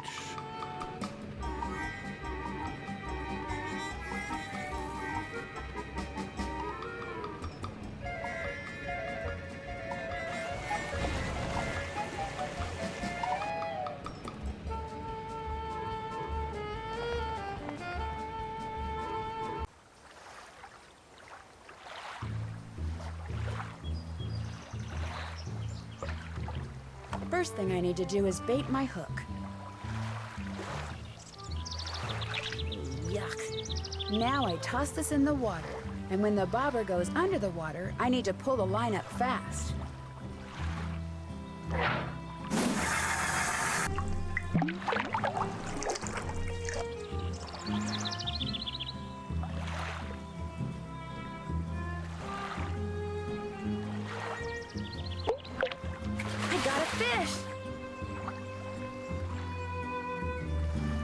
Looks like 19 inches to me. I should get this fish to Mr. Phelps before the smell gets any worse.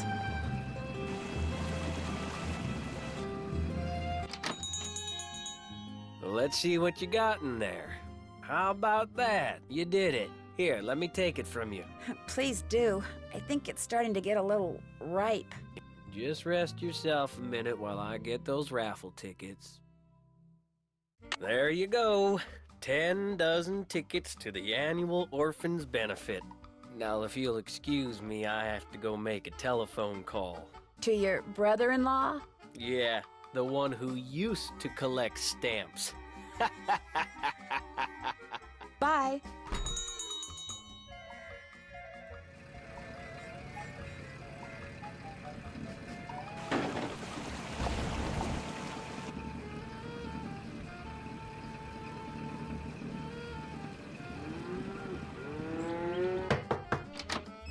Hi, you got those raffle tickets for me? I sure do. Great.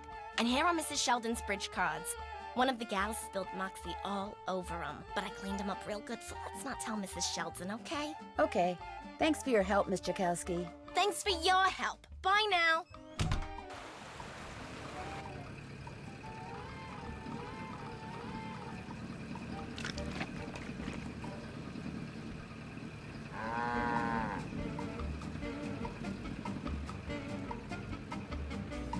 All right, here we go. I have your bridge cards.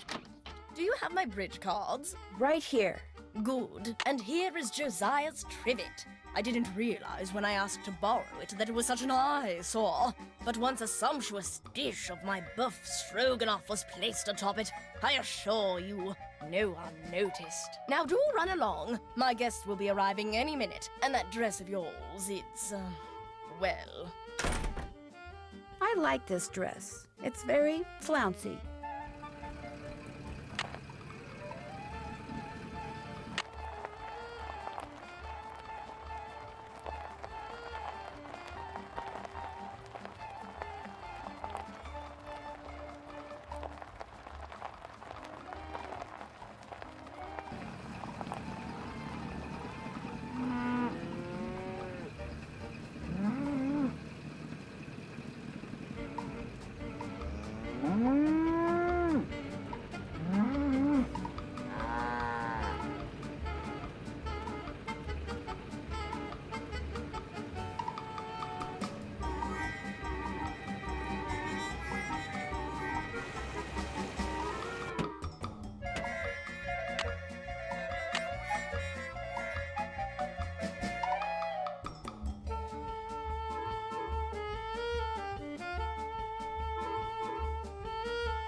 I don't even know what to do with it anymore.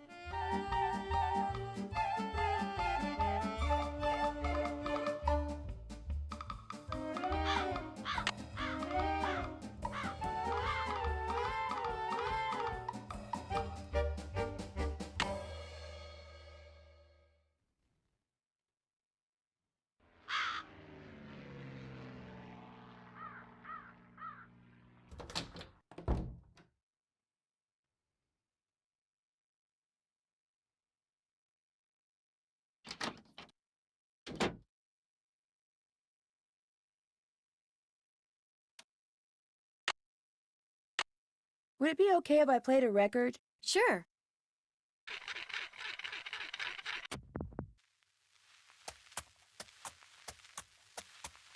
I'll never forget the night it all began. That dark, stormy, fateful night when I decided the time had come to rid the world of the creature. But it would take money.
Good fellow.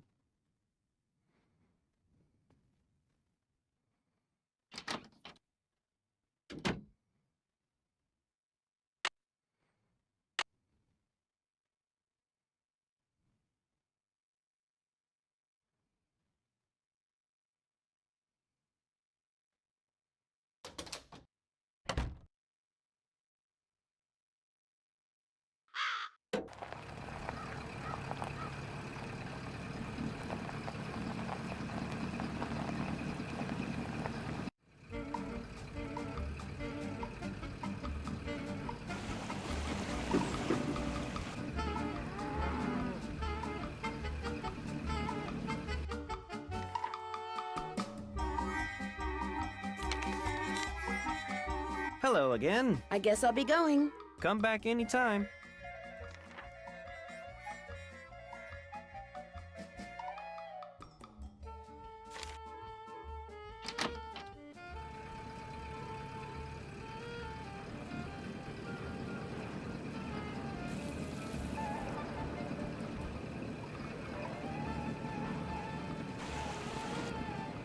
Welcome to Zippy's, where zipless service is zippily zapped and zippy service is the zippiest. Fill her up? Just 25 cents worth, please.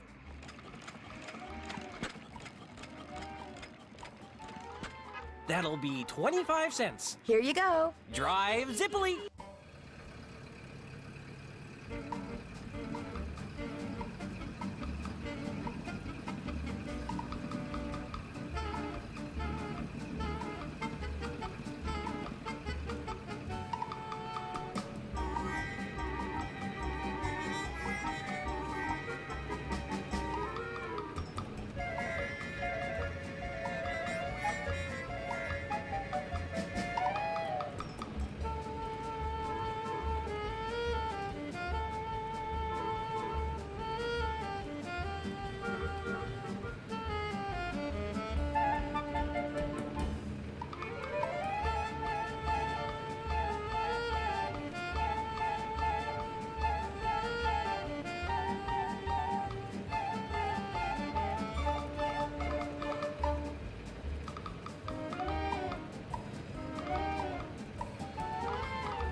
stumped right now. I'm gonna go try and solve the domino puzzle.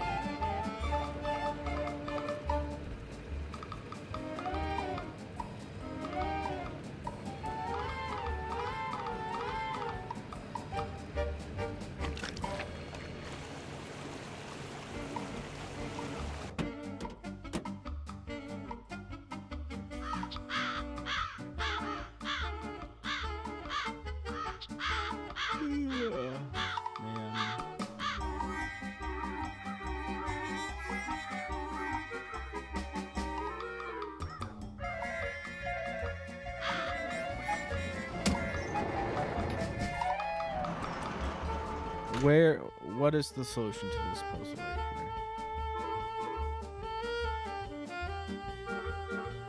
I wonder what goes here.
Okay, I think I accidentally reset it.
I wonder what goes here.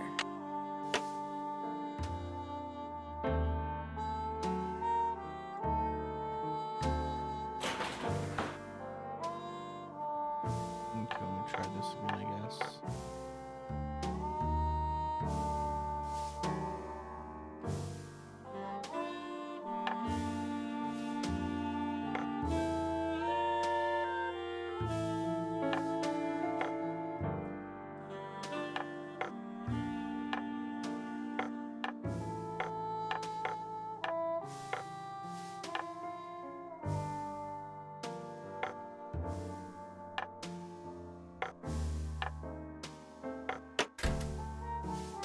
So I had it right, I just didn't have the mirrors in place.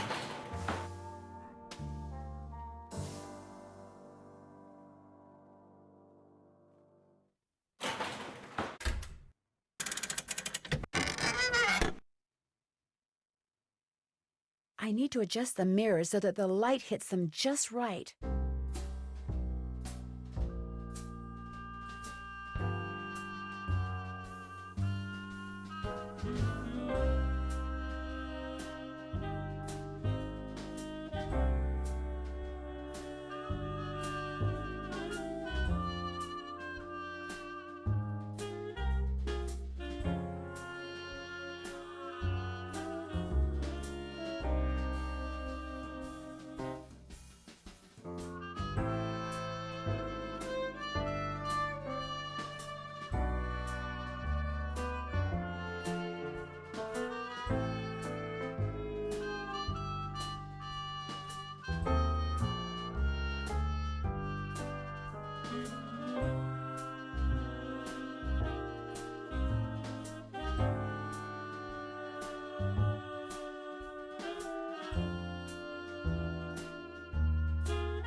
What is my aim here?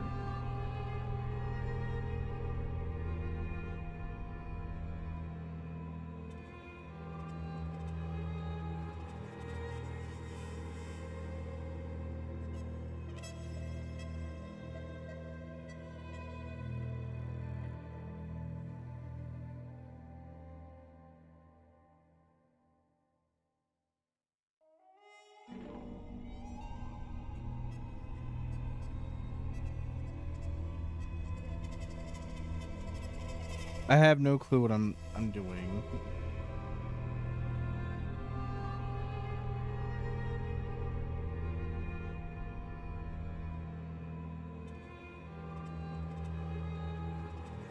Let's try again.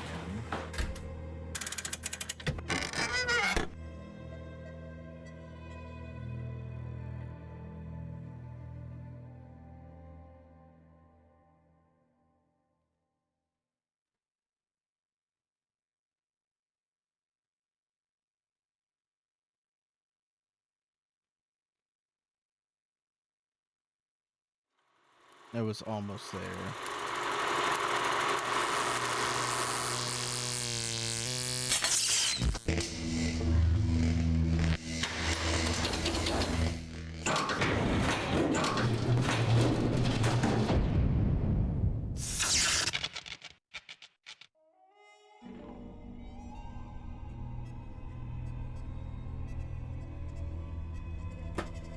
That won't work.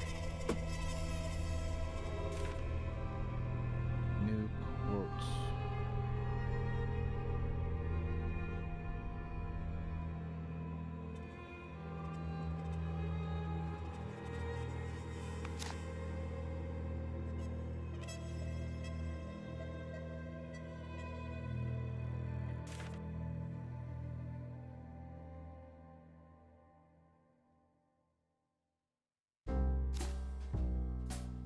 I've seen these symbols before.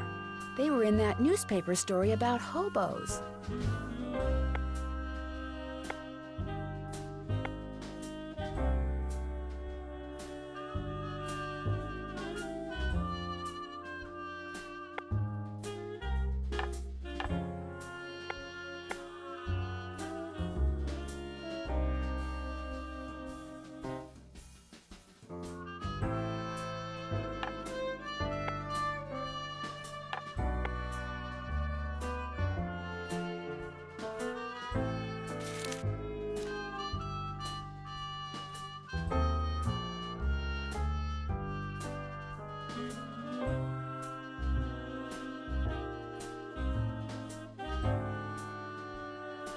I'm gonna step away for just a second.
I gotta be honest. I think picking senior detective on my first Nancy Drew game was just a big mistake. Because I feel like I probably am someone that would need the features the game provides for new players.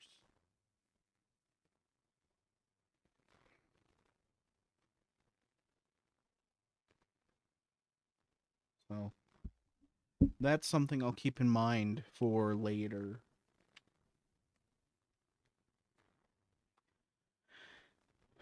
In the meantime, I gotta run more telegrams because I got $2.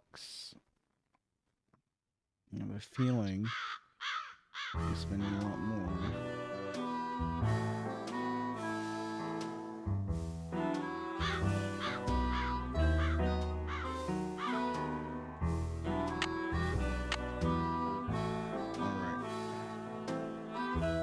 Nail place.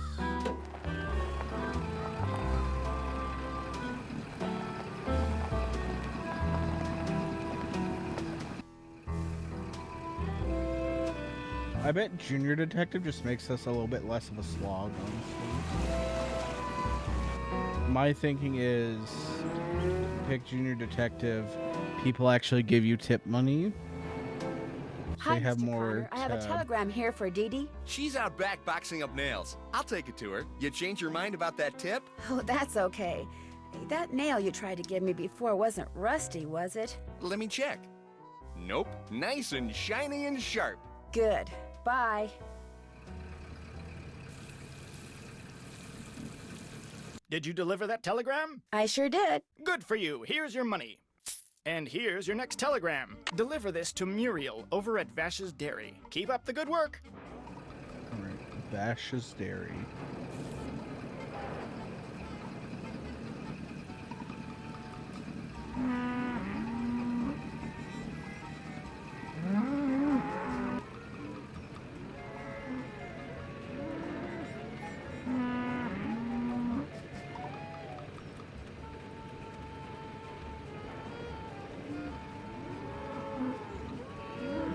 Mr. Jones, does somebody named Muriel work here? You bet. Here, I can deliver that for you. Need some sour milk? Makes great pancakes. No, thank you. Bye.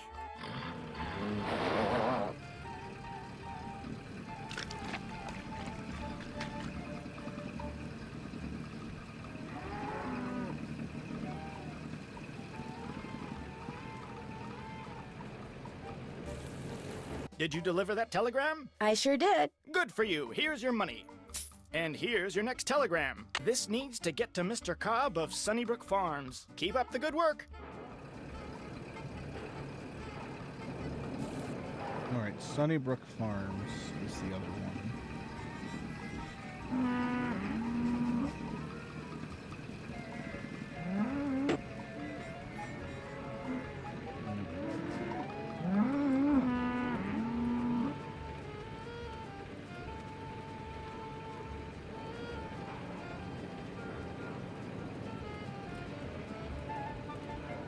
Hi, Rebecca. I have a telegram from Mr. Cobb. Oh, please let me take it to him. When he's happy, he does this wonderful little jig, and his eyes crinkle up so much they practically disappear from his face. May I take it to him? Sure. You're really nice. Alright.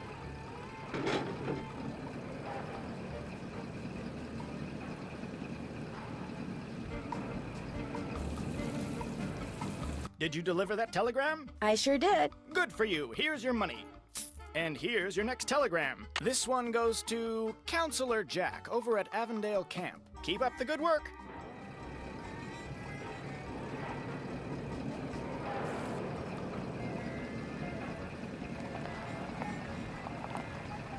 Wrong way.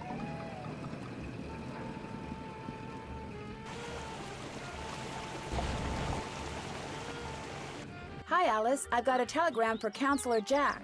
He's around here somewhere. Just give it to me. I'll get it to him. Thank you. Bye.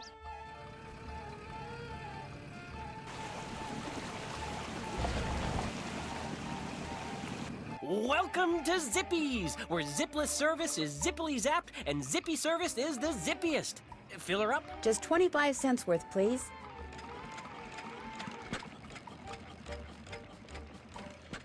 That'll be 25 cents. Here you go. Drive zippily.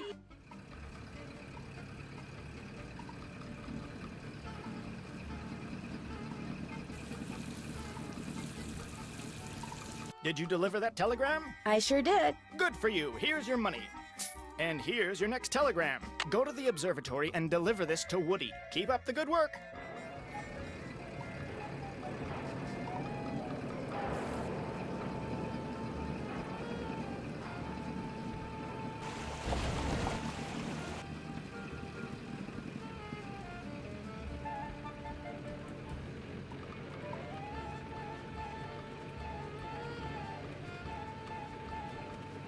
Hi, Dr. Bob. I have a telegram here for somebody named Woody. Just leave that with me. He's a little busy right now cleaning up the professor's mess. Bye.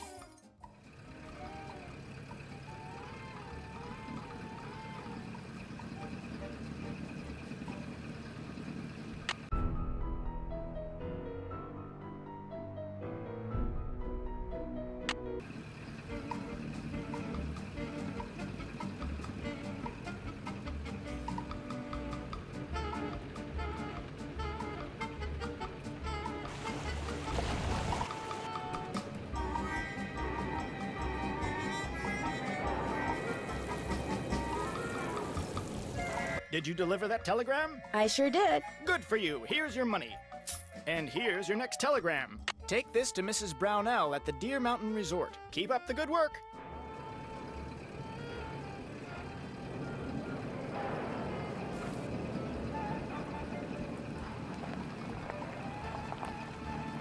Is Mrs. Brownell available? I have a telegram for her. I'll take it to her room as soon as I'm finished. Thank you. Bye-bye.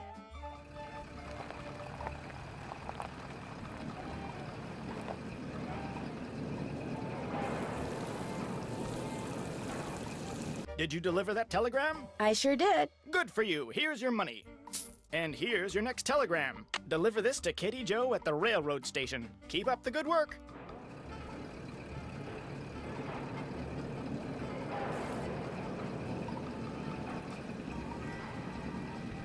Hi, Uncle John. I've got a telegram here for Katie Jo. You can leave it with me. Katie Jo's out back trying to referee some spat between Willie Joe and Lizzie Joe. They're arguing over some boy named, Bobby Joe? Tommy Bill. Ah, bye.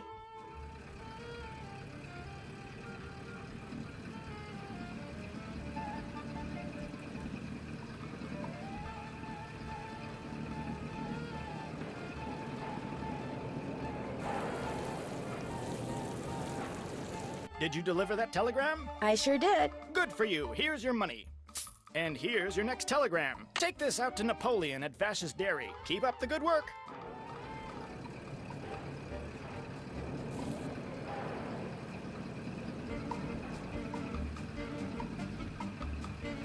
Hi, Mr. Jones. I'm supposed to deliver this to Napoleon. He's feeding the cows. I'll take it to him. Sour cream? No, thank you. Bye.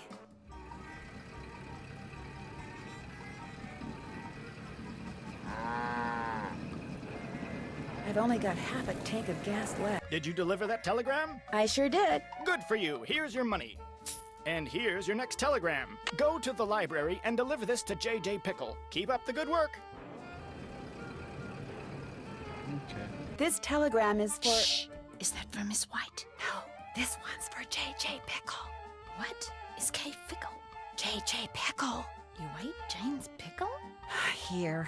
J.J. Pickle, why didn't you say so? Oh. Did you deliver that telegram? I sure did. Good for you. Here's your money. And here's your next telegram. This one is for Madame Pirot out at Lowood. Keep up the good work. Lowood. Hello, Miss Temple. I've got a telegram for Madame Perot. She's indisposed. I'll see that she gets it. Thank you. Bye.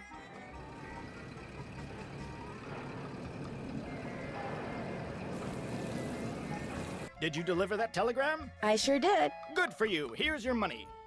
And here's your next telegram. Take this to Betsy Howard. She's at the Deer Mountain Resort. Keep up the good work.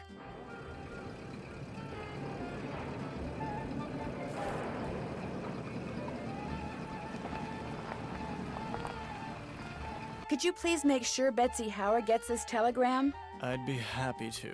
Thanks.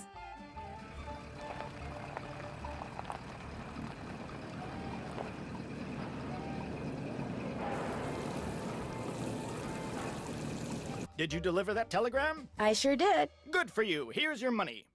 And here's your next telegram. Deliver this to Jurgis out at Krollmeister Nails. Keep up the good work. I am back. This time I have a telegram for Jurgis. I'll take that for him. Thank you. Bye. Ow! Oh, yeah, Dee Dee dropped a box of 2 pennies, so watch where you step. Did you deliver that telegram? I sure did. Good for you. Here's your money. And here's your next telegram. This one is for Henry Suzzalo over at the library. Keep up the good work. Hi. Hi. Could you please give this to Henry Suzzalo? You want me to swallow? Henry Suzzalo! Henry Suzzalo. I'll give it to him. Bye. Did you deliver that telegram? I sure did. Good for you. Here's your money. And here's your next telegram. Take this to Counselor Jason over at Camp Avondale. Keep up the good work. All right.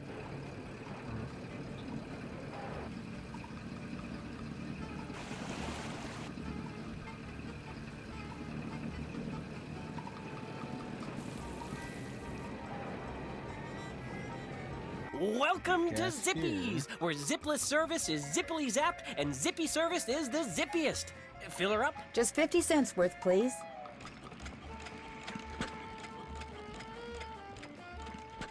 That'll be 50 cents. Here you go. Drive zippily.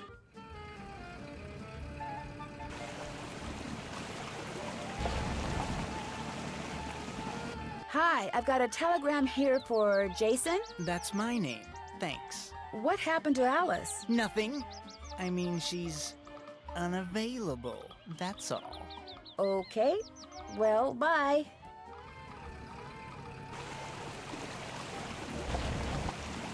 Uh-oh. Uh-oh.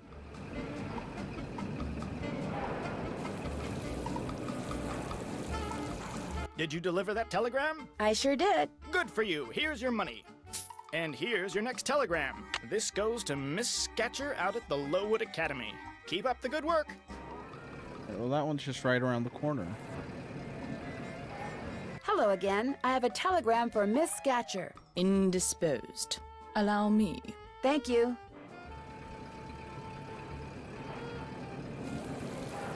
Did you deliver that telegram? I sure did. Good for you. Here's your money. And here's your next telegram. Head to the gas station and deliver this to Pete Zimmerman, otherwise known as Zippy. Keep up the good work. Alrighty, take this to Zippy's.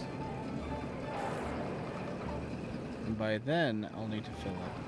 Welcome to Zippy's, where zipless service is zippily zapped and zippy service is the zippiest.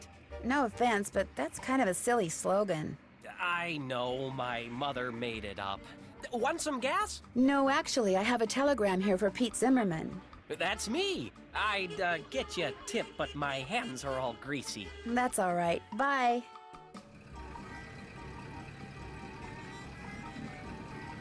Welcome to Zippy's, where zipless service is zippily zapped and zippy service is the zippiest.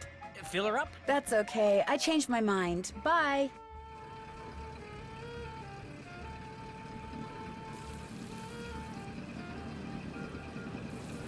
Did you deliver that telegram? I sure did. Good for you. Here's your money. And here's your next telegram. Deliver this to Larson Waddell. He owns the jewelry store. Yes, I know. Keep up the good work.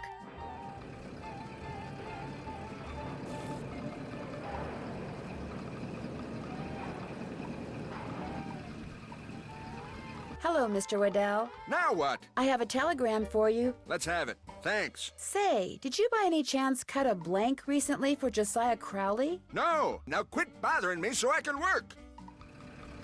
What do you want? Nothing, really. Then scram!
Okay.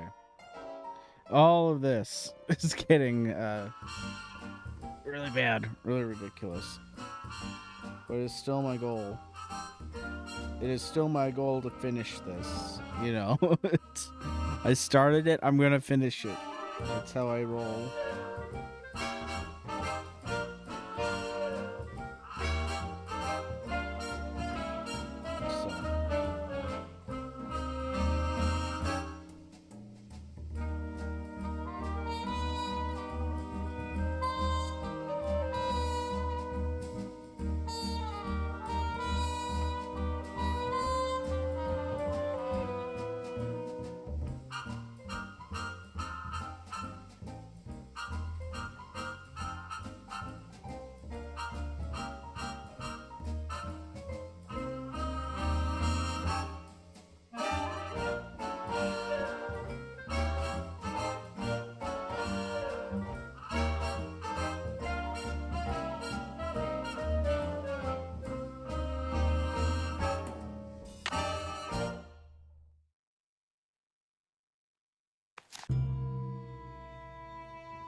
right, we're gonna go upstairs. We're gonna figure this out.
Alright, I'm looking up the topic.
Missing.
Does he have anything new?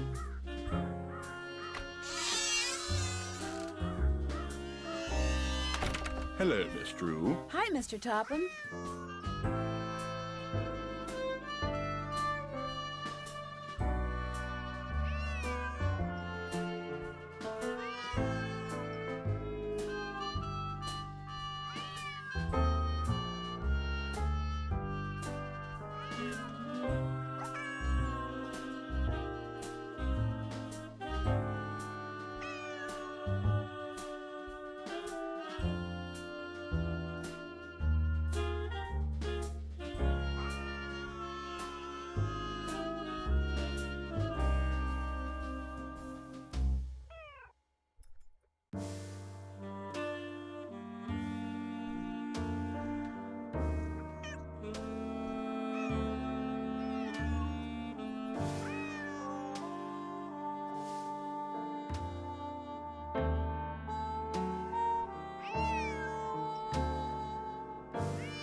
Where's the mouse?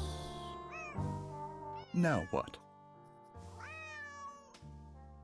Josiah ordered something from the Krollmeister Crystal Company just before he passed away. Do you know if it ever arrived? You must be talking about that chunk of quartz that came last winter. I still have it right here. Why? I was wondering if I could buy it from you. For my father. He loves quartz. Perhaps we can work something out. You see, amazing as this is going to sound, I am able to project my thoughts into another person's brain. Really?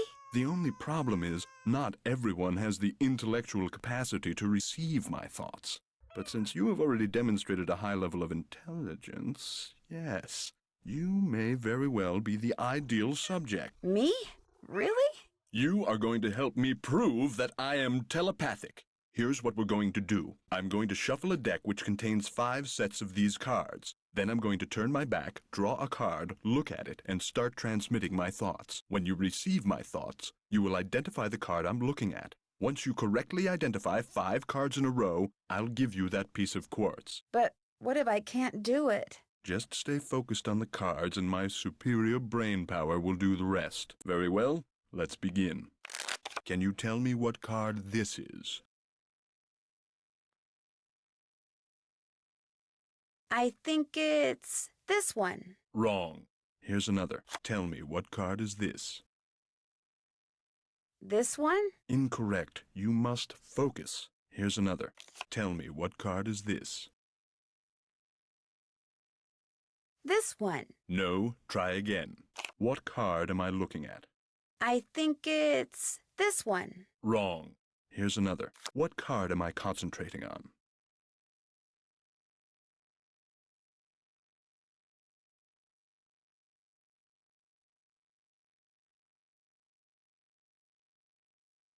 I think it's this one. Wrong. Well, you failed to correctly identify 5 in a row. Shall we continue? Maybe later. I think my brain needs a rest. Good day.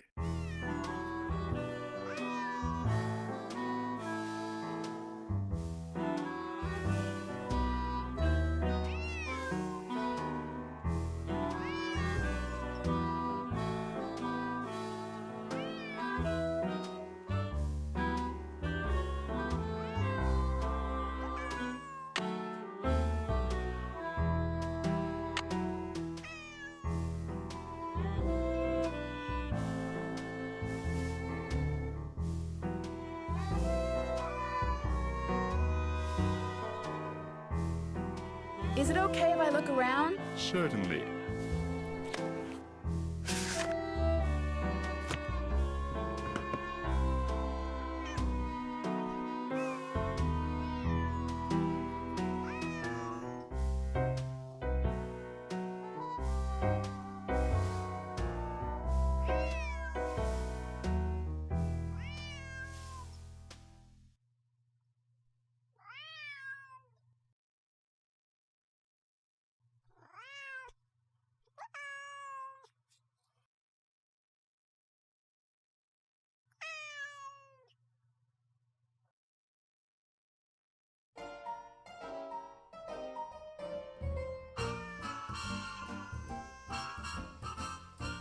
What does this cat want?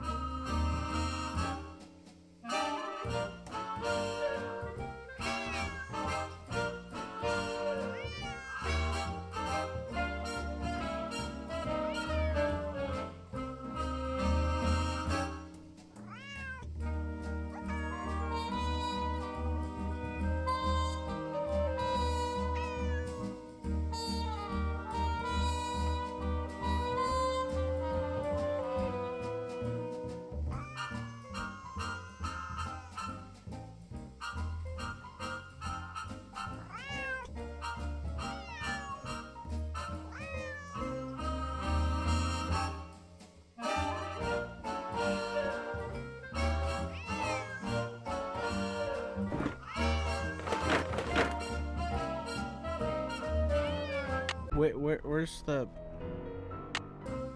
mouse?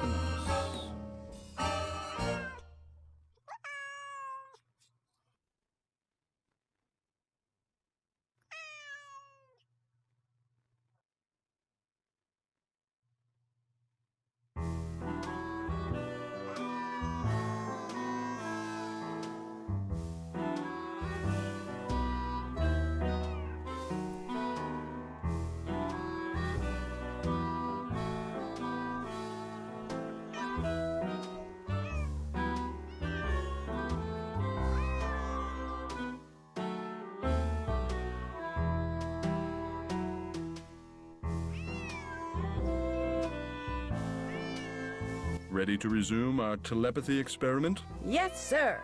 Very well, let's begin. What card am I holding?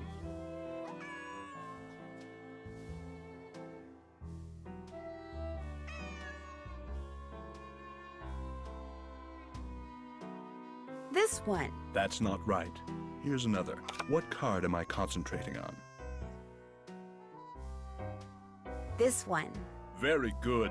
Here's another. What card is this? This one? Wonderful. Here's another. What card am I concentrating on? This one? Wonderful. Here's another. Tell me, what card is this? This one? Wrong. Oh my gosh. Whenever he picks up a particular card, he always says the same thing. Well, you failed to correctly identify 5 in a row. Shall we continue? You bet. Ready when you are. Very well. Let's begin. What card am I looking at?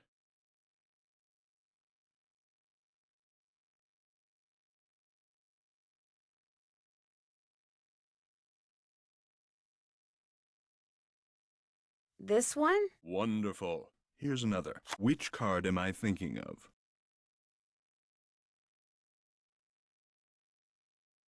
This one. Very good. Here's another. What card am I concentrating on?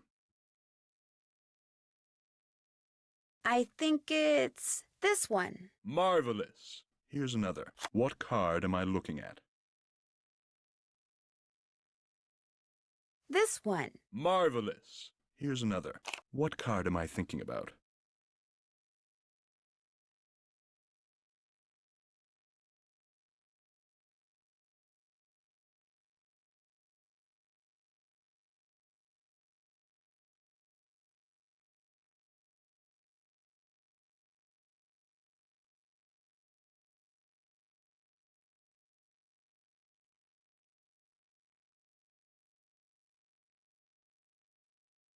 This one. Very good. You did it. Well, actually, I did it. But in any case, thank you for your assistance. Here's the piece of crystal that Josiah ordered. Take it. You've earned it. Well, actually, I earned it, but let's not quibble. But Mr. Topham, I didn't really... you didn't really... I'm afraid that subconsciously you may have... Yes? Never mind. Do you need anything else? Do you by any chance know who Marcel is? Marcel was what Josiah called his favorite hat. His hat? The man named his hat? He loved that hat, so to him, naming it made perfect sense. Do you still have Marcel? No, as a matter of fact, I gave that hat to Gloria Crandall. She said she was fond of the old fellow and wanted something to remember him by, although I suspect the real reason she wanted that hat was to see if he'd stashed any money in it. It was nice talking to you. The feeling is almost Guy that swindles man out of house says, "Oh, I think a person that knew him just wants money."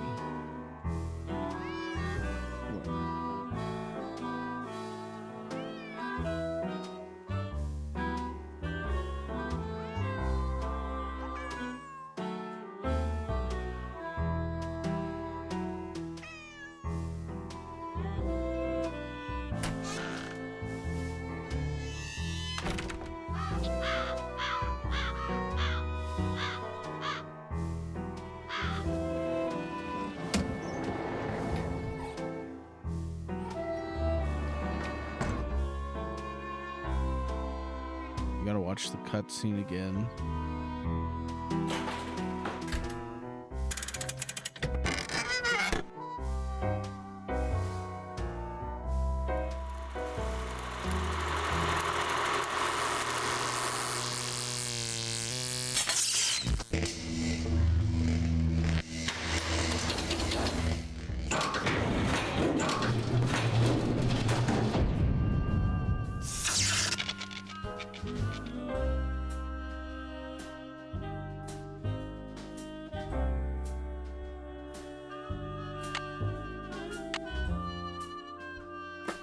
A part is missing. A part is missing. A part is missing.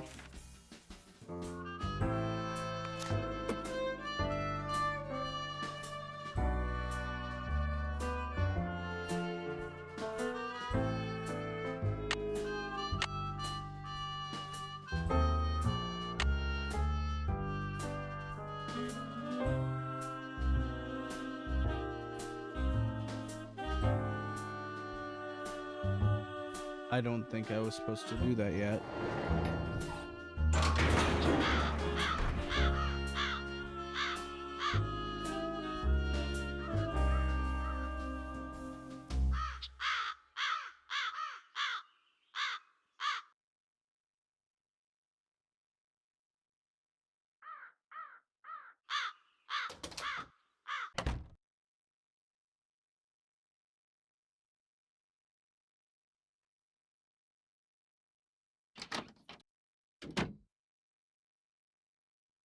Hi, Nancy. Would you happen to know where your mother put Josiah's favorite hat? Look in the drawer right below me. That's where all Mom's mementos are.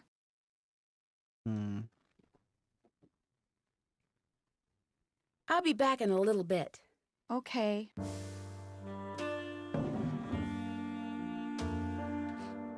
Maybe this is the key to Josiah's safe deposit box.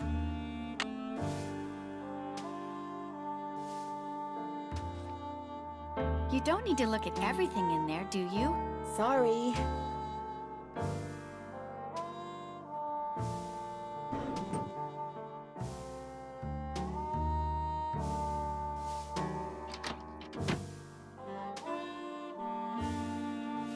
To the bank.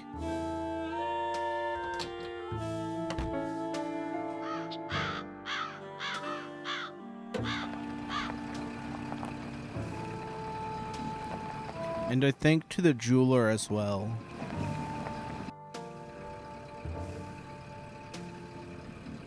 We'll stop by the jeweler.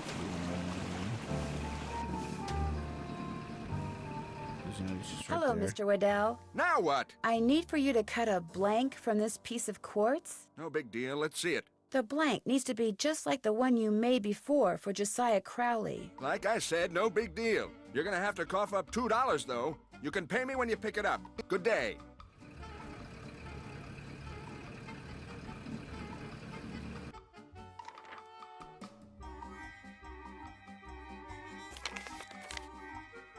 Hello again. I think I found the key to Josiah's safe deposit box. Really? I have it right here. It is from this bank. May I see if it opens the box? It takes 2 keys to open a safe deposit box. The owner's key and my key. And in this case, I'm under no obligation to open it for you. Oh, but However, were you to do me a small favor... Such as? I hired a seamstress to make a dress for my wife's birthday next week. Unfortunately, the seamstress and I had a falling out, and now I need to find someone to finish the dress. Maybe I could find somebody. How much are you willing to pay them? Oh, the fact of the matter is, the dressmaker quit because I couldn't pay her. I misled you before. Business is not fine. This bank is on the brink of ruin. Good. Oh. Good. Sorry to hear that, Mr. Archer. They deserve to be. I wanted to get my wife something nice because, well, it might be the last nice thing she gets for a long, long time. Now, Emily once mentioned that Jane used to be a dressmaker. How much more has to be done on the dress? I have it right here. The seamstress said that all the pieces have been cut out and basted together. All that's needed is a sewing machine. When it's finished, bring it back and I'll let you try that key in Josiah's safe deposit box. I guess I'll be going. Give my best to Emily.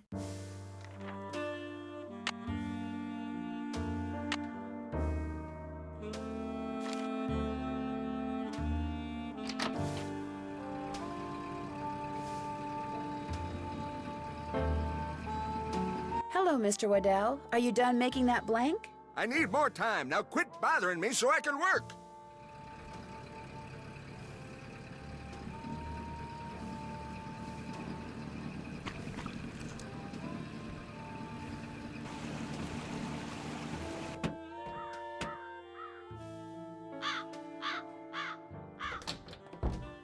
What's cooking? Since you used to be a dressmaker, do you think you could help me sew something? Me? Sew? No, I can't. Sewing takes practice, and I haven't sewed a stitch in years. Whatever it is, believe me, I'd wreck it. Then how about giving me some pointers? No can do. Sorry. Well, I'll talk to you later. Bye now. Mm-hmm.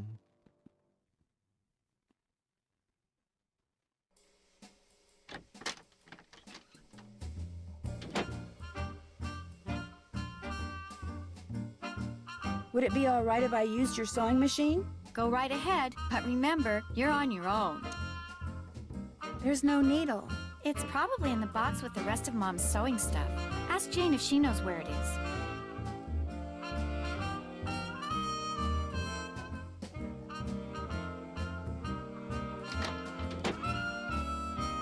All right, we're gonna talk to Jane.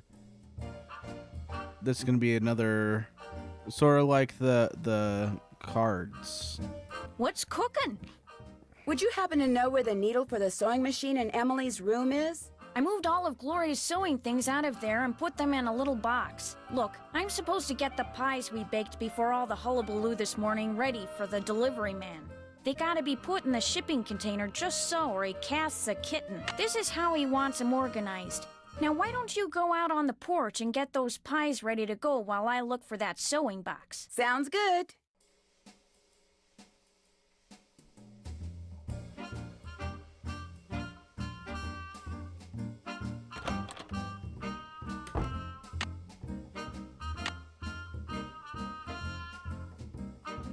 All right. I'll just take a picture of this, or even better, I'll go to my stream of this, click live, and I'll just leave it paused on this screen. There we go. There we go. I've solved all of my problems. I have the hints right in front of me.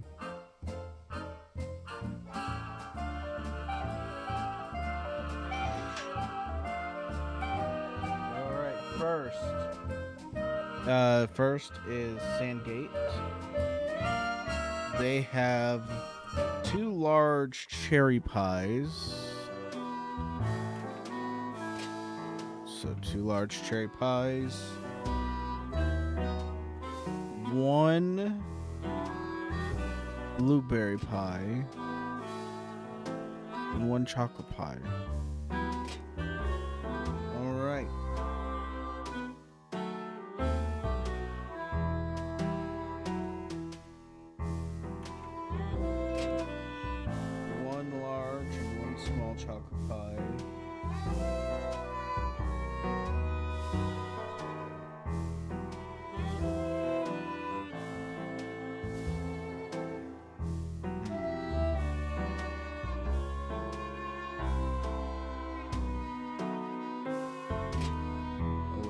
I've misread this.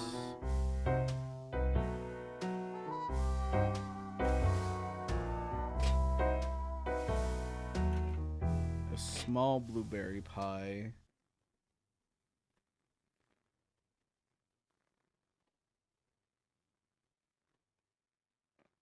A large chocolate pie. I need to make sure this one's a large blueberry pie. And then they say 2 large pies, so we'll just see what we have left over, I think.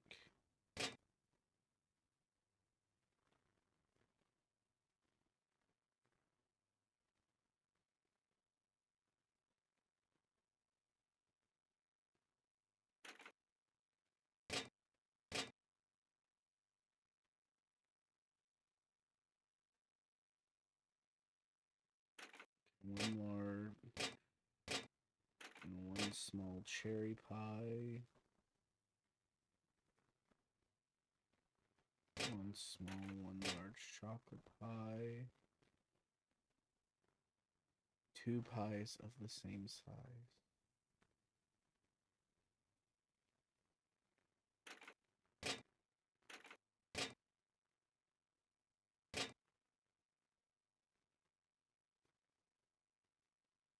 Okay.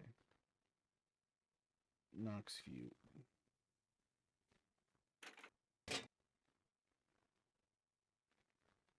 Skydale, 2 large blue.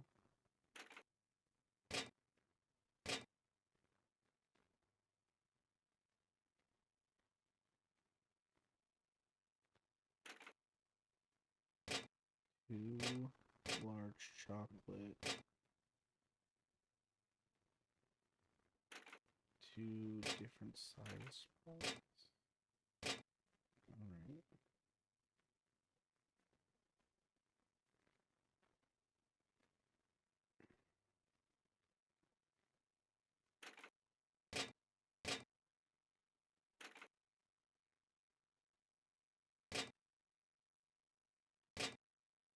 They don't want chocolate pie, so they want 2 large chocolate pies.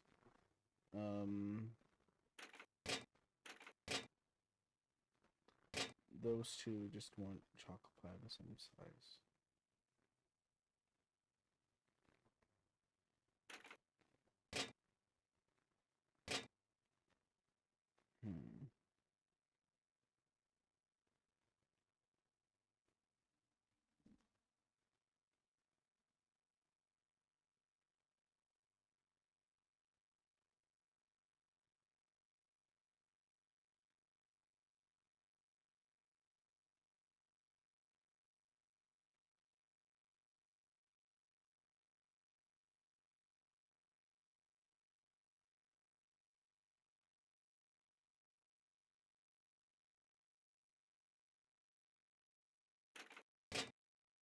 One small cherry, 1 large cherry, no blue, 2 large chocolate pies. Okay. So I've got Smithfield, I think. Yeah, I got Smithfield. They're all clear.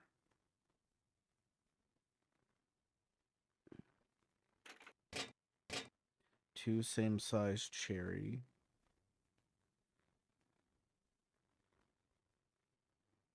For Knoxview, 1 large blue. 2 same size chocolate pies.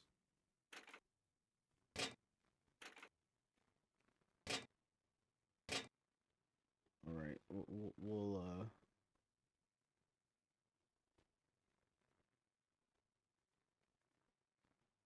okay, they have same size chocolate pies.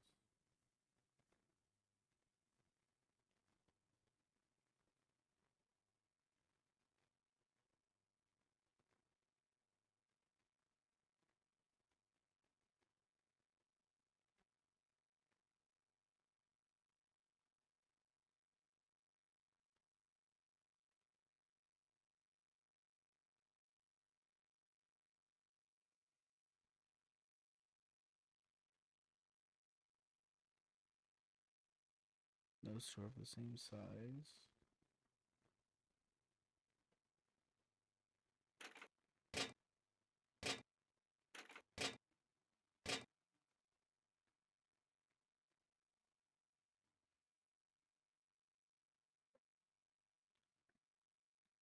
I don't know the best way to go about this. All right. Let's just start with resetting the puzzle. Oh, it's left as I left it. Okay. Small pie always goes to the left of the large pie. Okay.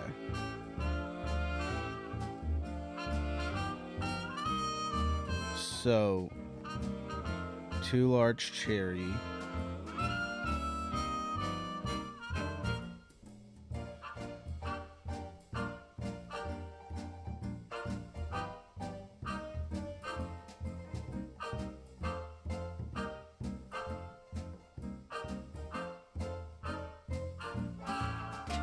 Large chocolate.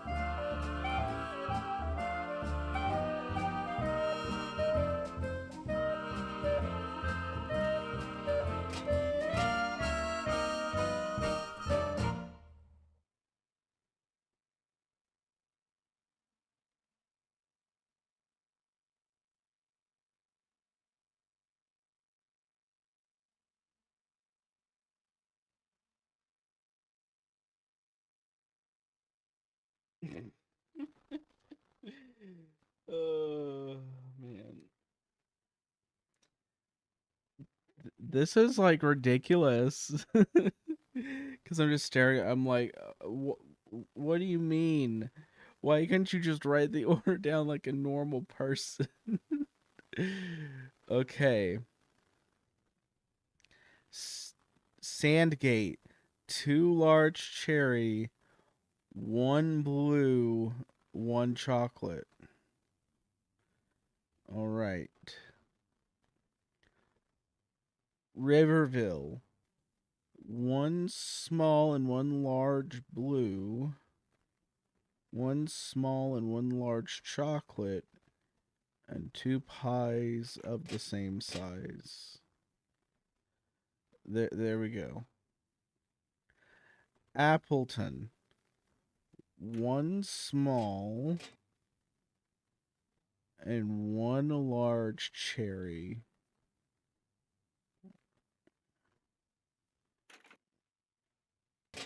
One small, 1 large of chocolate, 2 pies of the same size. Skydale, 2 large blue, 2 large chocolate, 2 pies of different sizes. So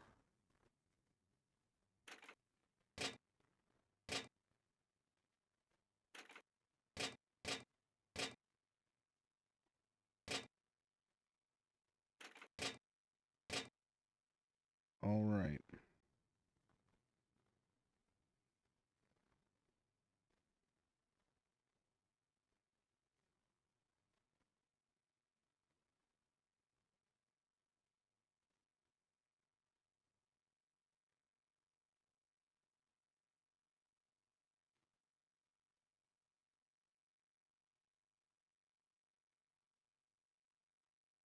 I'm just checking it, okay? 2 large. Okay, I got myself lost. 2 pies of the same size. 1 small, 1 large cherry, 1 small, 1 large chocolate. 2 pies of the same size. Skydale, 2 large blue.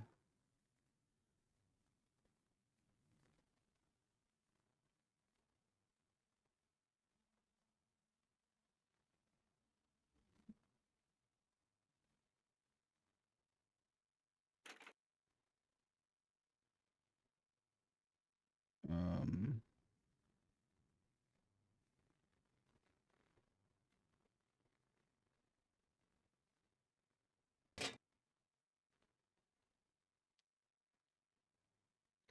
Okay, Skydale, 2 large blue.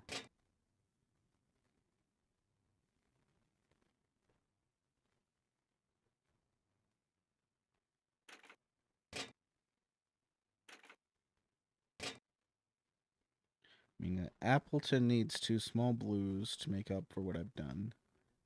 So, those 2 pies are the same size. Alright. Skydale, 2 large blue, 2 large chocolate, 2 pies different sizes. Knoxview, 2 same size cherry, 1 large blue. Alright, 2 same size chocolate.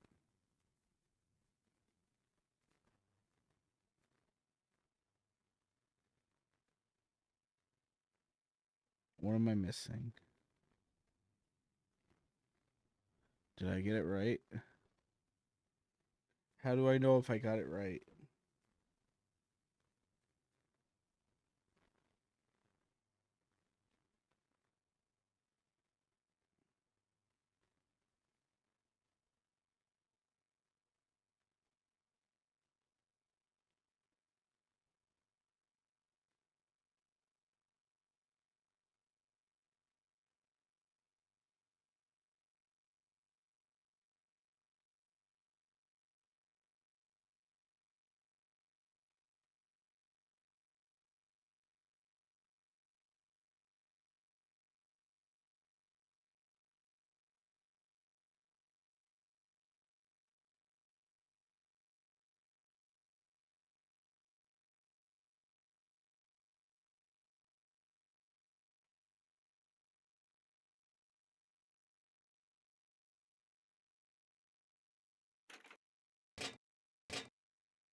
There, that should do it.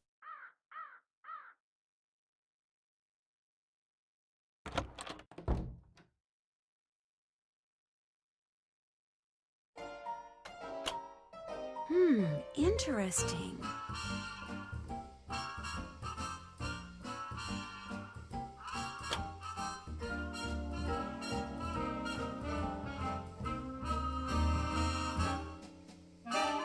I'll bet those are the 2 brothers that built the inn and Josiah's house.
So I guess I had some sequence breaking there, but I don't know if that's unintentional or not. Let's go to the jeweler, see what he has to say now. Maybe he's done with it.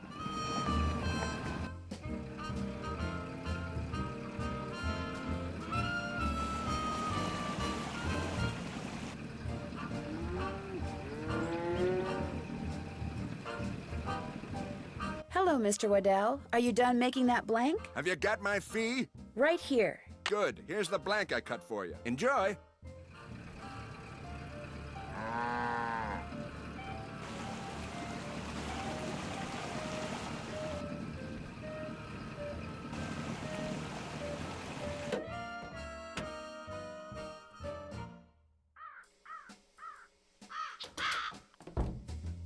Thanks for doing the pies. The more I do it, the worse I seem to get at it.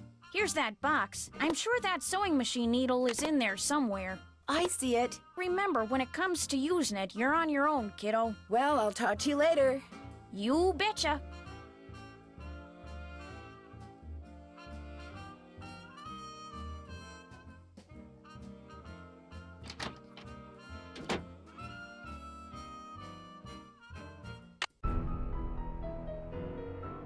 Gotta save.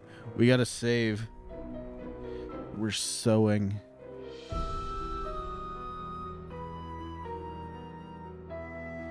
It's sewing time.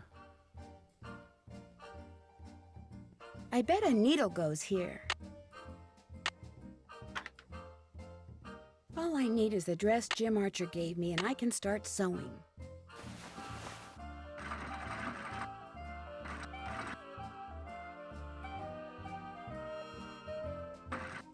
I'd better start over. I made too many mistakes. I'd better do it over.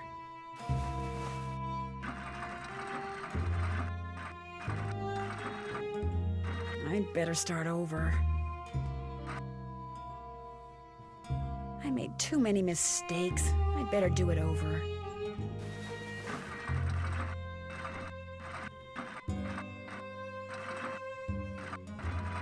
Would I wear this? No. I made too many mistakes. I'd better do it over.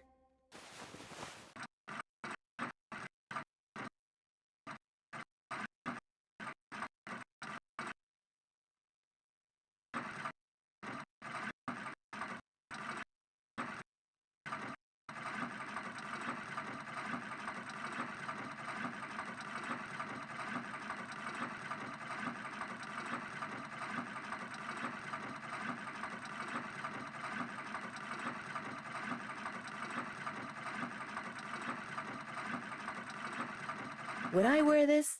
No. I made too many mistakes. I'd better do it over.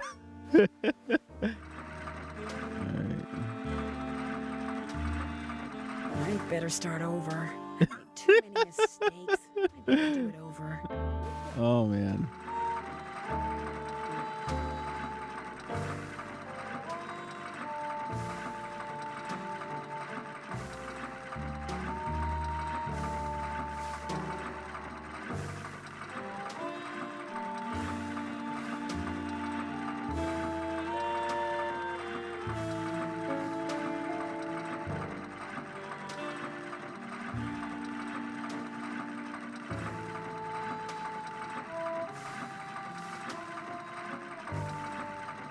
There.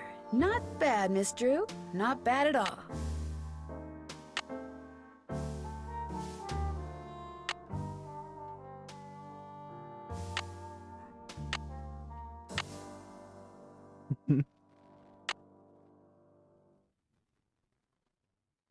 I can't wait to hear his impressions. What does he think?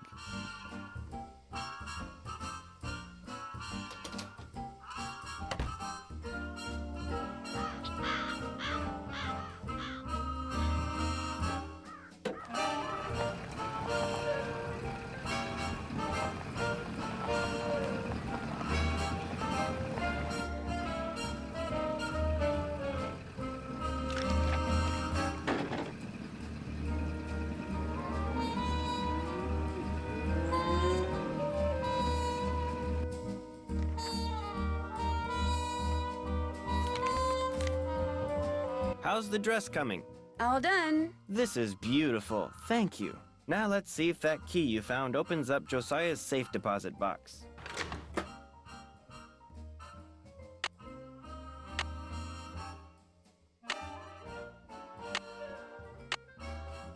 That was Josiah's key, all right. But that is not Josiah's will. It looks like some kind of journal. Would it be okay if I kept this? If it was money or jewelry or something like that, I'd turn it over to Topham. But a journal? Finders keepers as far as I'm concerned. I'll be at my desk if you need me.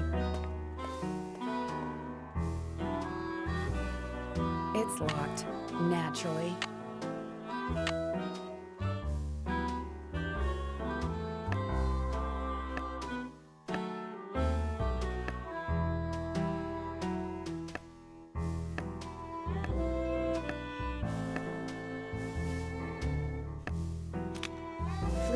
7.025 megahertz. Puck!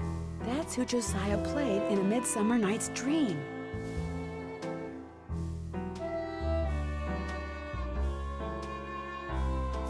Karamis, 7.057 megahertz.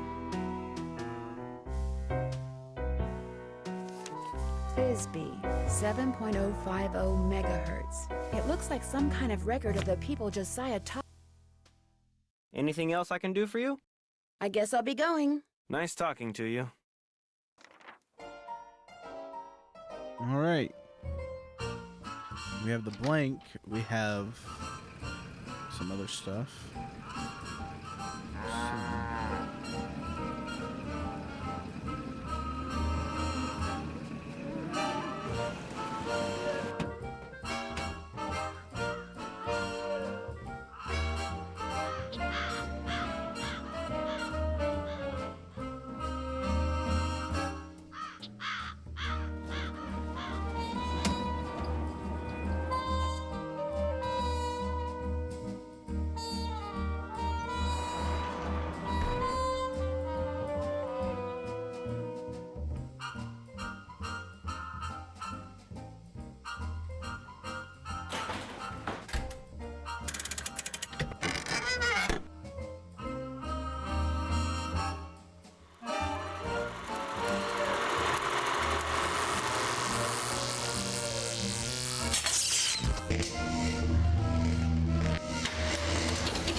Up here.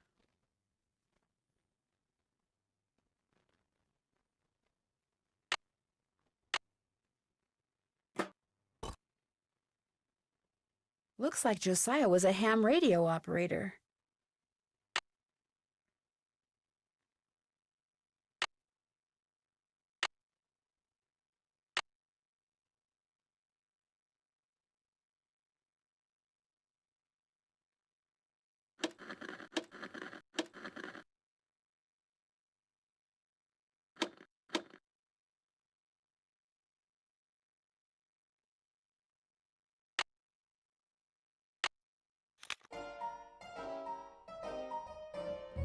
Zero 025.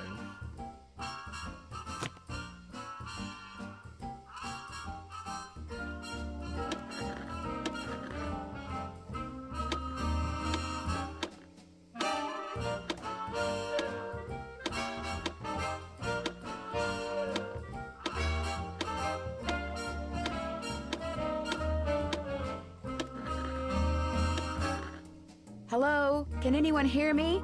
Speak to me. Hello? This is Flute, but you sure don't sound like Puck, so explain yourself. My name's Nancy Drew. So where's Puck? Well, I'm pretty sure Puck's real name was Josiah Crowley, and I hate to say it, but he passed away earlier this year. Ah, that's a shame. Heck, I never got to give him his sentence. What sentence is that? Well, see, a while back, Puck dictated a sentence to me and told me that if and when he recited a certain passage from Shakespeare, I was to respond with that sentence. Weird fellow, that Puck. If I tell you the passage, will you tell me the sentence? Well, yeah, sure, I guess. Especially seeing as Puck's no longer with us. Shall we their fond pageant see? Lord, what fools these mortals be. That's it. Here, let me check my logbook for the response. Now I'm supposed to say, leave by road when the owner is in, because then there will be thieves about. Leave by road when the owner is in, because then there will be thieves about? Those were Puck's exact words.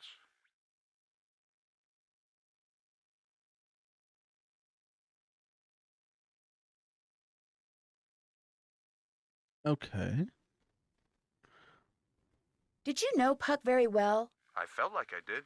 Met him over the radio a couple of years ago. What a character. What'd you say his real name was? Josiah Crowley. Strange. I never heard of him. Why is that strange? He led me to believe he was this big cheese out in Hollywood. You know, some famous producer, director or something. Said he owned his own studio. He didn't own a studio, and he certainly didn't live in Hollywood. I'll be darned. So he was just lying to me. Well, that's all right. I may have told him a fib or three over the years myself. Like the time I told him I was a scratch golfer. I don't even know what that means. In any case, hope I've been of some help. Over and out. All right. So the next one is Pyramus 5-7.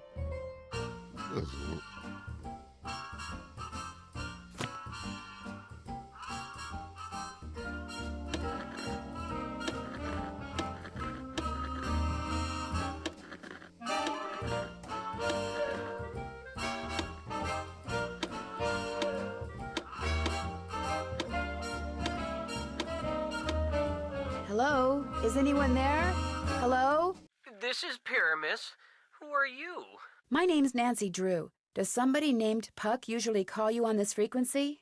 Somebody named Puck used to. Apparently he found something better to do. Haven't talked to him in months. Well, that's because he passed away not too long ago. Oh, well, that's a good excuse, I guess. How'd you know he called me Pyramus? I'm a friend of his. I found your name and radio frequency in his journal. So why are you talking to me? Did Puck, ever ask you to tell him something whenever he read a certain passage from Shakespeare? Whenever he rattled off this Shakespeare quote, I was supposed to rattle off this stupid saying he gave me. How did you know about that?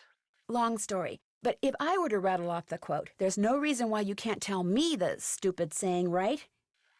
Well, come to think of it, he never said the quote had to come from him, so yeah, I guess I could tell you. If we shadows have offended, think but this and all is mended, that you have but slumbered here while these visions did appear. That wasn't it, and no stupid quote means no stupid saying, and that means over and out.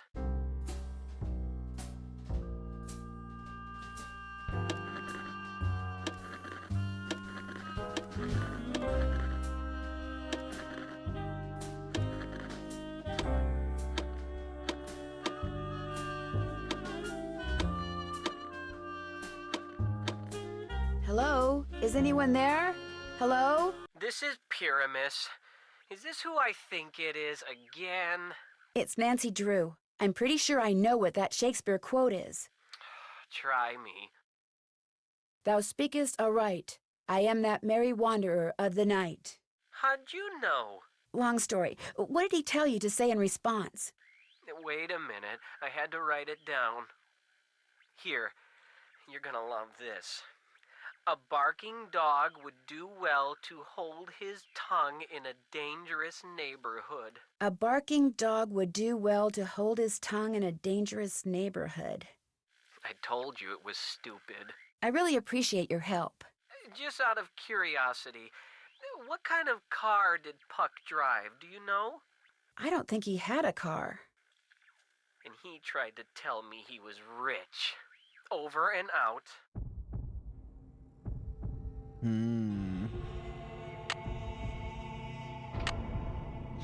Maybe he was everything he said he was, and they just can't find it.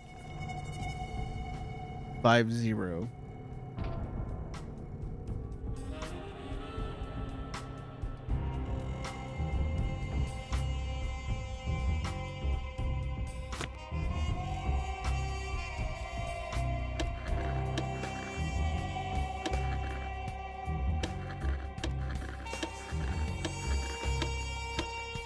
Hello? Is anyone there?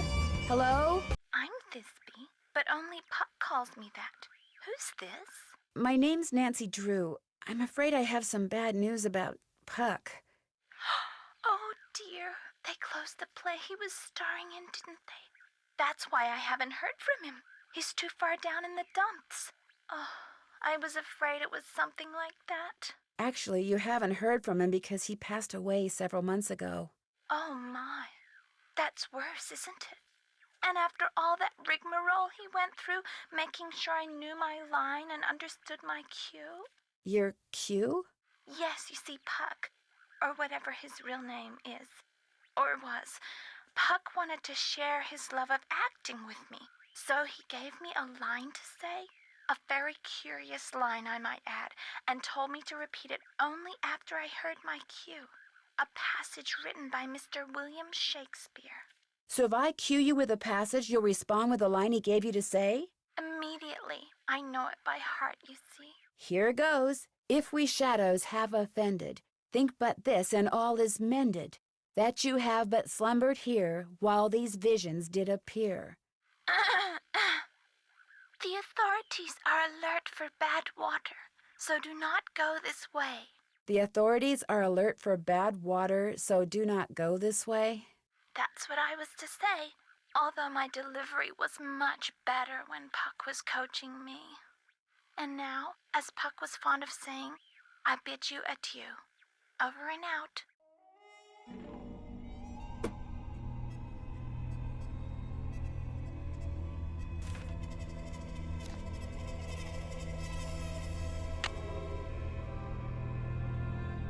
Pyramus said, barking dog would do well to hold his tongue in this dangerous neighborhood.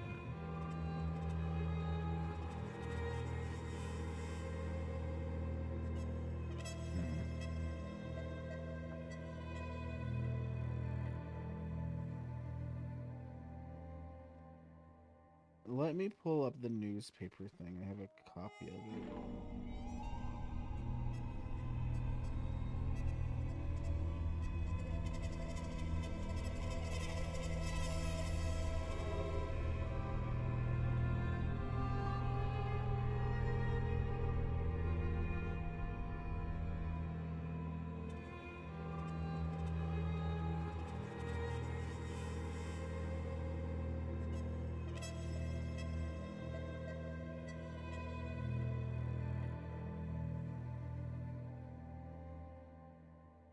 Okay. So, barking dog would need to be quiet here. Let's see, barking dog would do well to hold his tongue. Let's see. Barking dog.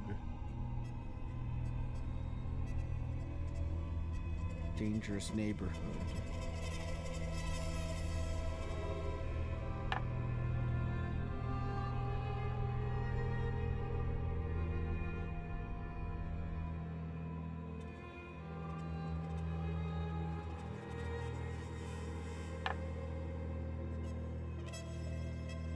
Barking dog would do good to keep quiet here in this dangerous neighborhood.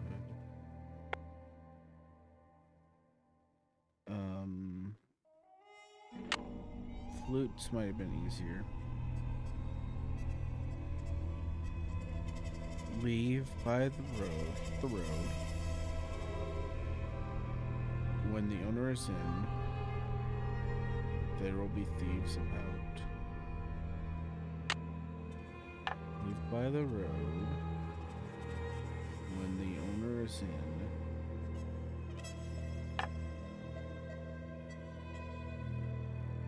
thieves about. Bisbee.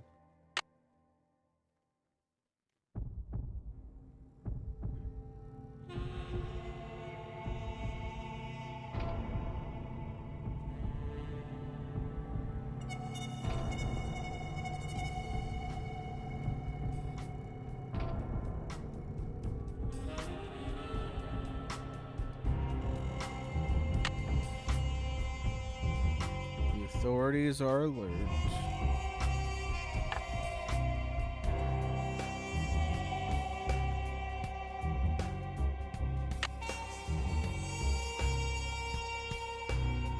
Authorities are on alert with bad water.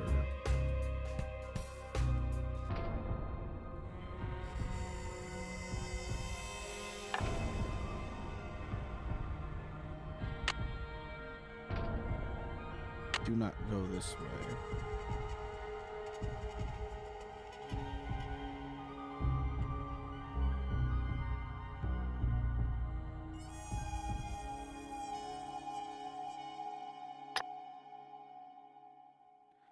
Let's look at Pyramus again.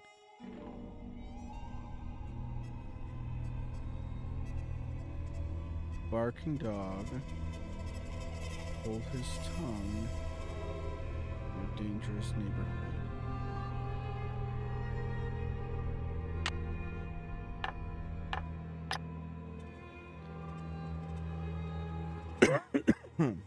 Bottom.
I gotta go figure this out.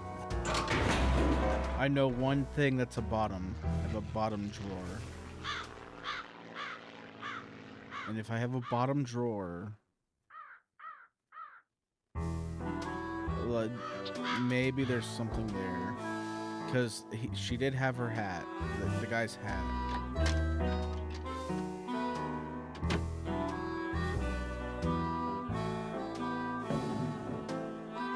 You don't need to look at everything in there, do you? Sorry.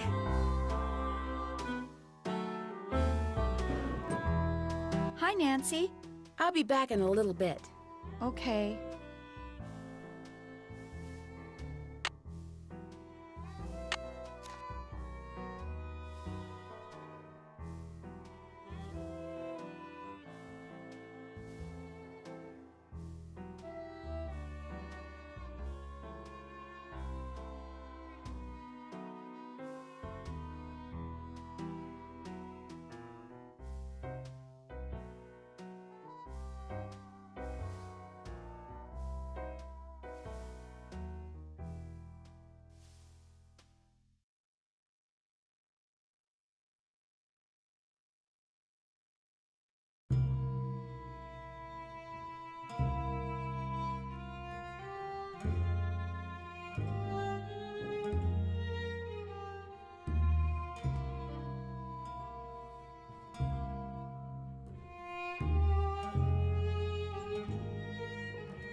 Okay, just looked up how to get her out of the room.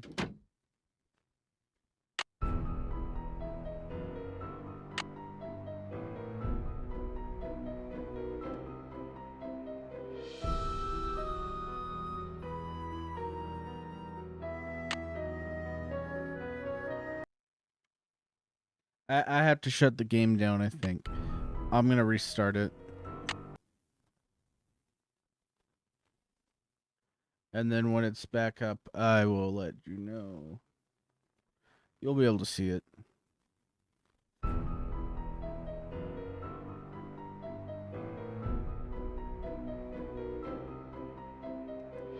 Is that just a me thing then?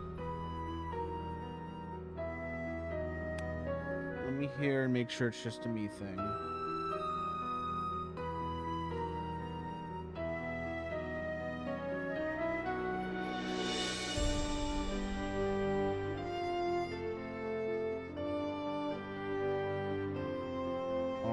is just a me thing. Something I can hear that no one else can. That's what I would do about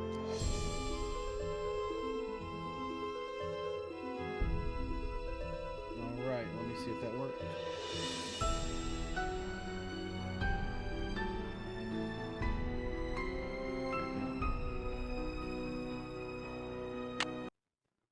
Exit game again.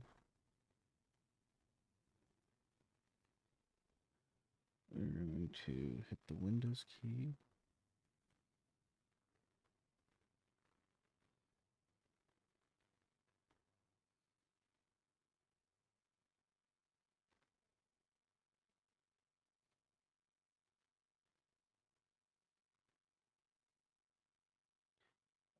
Okay.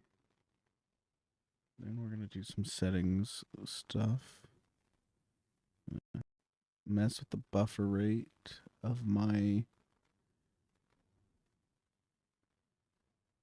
headphones.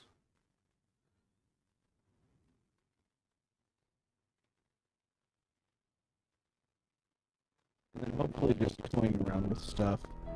There we go. There we go. The sound is good. Her interactive for those who aren't, for girls who aren't scared of a mouse.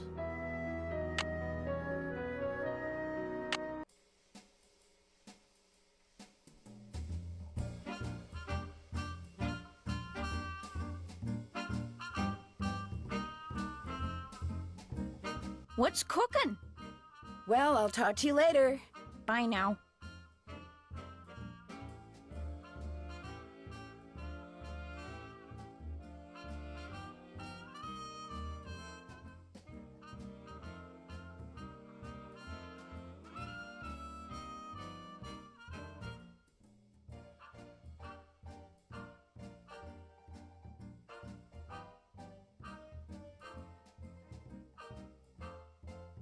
What's cooking? Well, I'll talk to you later. Alrighty dighty. Now I just have no clue.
Yeah, I didn't have anything new to sell with her about.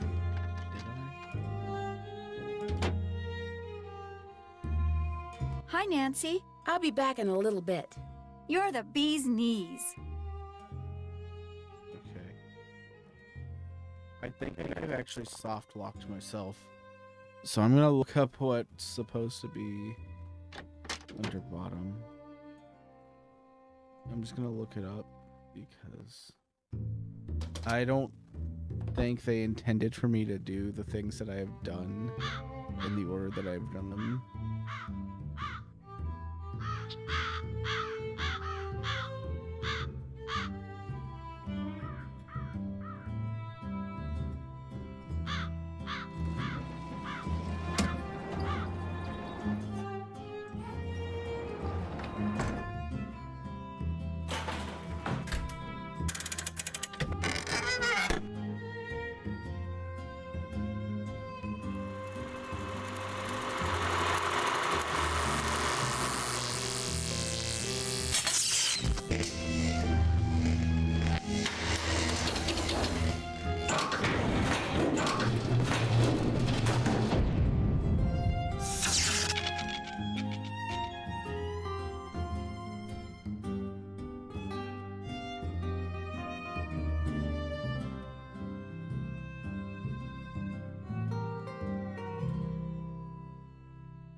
All right, the letter I'm supposed to read says,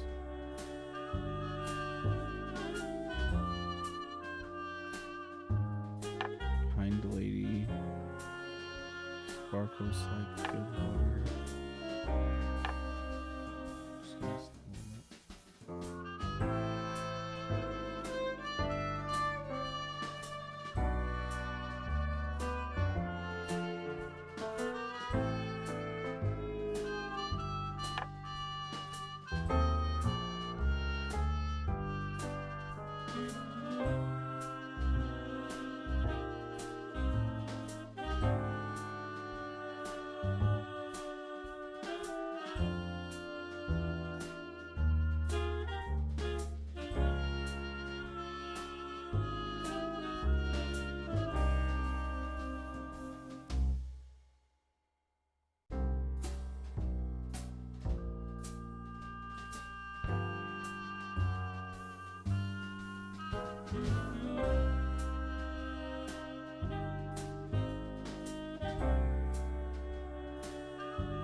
Let me see how I get her to leave then.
Okay, I gotta go back to the secret passage. According to the Her Interactive forums from what year? What years are they from? God, these are from 2007.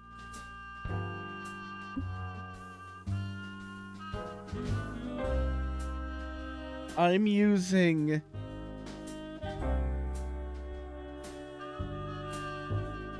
I'm using forums that are how old? Okay, they're over 10 years.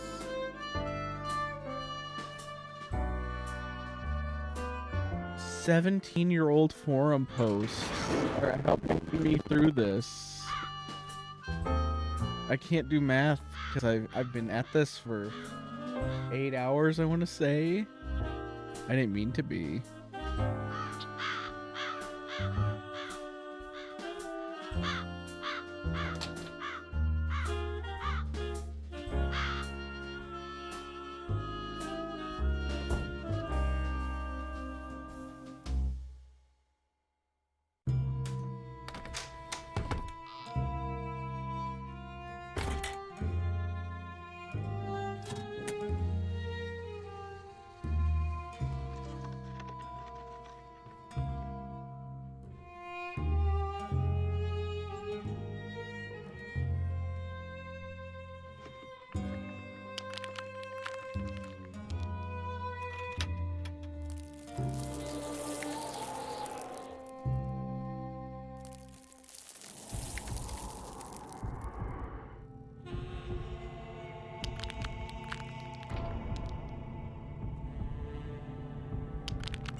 Jeepers, I'm behind one of the walls in Emily's room. I'll bet that's how someone makes that picture move.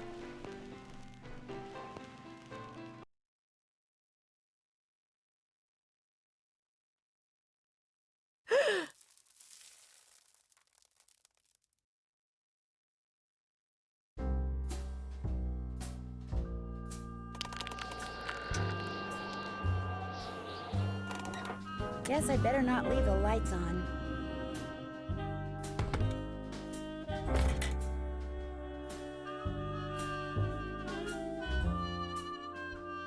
What's cooking? I think I know why Emily has been seeing and hearing strange things. Well, I'm all ears. Tell me. I found a secret passageway that goes from the inn to Josiah Crowley's old house. And off of it, I found a staircase that leads to a space behind a wall in Emily's room. That's the staircase that's in this old picture. You mean the noises that Emily's been hearing? The things she's been seeing? It's because someone's been sneaking around behind the wall in her room? It may even be that someone is trying to scare her on purpose. On purpose? Who would want to do something like that? I was able to open the staircase because I saw the picture I just showed you. And I found that picture on the shelf in your podium. You mean it was right there under my nose? Hold the phone! You think I'm the one who's been sneaking around? Can you think of somebody else who may have had access to that picture? Anyone who's ever been behind this desk could have seen that picture. It's hardly fair to go pointing a finger at me. Maybe Emily will know something about it. She went into town to run some errands. At least that's what I told her to do. Heaven knows she could use some fresh air. Well, I'll talk to you later. Alrighty-dighty.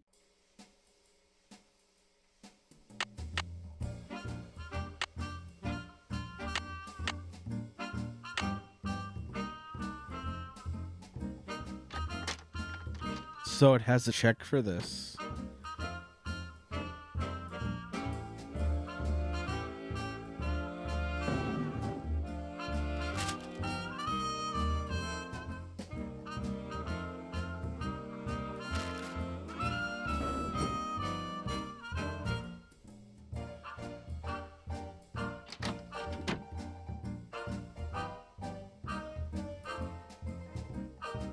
I didn't sequence break it, I just hadn't done the right things yet. I will say, there's something that sticks out to me with this game. So, I've noticed two big things, and I'm wondering if it's just like, I don't know. I don't know what game this is in the series, but I'm thinking...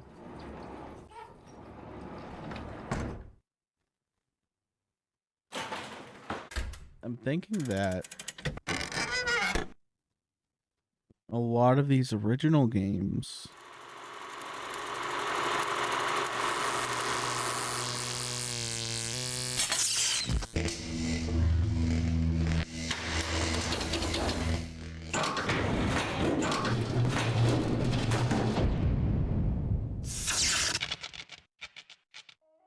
they're lacking like some story elements.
Hit the road. Owner is in.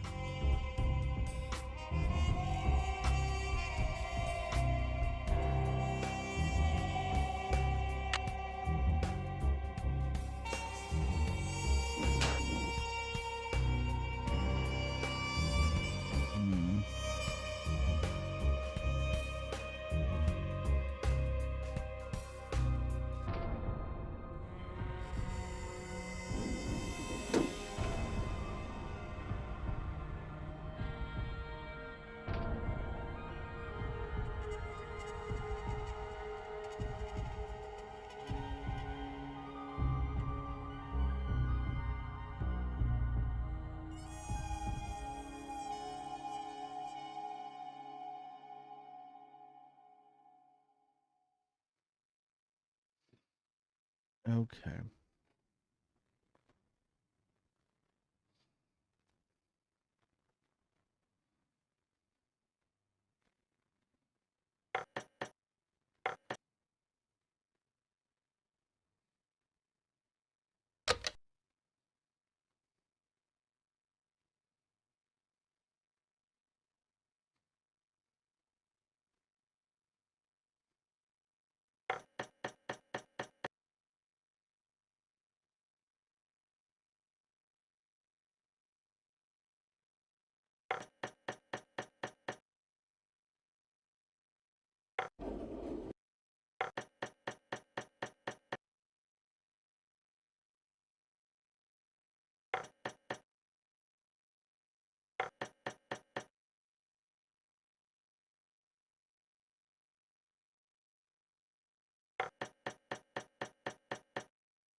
I did it.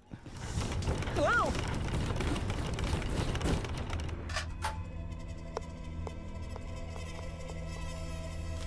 I must ponder the orb. Golf ball. No doubt meant to be used on that golf course of Josiah's. Take this to Tiny Town. And for oodles of fun, use it there too.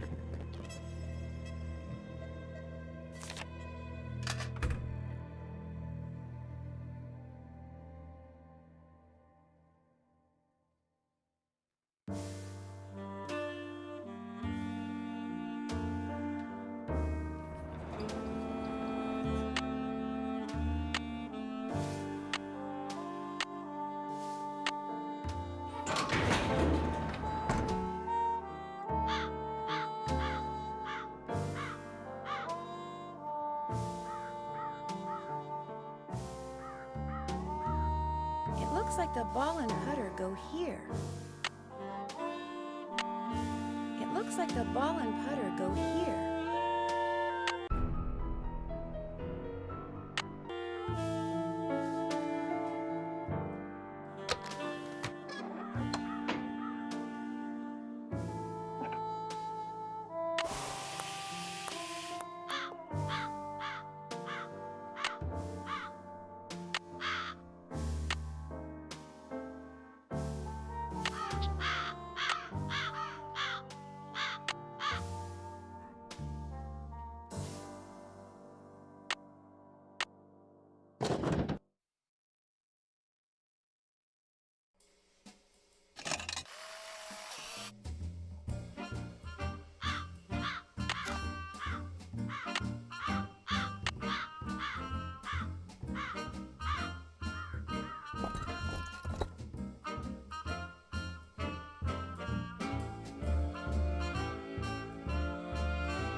Another safe deposit box key? Gotta go back to the bank.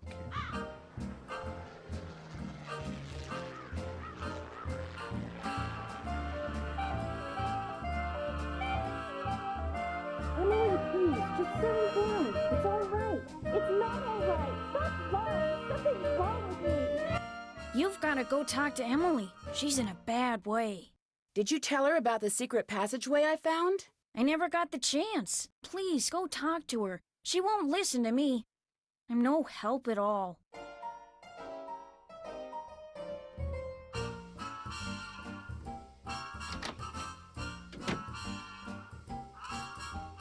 Just go back to River Heights, Nancy. Why? What's the matter? I took a nap after I got back from running errands, and when I woke up, this was in my hand. It's one of the necklaces that I thought had been stolen. I have no idea how it got there. I must do things and not remember. All this responsibility on top of losing Mom, I can't cope with it. I'm having what'd Jane call it? A nervous breakdown. Emily, just listen to me. I don't want to talk anymore. Go home. You're just making things worse.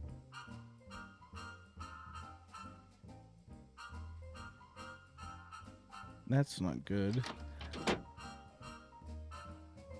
That's the point where you just blurt out, Emily, there's a secret passageway that leads to your room. I'm serious. Like, someone's gaslighting you.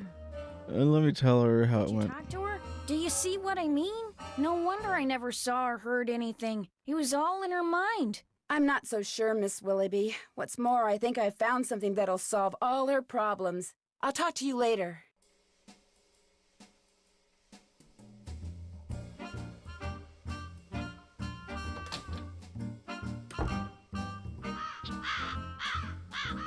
All right, here we go.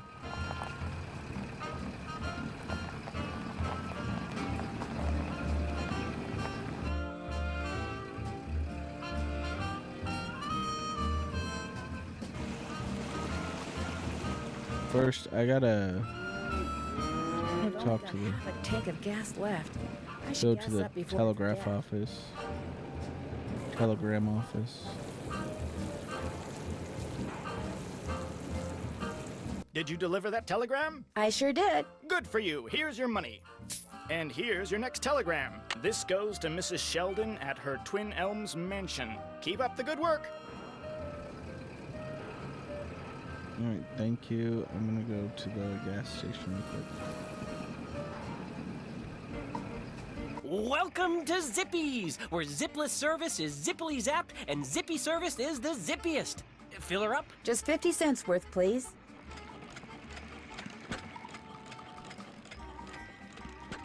That'll be 50 cents. Here you go. Drive zippily.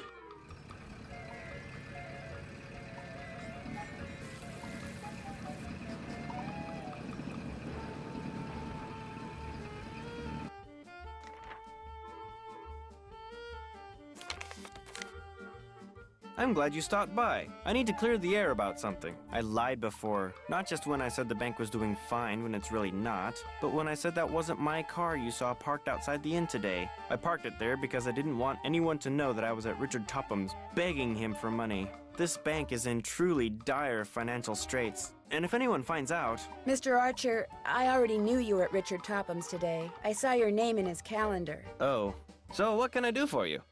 I found another safe deposit box key that belonged to Josiah. Impossible. Josiah only had one box, and you've already opened it. Can you tell me whose key this is? It is one of ours. Where did you get it? I won it playing golf at Josiah's with a special ball.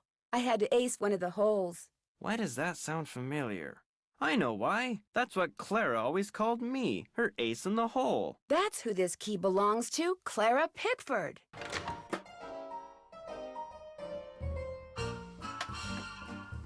So, Clara Pickford was really Josiah Crowley in disguise. Apparently, he loved playing tricks like that on people and hiding things right under their noses.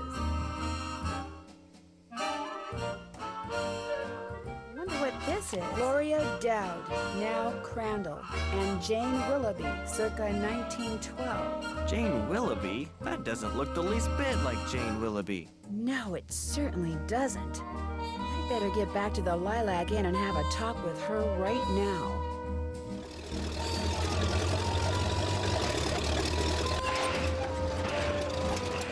Move out of the way, would you please? I'm kind of in a hurry. You're not going anywhere until you tell me who you really are. What are you talking about? I just saw a picture of Jane Willoughby, the real Jane Willoughby. It's been swell knowing you, sister. Uh-oh. Can't let Jane out of my sight.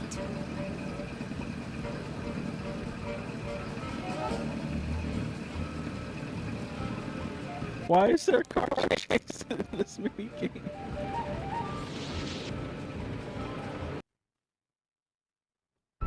She escaped? I can't let Jane out of my sight.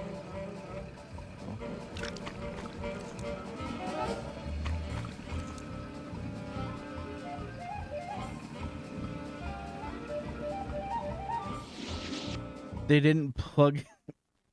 They didn't program in rubber banding. I can't let Jane out of my sight.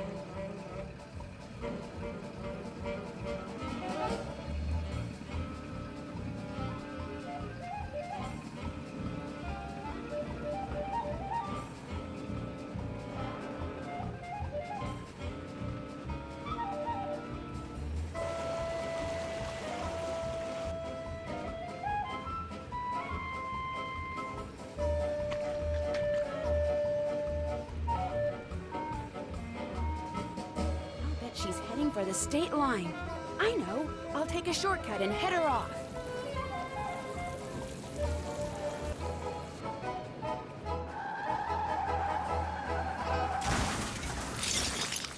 Uh-oh.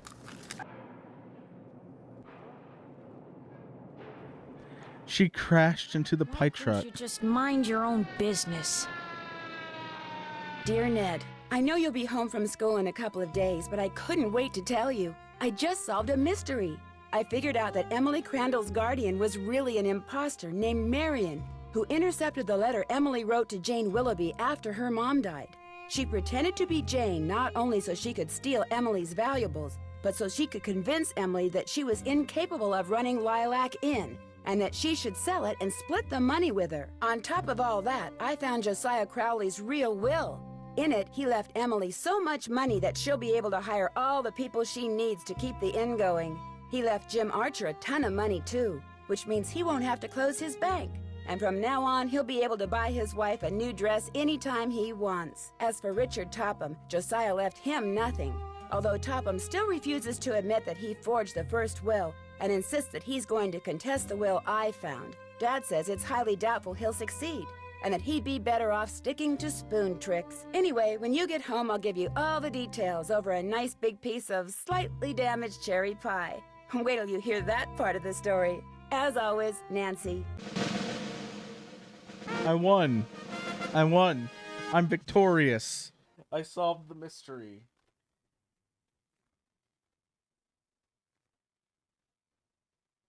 I've been awarded a title. I'm a smart cookie. Great news, I think. See, Frank and Joe Hardy have invited me to help them solve a mystery. Only this mystery takes place on a train. But not just any train. A train that was found abandoned years ago in the middle of nowhere. All of its passengers had simply vanished. Some people say the train is jinxed. Others say it's haunted. I mean, it'll be fun to finally get to work alongside the Hardy boys, but I just hope the trip we're going on doesn't turn out to be, you know, one way.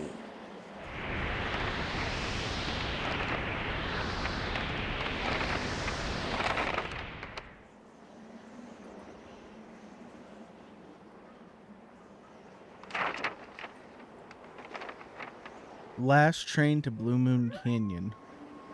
So it's the next game in the sequence. I had fun. I had so much fun. I want to play more. I'm gonna go to sleep, and when I wake up, I'm gonna play more.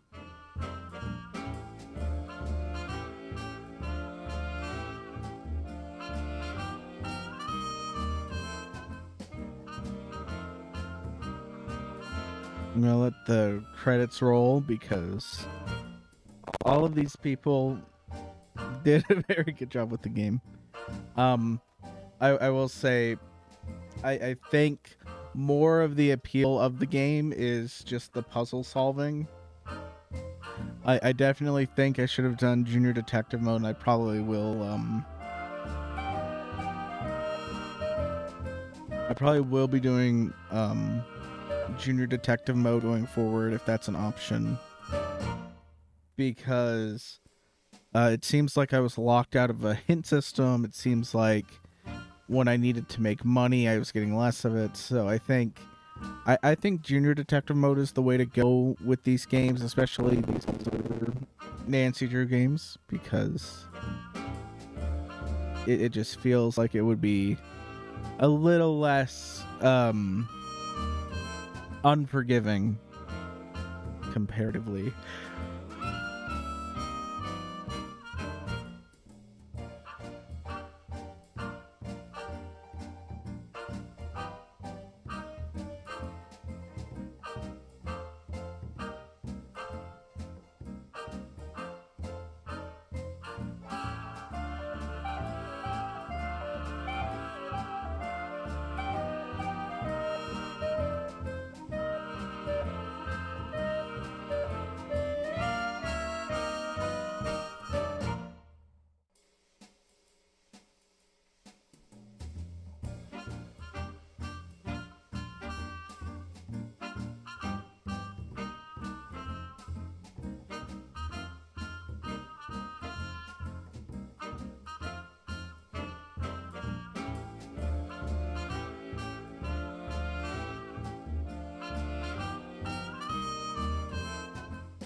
This doesn't go on a loop.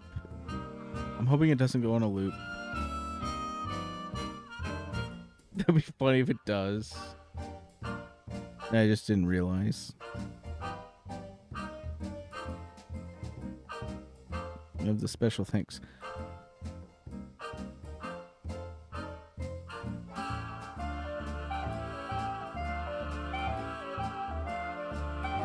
I think it just goes in a loop. I'll see if the Atari logo shows up again, and when it does, I'm just gonna click out of it, and we're gonna stop the stream right there.